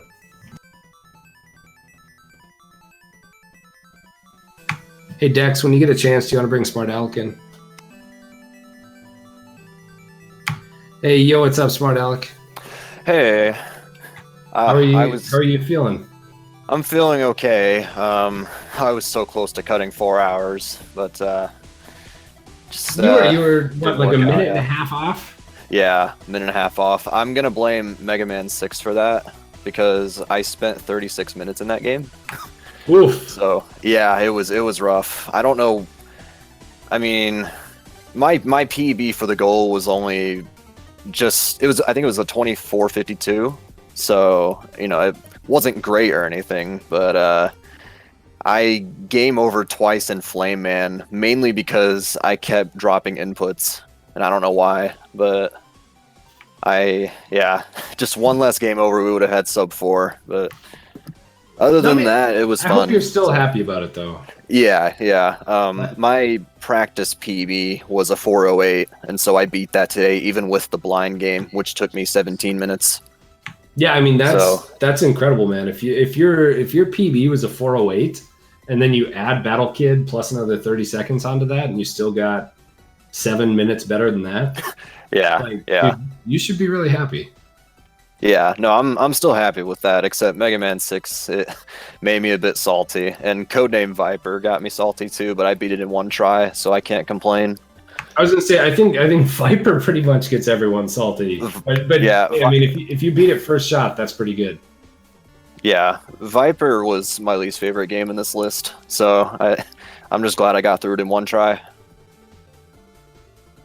No, so I mean, yeah. Do you have any other thoughts about how the race went? I mean, it seems like you were outside of not getting sub 4. It seems like you have to be pretty happy with how you did personally. Yeah, there were a couple other games I was worried about, like Defender of the Crown. I was worried about because I wasn't sure how long that was going to take, but I only had to reset twice, and I got the pattern I wanted, so I was happy with that. And then I almost game overed in Mappy on round 14. I almost game over, but I survived, and we got through, so didn't have to play that again. So it was a bit scary, but yeah, overall, it was, except for Mega Man 6, around that point. Other than that, it was fun. But I'm glad I did it. Okay, and was this your first one? This is my second one. Okay, because I thought I had seen your name around before. I couldn't remember if you did the last one or... Yeah, I did the last one. I don't remember what time I got, but I did the last one. That was my first one, and then this was my second one. And this was my first time playing on a power pack. Last time I was on emulator. But okay, how has your experience been going from emulator to console? I felt, I mean, it felt a lot better for me personally. I didn't mind playing on emulator because I kind of just got used to it. But switching over, it felt a lot better that I could just play on my NES. So. No, it's good. I think, and that's actually one thing that I do want to encourage others. I when I started speedrunning, I was on emulator, and then I picked up a power pack, and I think I got better overnight just by getting a power pack. Yeah. It took a little while to get used to like not having some input delay. Right. But I strongly believe that if anyone can afford to get a power pack or an EverDrive, probably an EverDrive nowadays, now that they have the patch with better, easier save states, it helped me out a lot. Yeah. But that's your PSA to play on console for me. But right, yeah. But no, I'm glad you enjoyed it. Like, I mean, I love watching people because did you do this well in the last one? Or do you remember like roughly what your place was in the last one? I think it was 16th place last time, and then this time I got 19th. Close. So yeah. No, I mean, so that's still pretty good. Yeah. What was your favorite part about this race? Ooh, I think this race, like this specific race, I think, or like this specific run, Defender of the Crown, just I wasn't sure how long that was going to take me, and I was happy that it didn't take me very long. But overall, I mean, I guess like I had never played Felix the Cat before this, and I actually really enjoyed playing that game, and I'm considering learning the whole thing. So it's kind of nice because I consider myself a variety speedrunner. I play everything. Like I have a lot of runs on speedrun.com, and so stuff like this allows me to find new games, and so Felix is one of them, and I might learn the whole thing because that was just really fun to play. No, that's good. No, I mean, I think a lot of people do this for different reasons, and I think that's actually a really cool reason to try to do these, is to find those. Maybe out of 20 games, you find 2 of them that you really like and want to learn. Right. And Felix is one of them for me. Yeah, no, that's awesome. I think a lot of people shared that though. A lot of people really liked Felix this time. Yeah, I didn't play that in the little bit that I practiced, but like almost everyone I've talked to did really like it. Yeah. Were there any games that you just like you will never touch again, no matter what? Codename Viper. I will never touch that ever again. And then I'm gonna say Simpsons as well, mainly because that game hurts to play for me. Like the controls actually like it hurts to play. So I probably won't play that again. But yeah. No, okay. No, I mean, I feel like Viper and Simpsons on a list would probably be towards the bottom for most people. Yeah. But no, okay. Was there anything else you wanted to say? I wanted to just make sure that there's nothing else you wanted to right. to get out before the not end of really. this. Just real quick. I want to say thanks to everybody who's been watching my stream lately. They actually helped me get a power pack, so I want to thank them for that. But other than that, it was really fun, and I'm probably gonna head off and get something to eat because I haven't eaten since before the race began. But good luck to the rest of the runners. Okay, no, thanks, Alec, and yeah, I mean, awesome job to you, GG to your viewers, man. I mean, thank you. Getting you a power pack is awesome. Yeah, we'll see you, dude. Congrats. Thanks. Thank you. Again, I think we're gonna get Kananaphone in here now, and I think McFly is gonna take over for a couple minutes. I'll be right back. Yeah. All right. Sounds good, man. Oh, hey, McFly. Hey. All right, time for the difficult interview. You know, are you ready? Are you ready? I got nothing, man. Dude, I've been AFK for a while, so Cove, he's like, dude, I gotta run. And I'm like, okay, I'm back. What's up? So I'm just gonna ask you this question. Okay. How's it going? It's going good. I overperformed. Yesterday, I think if I had finished that flow run, it would have been 40 minutes slower, not including the blind game. Yeah. I mean, honestly, you know, I was checking back on your stream a lot, even when it wasn't mainstream. I mean, I thought you were doing a great job, man. There were no disasters at all. Yeah, seriously, it was like you were always right. The last Pirate Tomato and Killer Tomatoes killed me 8 times in a row. Mm-hmm. And then I learned you can like damage boost through them or something, but I didn't know that. So I didn't actually see how you were playing Battle Kid. Like, how did that go? I mean, obviously it went better than it did for some other people. Well, okay, so I did play it like 8 years ago when it came out. Okay. I don't know how much that counted, but like... It wasn't like... Well, I mean, surely you forgot a lot of stuff, but like, at least Like you knew what the game was, you knew how to play it. Yeah, I mean, I know I guess it turned out I had one of the better times in it. It was 10-14. Oh, yeah, not terrible then. But I mean- I was fuming during it because I was like, oh my god, how am I dying? For what? So I bet everyone else felt even better. Yeah, sure. Well, I mean, like I said, I kept on checking in to tell that like you were at least consistent after that. So like you were kind of in like the fourth spot or like third or fourth. And yeah, you like stayed at that. Like I did a lot of things pretty safely, trying not to game over, especially like Felix the Cat, which is a game I barely practiced at all. So Right. I mean, I should have, but I didn't. Every time I played it, I was like, oh my god, why me? It's not even that bad. Your favorite game out of the list? Usually I could answer that pretty easily. This time, I can't. Really? You know, Like, the nothing game I stands played out. most, it might have been City Connection, but that's just because it was so annoying that every time you like run into the cat, you're like, all right, I can play this, and you hit Right. reset. I guess You just maybe do that over and instead over. of your favorite, what did you think was maybe the most? Oh man, I don't want to say fun. Well, yeah, like most fun. Is there one that like you at least did learning? The Simpsons was fun, and Really? let me. Yeah, that's completely opposite of what we just heard like 5 minutes ago. The controls are terrible, but they also give you like a lot of stuff. There's a lot to do. It's very like finicky. And Right. I don't know. It's more fun than it should be. Like, I think that it's a good game that's completely ruined by the controls. I can't think of like a better example.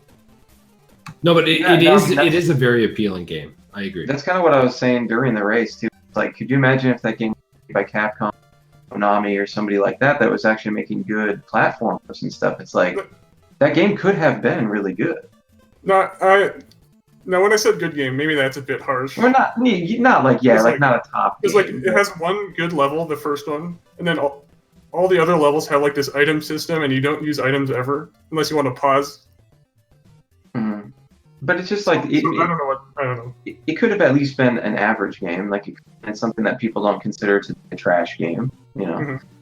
Um, Actually, oh sorry, my most fun was Double Dragon, but I sort of knew that game already. Okay. Yeah, that's Double Dragon seems like like at least for this goal. I mean, there's only My the run- one platforming section. My run The was sweet. platforming is what This gets goal. me at night. Yeah, well, it's better than the sequel. Well, yeah, fair enough. And it doesn't have knees, which is great. Right. How about worst game then?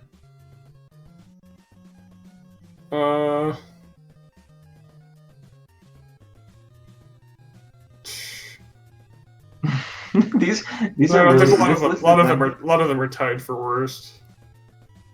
Okay. I feel like if I was gonna pick one, Like Spider-Man, Tomatoes, Barbie. Oh, Mappy was really fun too. Okay. I wish Mappy had like more levels because it'd be fun to learn the whole game, and then it turns out that is the whole game. Right. Yeah.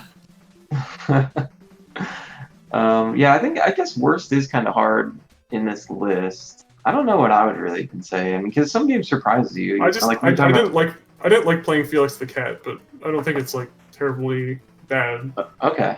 I just Felix I don't the like Cat's generic just got a whole lot platformers. going on. Like It's it's just not kind even, of like it's not even a generic platformer. It has vehicles. Yeah. I don't like collecting 100 of something and then you get a 1-up. That's the real problem. Okay, fair enough. Yeah, I don't know. I'm just well, how about like Jetsons and stuff? How are you feeling about that? I think Jetsons, it would be great if it wasn't like 10 FPS. Yeah, because what was it? It's something like Hope was telling me that it only checks for inputs like every how many frames? Yeah, it doesn't eat inputs, but if you like tap it might miss it. But it doesn't. Like if you hold it, it's not like other games might have lag frames where if you press the button, it'll just miss it entirely. Yeah. See, yeah, that kind of stuff. It's like even So if the game it has controls fine, weird, it's like just button, like odd layouts and stuff, it has to at least be consistent. But when you have a game that's only checking for inputs so often, it feels so inconsistent. But But I it don't is get why it's so consistent in a laggy. sense. It's laggy Yeah. when nothing is happening. It's doing a lot of math behind the scenes. Okay. Yeah, man. Let's get It's back. too futuristic, I guess. And why does I mean, Astro well, talk? The graphics are pretty decent. So, I Yeah, mean, I- Okay, I can't explain that one. I have no idea why Astro talks, but I'm sorry, Jetsons. I love Jetsons. Yeah, Jetsons should be. Everyone should love Jetsons. yeah. Period. Game over. Done. okay. That's my addition to this interview. Go ahead, McFly. I mean, yeah. I mean, obviously everybody has their own tastes and everything, but I don't know. I mean, overall, I feel like this was pretty solid, man. I think that the last maybe 5 games is kind of like a hard lineup at the end, though, right? I mean, you have 3 that are beat the game, and they're not easy games. And then you Yeah. have Mega Man 6 Robot Masters in there too. A lot of stuff can go wrong. I don't know. I mean, I feel like it ramps up pretty Viper is quick. definitely hard. What's that? Viper is definitely like Yeah. one of the harder games I've had to learn for these. Yeah, it seems like a lot of people would probably put that one in their list of games of I'm not going to play this again. Sorry, Mother Brain. I don't think I will play that again. I'm gonna do some of these and just get a time to put on SRL, because I think most of my best runs were not recorded. So actually, they're all not recorded because I didn't make any highlights. So that makes it easy. Nice. And how late were you on joining this thing, right? Because you weren't starting it off, No, I or was. when when it got announced. No, I was for sure. Were you really? Mhm. Oh, for some reason I thought that maybe there was a little downtime, kind of still on the fence. So I didn't full-time practice. I was also playing some other stuff. Mm-hmm. That might have been it. Also, I don't. Yeah, maybe that's why I was thinking that. I don't do any I don't stream full runs and stuff. Yeah. The first full run I tried was yesterday. I didn't even finish that. I got the power so blade and it's I'm hard like, to you know tell. what, this is gonna take too long. I'm going to bed. Yeah. I No, mean, and I think that's the main thing with you, Con, is that you always join and you always do really well, but there's at least a perception that you put in a lot less time than most of the other people. just because you don't stream it as much. No, it's probably accurate.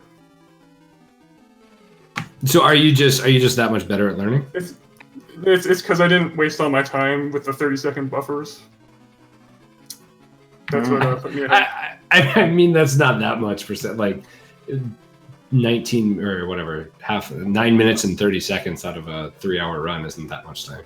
No, it was. Yeah. Yeah, I don't know. I think it's just because, I mean, to your point of streaming the full rounds and stuff like that. I mean, there's a lot of people are interested in seeing watching the practice and kind of seeing how people are doing. But if you kind of do more of that offline, I mean, it's not like you're putting in less work or anything, but people just have that perception, I guess, because we're in such a weird. I mean, now it's everybody's always streaming all the time, you know. But I mean, there's nothing wrong with doing offline, the dirty offline practice, as Yogi called it, I streamed a good amount of it. for single games and stuff. Yeah, that's the thing. I don't think that was not entirely that popular. So hey, watch this guy play Spider-Man one level over and over.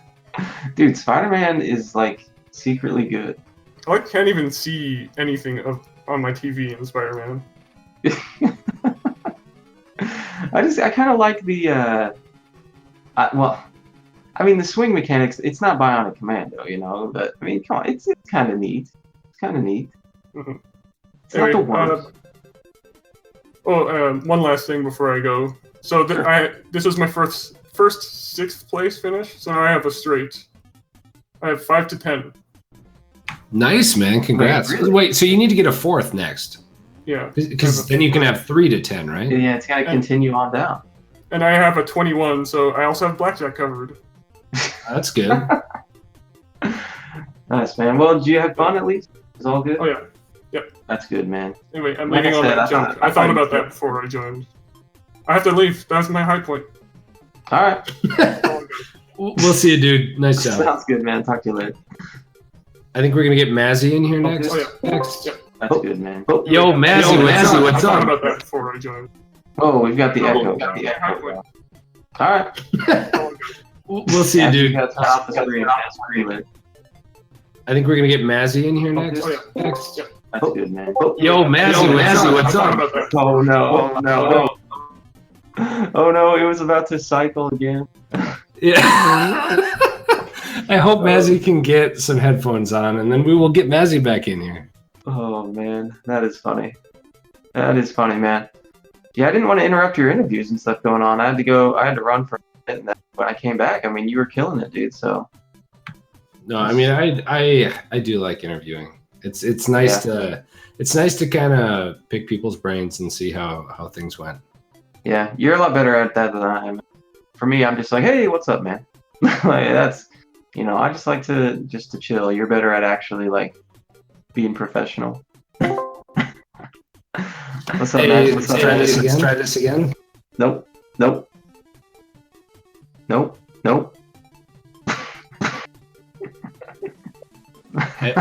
Headphones, Mazzy. Mazzy. No, he's gone. No, I promise this will be good. I love Mazzy. Mazzy. So, story time. Mazimov is actually one of the guys that got me into speedrunning to start. Okay. Nice. Mazzy is probably my oldest friend in speedrunning. Granted, that's only like 2 years. I've barely been around, but I owe a lot of stuff. Like everything I've done with speedrunning is pretty much because Mazzy got me into it. Yeah, I'd like to meet Mazzy someday. I mean, I know, now he's getting back into, he's getting more into running Metro for a good while and stuff like that. I don't know if he ever intends to go to a GDQ or anything like that. It's a fun guy to hang out with. Yeah, no, I think he would be. I think it's tough. I think money-wise it's tough for maybe vacation-wise. Oh, definitely. Like, I don't even know if I'm going to be able to go this year. So I understand. Okay, I think we're ready to try again, Dexter. Hey, Mazzy, can you hear us? Yeah. Yes. Yeah. Oh, okay. There we go. There was an echo problem. Yes. I don't know what. I got a stream open, but it's mute now. Okay. No, that's good. That's actually probably why, because you didn't have it muted. So how are you feeling, man? I'm doing pretty well. Yeah, that was really cool. That was my first big 20. I think that went okay. The first game, the blind game, took me about 30 minutes, but yeah, it was fun. So you had what, you finished sub 4, right? Barely? Yeah, I think it was 3:56, something like that. Oh, that's a really good time, man. For your first one with a half an hour battle kid, I feel like that's a really good time. You started to practice for the last one, right? And then you ran out, you didn't have a lot of time, so you decided not to do it. Yeah, unfortunately things happened, so I couldn't finish the second one, the last one. But yeah, this time I really wanted to get into it and really do the race and everything. And I did, and I'm really glad I did. It was a lot of fun. No, that's awesome. I'm really glad you were actually able to have enough time to learn the games and do this one. So I haven't seen his time come across on SRL, but Mazzy, our good buddy KLM just finished. Yeah. In 25th, and then Firebroth finished right after in 26th. Or maybe I'm just scrolled up on SRL. That could happen too. Yeah, okay. KLM did done in 25th with a 4:33.04, and Firebroth was right behind him with a 4:33.20. So GG, guys. Yep, GG too. I think it went. I don't know for KLM. I know Viper really cost him. Unfortunately, he had to do it like 3 times, but I don't know. I think maybe I hope it went well for the rest. No, I was just telling people, Mazzy, though, that I do owe you a lot of thanks, because you were one of the people that got me into speedrunning with Mega Man 2. And so thank you, man. Thank you. It's really appreciated, and I think everyone is appreciate and what you're doing. I mean, everyone, you're one of the best speedrunner that I met, and I had the chance to watch. So that's the it's really cool to have you for the Big 20. If you're not running, at least doing the commentary and everything. I know you're so good at it that it's gonna be a real pleasure to watch the race, the VOD afterwards. I hope so. I mean, we were lucky enough to have Metro McFly here too. Yeah, or Come did on. McFly. Come on, man. I'm just a guy just sitting here. I'm letting Cove do the thing, and I gotta say dumb stuff now and then just to try to get people to wake up. I don't know. I mean, the thing is, I don't know. I enjoy watching all these things, and it's always fun to watch people. Like, I don't get to pop in and chat a lot in people's streams when they're practicing and stuff, but I do get to like lurk while people are learning the runs. And I don't know. It's really cool to see this, especially for someone like yourself, Mazzy. That you weren't doing this before, and stuff. So coming into it, like, what do you would do another one, I assume, right? I mean, you enjoyed it.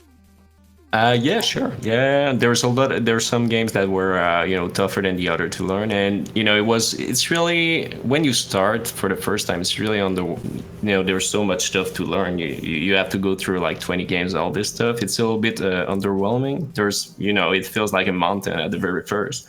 But then after, you gotta take it slow and, go to your own pace as well, because there's a lot of people and some are pretty damn good at learning games and, some have a lot of time too, so you can't really compare yourself to, if you start comparing yourself to the other players, I mean, you're not gonna be happy. You just have to do your own thing and try to do your best. Right. And do you think that, I mean, obviously experience and stuff matters, but I know that, even when you were starting out with Metroid, which you became, a top 3 runner in Metroid, it was, at first you thought the game was kind of overwhelming, similar to what you're just saying about this. I mean, do you feel like you really surprise yourself as you stick with it and put in that work that you're like, wow, I didn't think I was going to maybe do this good, but you kind of like, you do better than you expected? Yeah, well, for Metroid, it's a little bit special. I mean, I went there. It's for the Retro Race Gaming with Kobe here. It was a race that we needed to learn Metroid in 1 week, and then after that, I learned it was 80%, and I did horribly in a week. And after that, I tried to take my revenge, and I actually kind of fell in love with the game. So I really put a lot of time into Metroid. I'm gonna go back to it. Afterwards, it's really. Cool. It's such a good game. I mean, there's so much. Hear this? You guys hear this? You heard it from somebody else, man. It's such a good game. No, I'm happy to hear that, man. I mean, you were on it for a while, and then I know you were doing some stuff, and obviously Big 20 came in and stuff. But that's good to hear, man.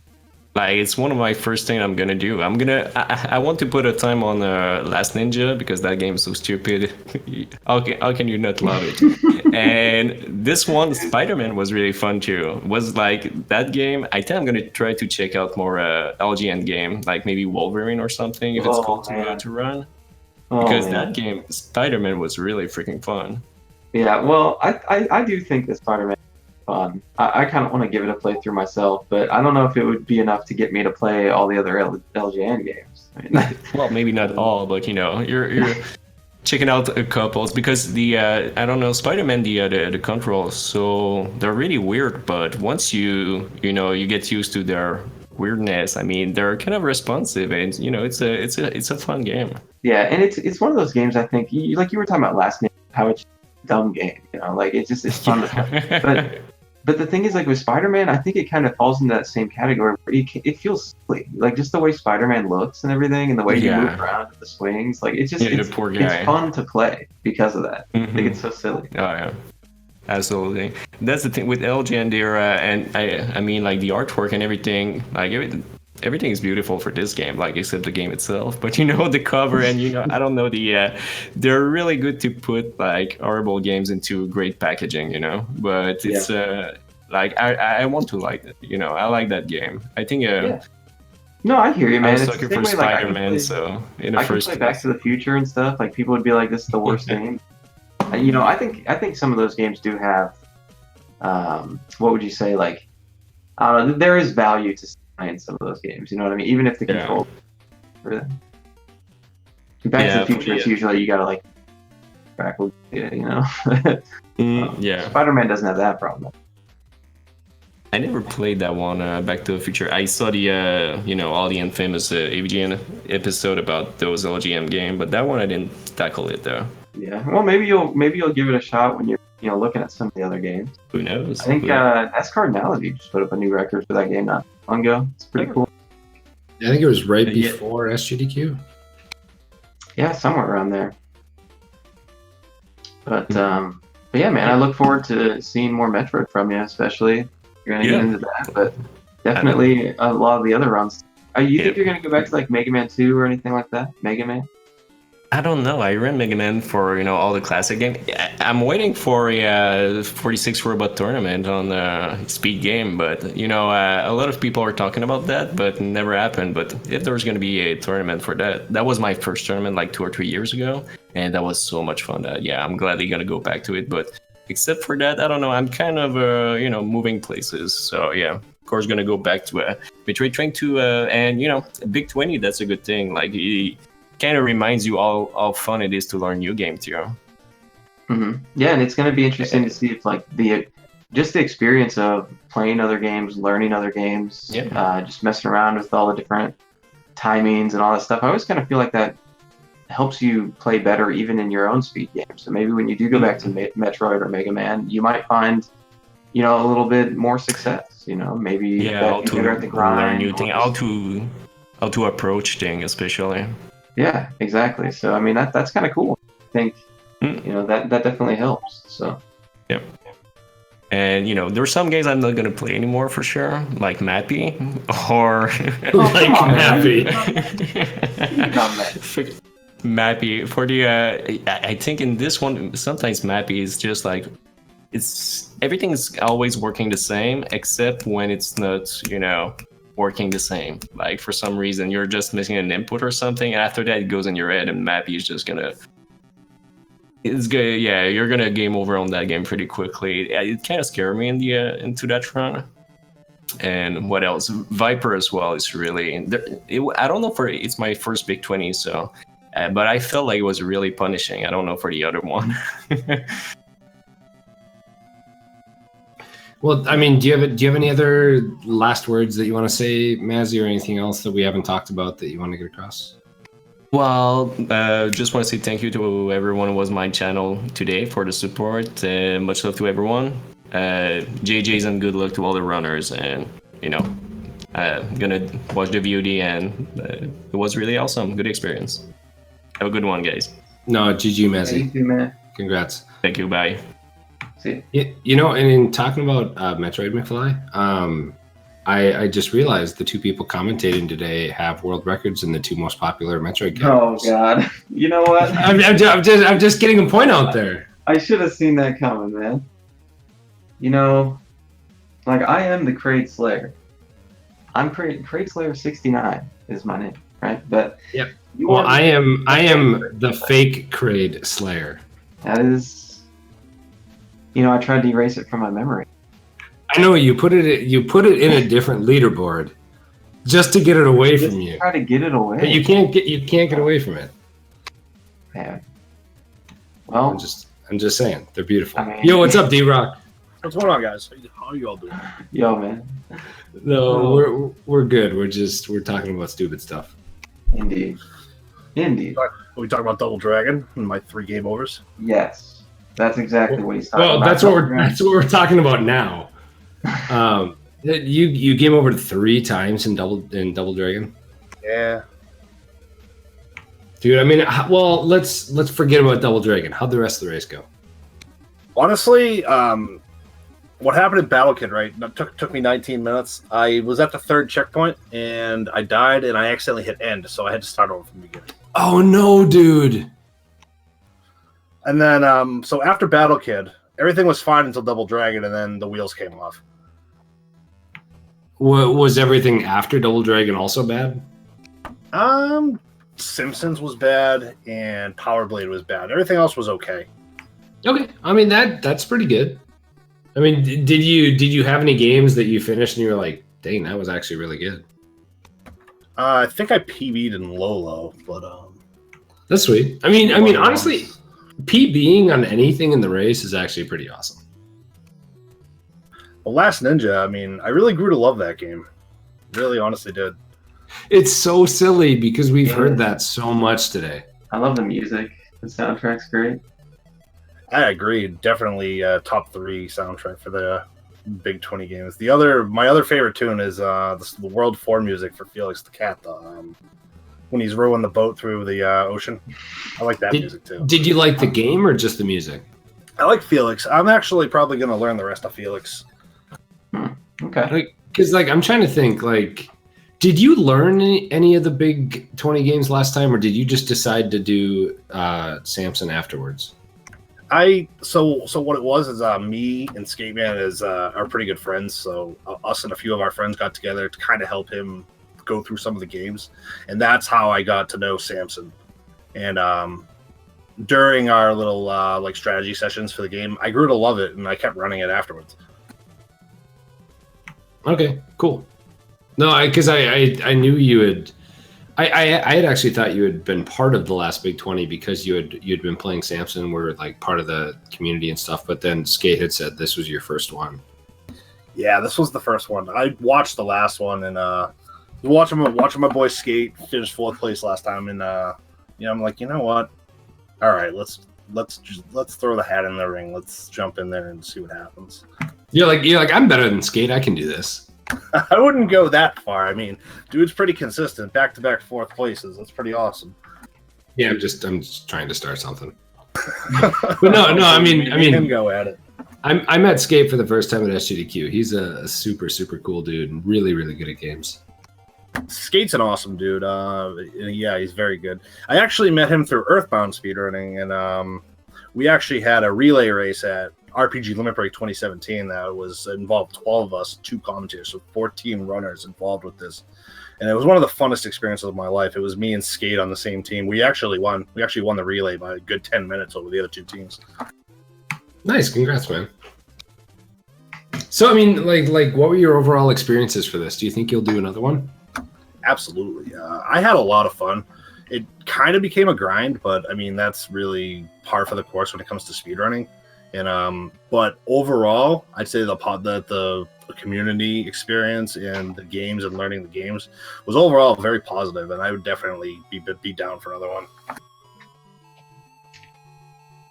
That's good to hear. There were so many new names for this one. I feel like many more new people were in this one than the last one, and it's been really good to see. And I hope that. I mean, a lot of people weren't necessarily a huge fan of the blind game, but I hope that won't keep people from trying to do it next time.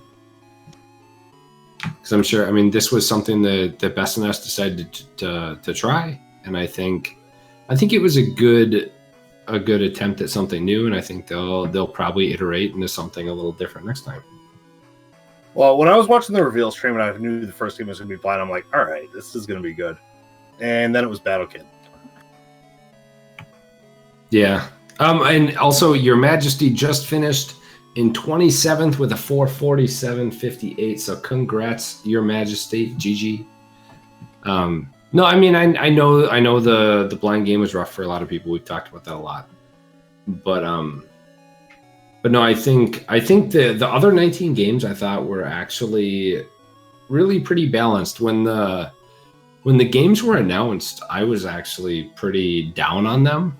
I was like, wow, these don't seem like the best games. But then as I saw people playing them, I realized why Dexter and Bad Breaks picked them, because they were actually really good games. When you look across, I feel like this is actually a really good lot of games. What do you think, D-Rock? Overall, I liked the game selections. There was a few I guess you could say Rotten Tomatoes in there, but I'd say overall the games list was really good. I really enjoyed Mappy, I enjoyed Lolo, and I think I might be in the minority on this, but I really enjoyed the Jetsons. So Jetsons, I only played 6 of the games. Jetsons might have been my favorite of the 6. I loved it. Absolutely, yeah. The controls are a little funny, but once you get past that, it's actually a really solid platformer. Yeah, it was actually really, really good. I loved it. But the one I was really excited about during the reveal was Mega Man 6, because I said to myself, I want to learn a Mega Man game, a Final Fantasy game, and a Castlevania game. So this kind of knocked out the Mega Man game. I'll probably learn the rest of it now. No, that's good. I mean, I think people like to see that, like when you actually like either play a game and then you fall in love with it and you want to race it or learn it, and then or if there's a game where you might play half a game like Mega Man 6 and then you're like, ooh, I actually want to learn the rest of that. Like, I mean, that's part of the reason I think these are done, is they try to pick games that are really good and underrepresented that people might want to play. So I think that's awesome. Yeah, I can definitely see that, especially with like something like The Last Ninja or even Codename Viper, which, I mean, I liked Viper until like the last week. Like during practice, I couldn't finish a run this week, and I mean, I ran a sub 20 today, and I don't know if I'd go back to it. I got a good PB, like I got a 13:19 Viper. That's actually an insanely good time. But as far as consistency goes, I never really could live up to it, and that was kind of a bummer. But in a game like that, I mean, I can see why, though. Yeah, I mean, yeah, it's tough. Are there any other thoughts you have? Anything else you want to say? I'll just say this to anybody lurking in the stream right now: if you're thinking about trying this, try it. It's a blast. The community's great, and it's a lot of fun. Thanks for having me, Cove. Yeah, no, thanks, D-Rock. Like, I do think that's actually a really good last point. Like, if you do enjoy playing NES games, like, it doesn't matter if you're trying to win. It doesn't matter if you think you can like finish faster than 3 hours or 4 hours or 5 hours. Like, we've had tons of people that have actually done the Big 20 as their first speedrunning thing ever.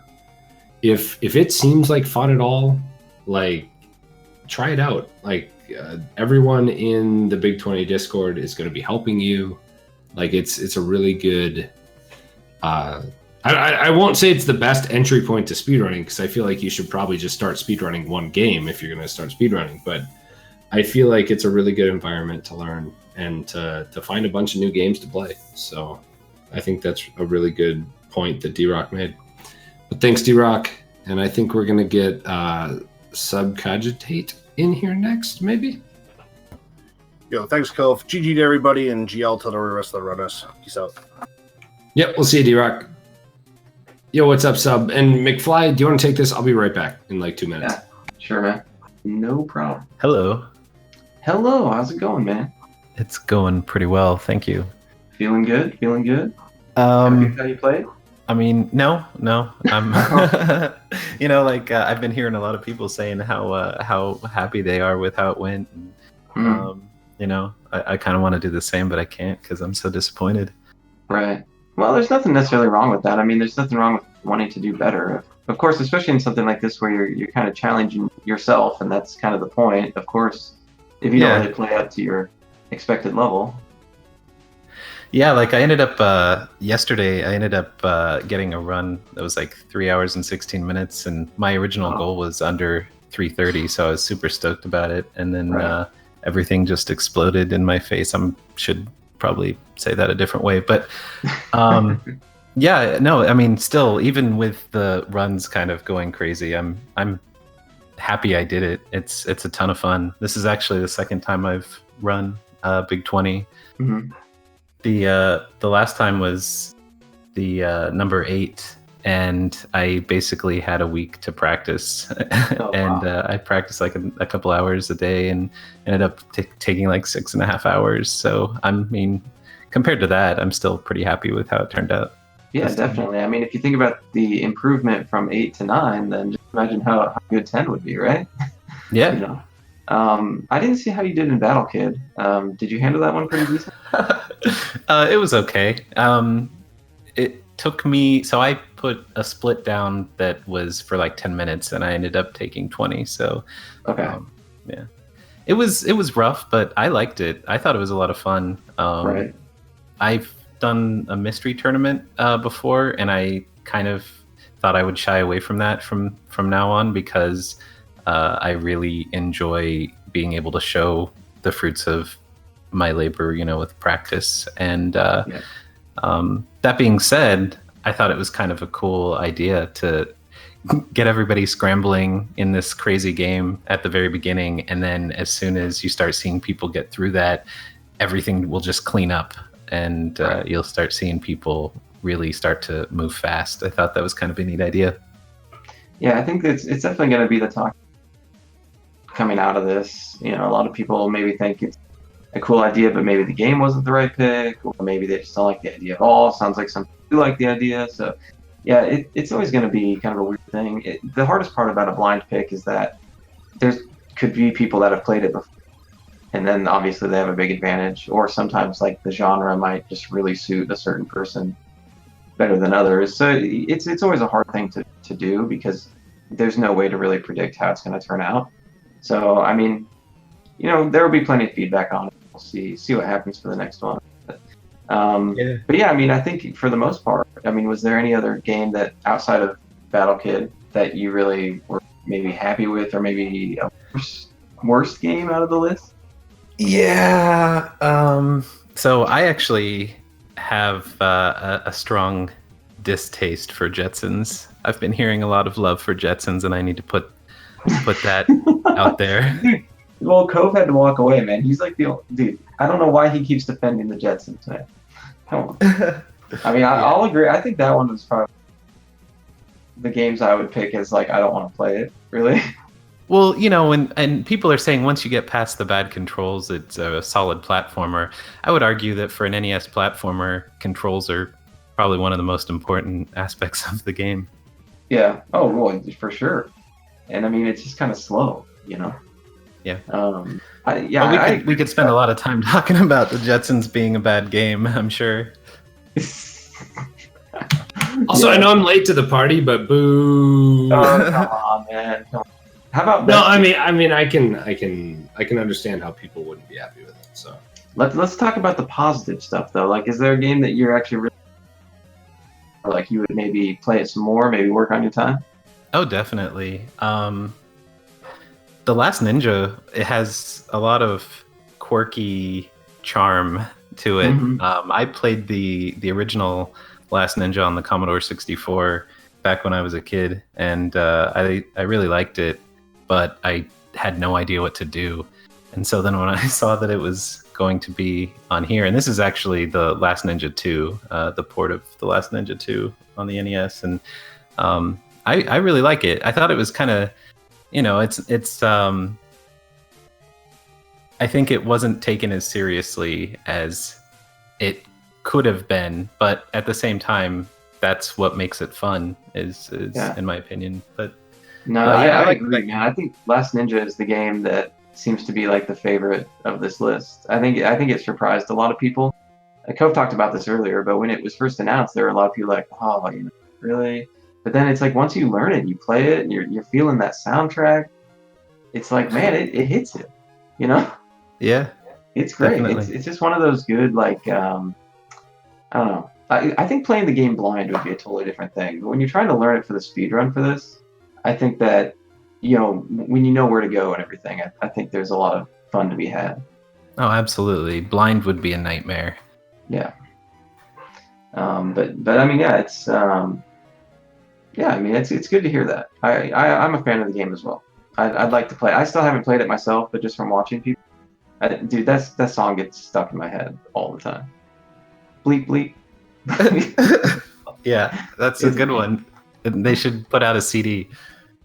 Yes, they should. I'm gonna request that for the Lanks drum stream. If it hasn't been done yet. I do love the Lanks drum streams. They are good. They are good. But yeah, man. I'm glad to at least hear you would consider doing another one, because even if you're not really completely happy with how you played, it's like you can always do better, right? Or maybe like the next list might. Oh yeah. Definitely. I mean, the run itself was disappointing for me, but the overall experience of practicing and getting to know people was amazing. I mean, people are really awesome in this community as a whole, because I'm kind of just starting off as a speedrunner, and also like the Big 20 and the Best of NES group are a bunch of really cool people, and it's been great to get to know everyone. And overall, like the games are really fun. Like it's not just a best and worst game for me, because I actually enjoyed like every single game except Jetsons. That's honestly good to hear though, because a lot of people like might have like 12 games that they actually enjoy playing and like 5 to 8 that they really struggle through. And so to have that many games that you actually do enjoy, I think is good. Totally. Like that's probably a good, like a nod to Dexter and Bad Breaks, because honestly, like we are like 200 games in almost now. There aren't that many good NES games, and for them to continually try to find great games and like games that they think everyone will like, that's not an easy job. No, and finding a balance, because like in the order that the games are played, it has a nice flow to it. You're not doing the same thing over and over again, and it kind of builds up to this crescendo. Like having Ninja Gaiden 3 as the last game is pretty spectacular. But there's puzzle games, there's a little bit more restful type games. Even if you have learned some risky speed strats, it's still, like it's not all hardcore platforming all the way through. And I think that shows a nice eclectic taste, and it shows how much Bad Breaks and Dexter and all the people who organize this really care about the games. Yeah, and I mean, you can't make everybody happy, right? Everybody's got their own taste in what makes a game fun to play, or what they good and bad. So there's always going to be that there. I mean, there's not really anything. Even if you tried to take like the top 10 quote like best NES games, you'd still have people that are like, I don't really like that game. So I mean, you kind of got to just do what you can with the whole thing. But I do like the fact that, well, there's a couple points to what you were talking about. One about the community is one of the best things about doing this is just that. I think that it's not only a way for you to meet a lot of other people to meet you, but also like that's just kind of how like people get noticed for their work. Because streaming is hard. Getting out there is hard. Stuff like this kind of helps get other people into the speedrunning community, and like you might play really well here, have fun doing it. People are watching you while you learn games, and now those people might continue to talk to you in the future, right? So I don't know. I think that's just one of the best parts about it, is that it really gets people involved. I mean, some people that are really big in the speedrunning community now started out with something like this, like Cove. I mean, you came out of nowhere on yours, right? Well, not like out of nowhere completely, but a lot of people really didn't know who you were. So, no, and yeah, that's fine. I mean, and I think that's just something that's really cool about it. Yeah, I don't know. It's just, I don't really know how to really talk about it that much, because I don't do the Big 20s myself, but I do think that that's really cool, because it always is kind of hard out there, and sometimes you'll find a speedrunner that does put in a lot of work and is doing great things, but maybe they only have like 50 followers. So yeah, I mean, I think I mean, not the last Big 20, but 2 Big 20s ago was like my first speedrunning event period. And like I was just getting into speedrunning, and actually the first time I ever saw anything about speedrunning was the Big 20 number 6. So like the spring of last year was the first speedrunning thing I ever saw. And I was just randomly on Twitch, and I went to Best and S and saw it going, and saw a cool kid destroy everyone. But I mean, I didn't even know. I was like, okay, there's some cool kid there, but whatever. Yeah, he's a cool kid. But no, I mean, it's awesome because it brings people in, and people can do really cool things as long as you have a good learning agility. You can do really, really well in these events. Yeah. You don't need to be somebody who can grind out world record times. Right. And the other thing I think is really cool too is the ability to find games that actually, like Last Ninja is example here.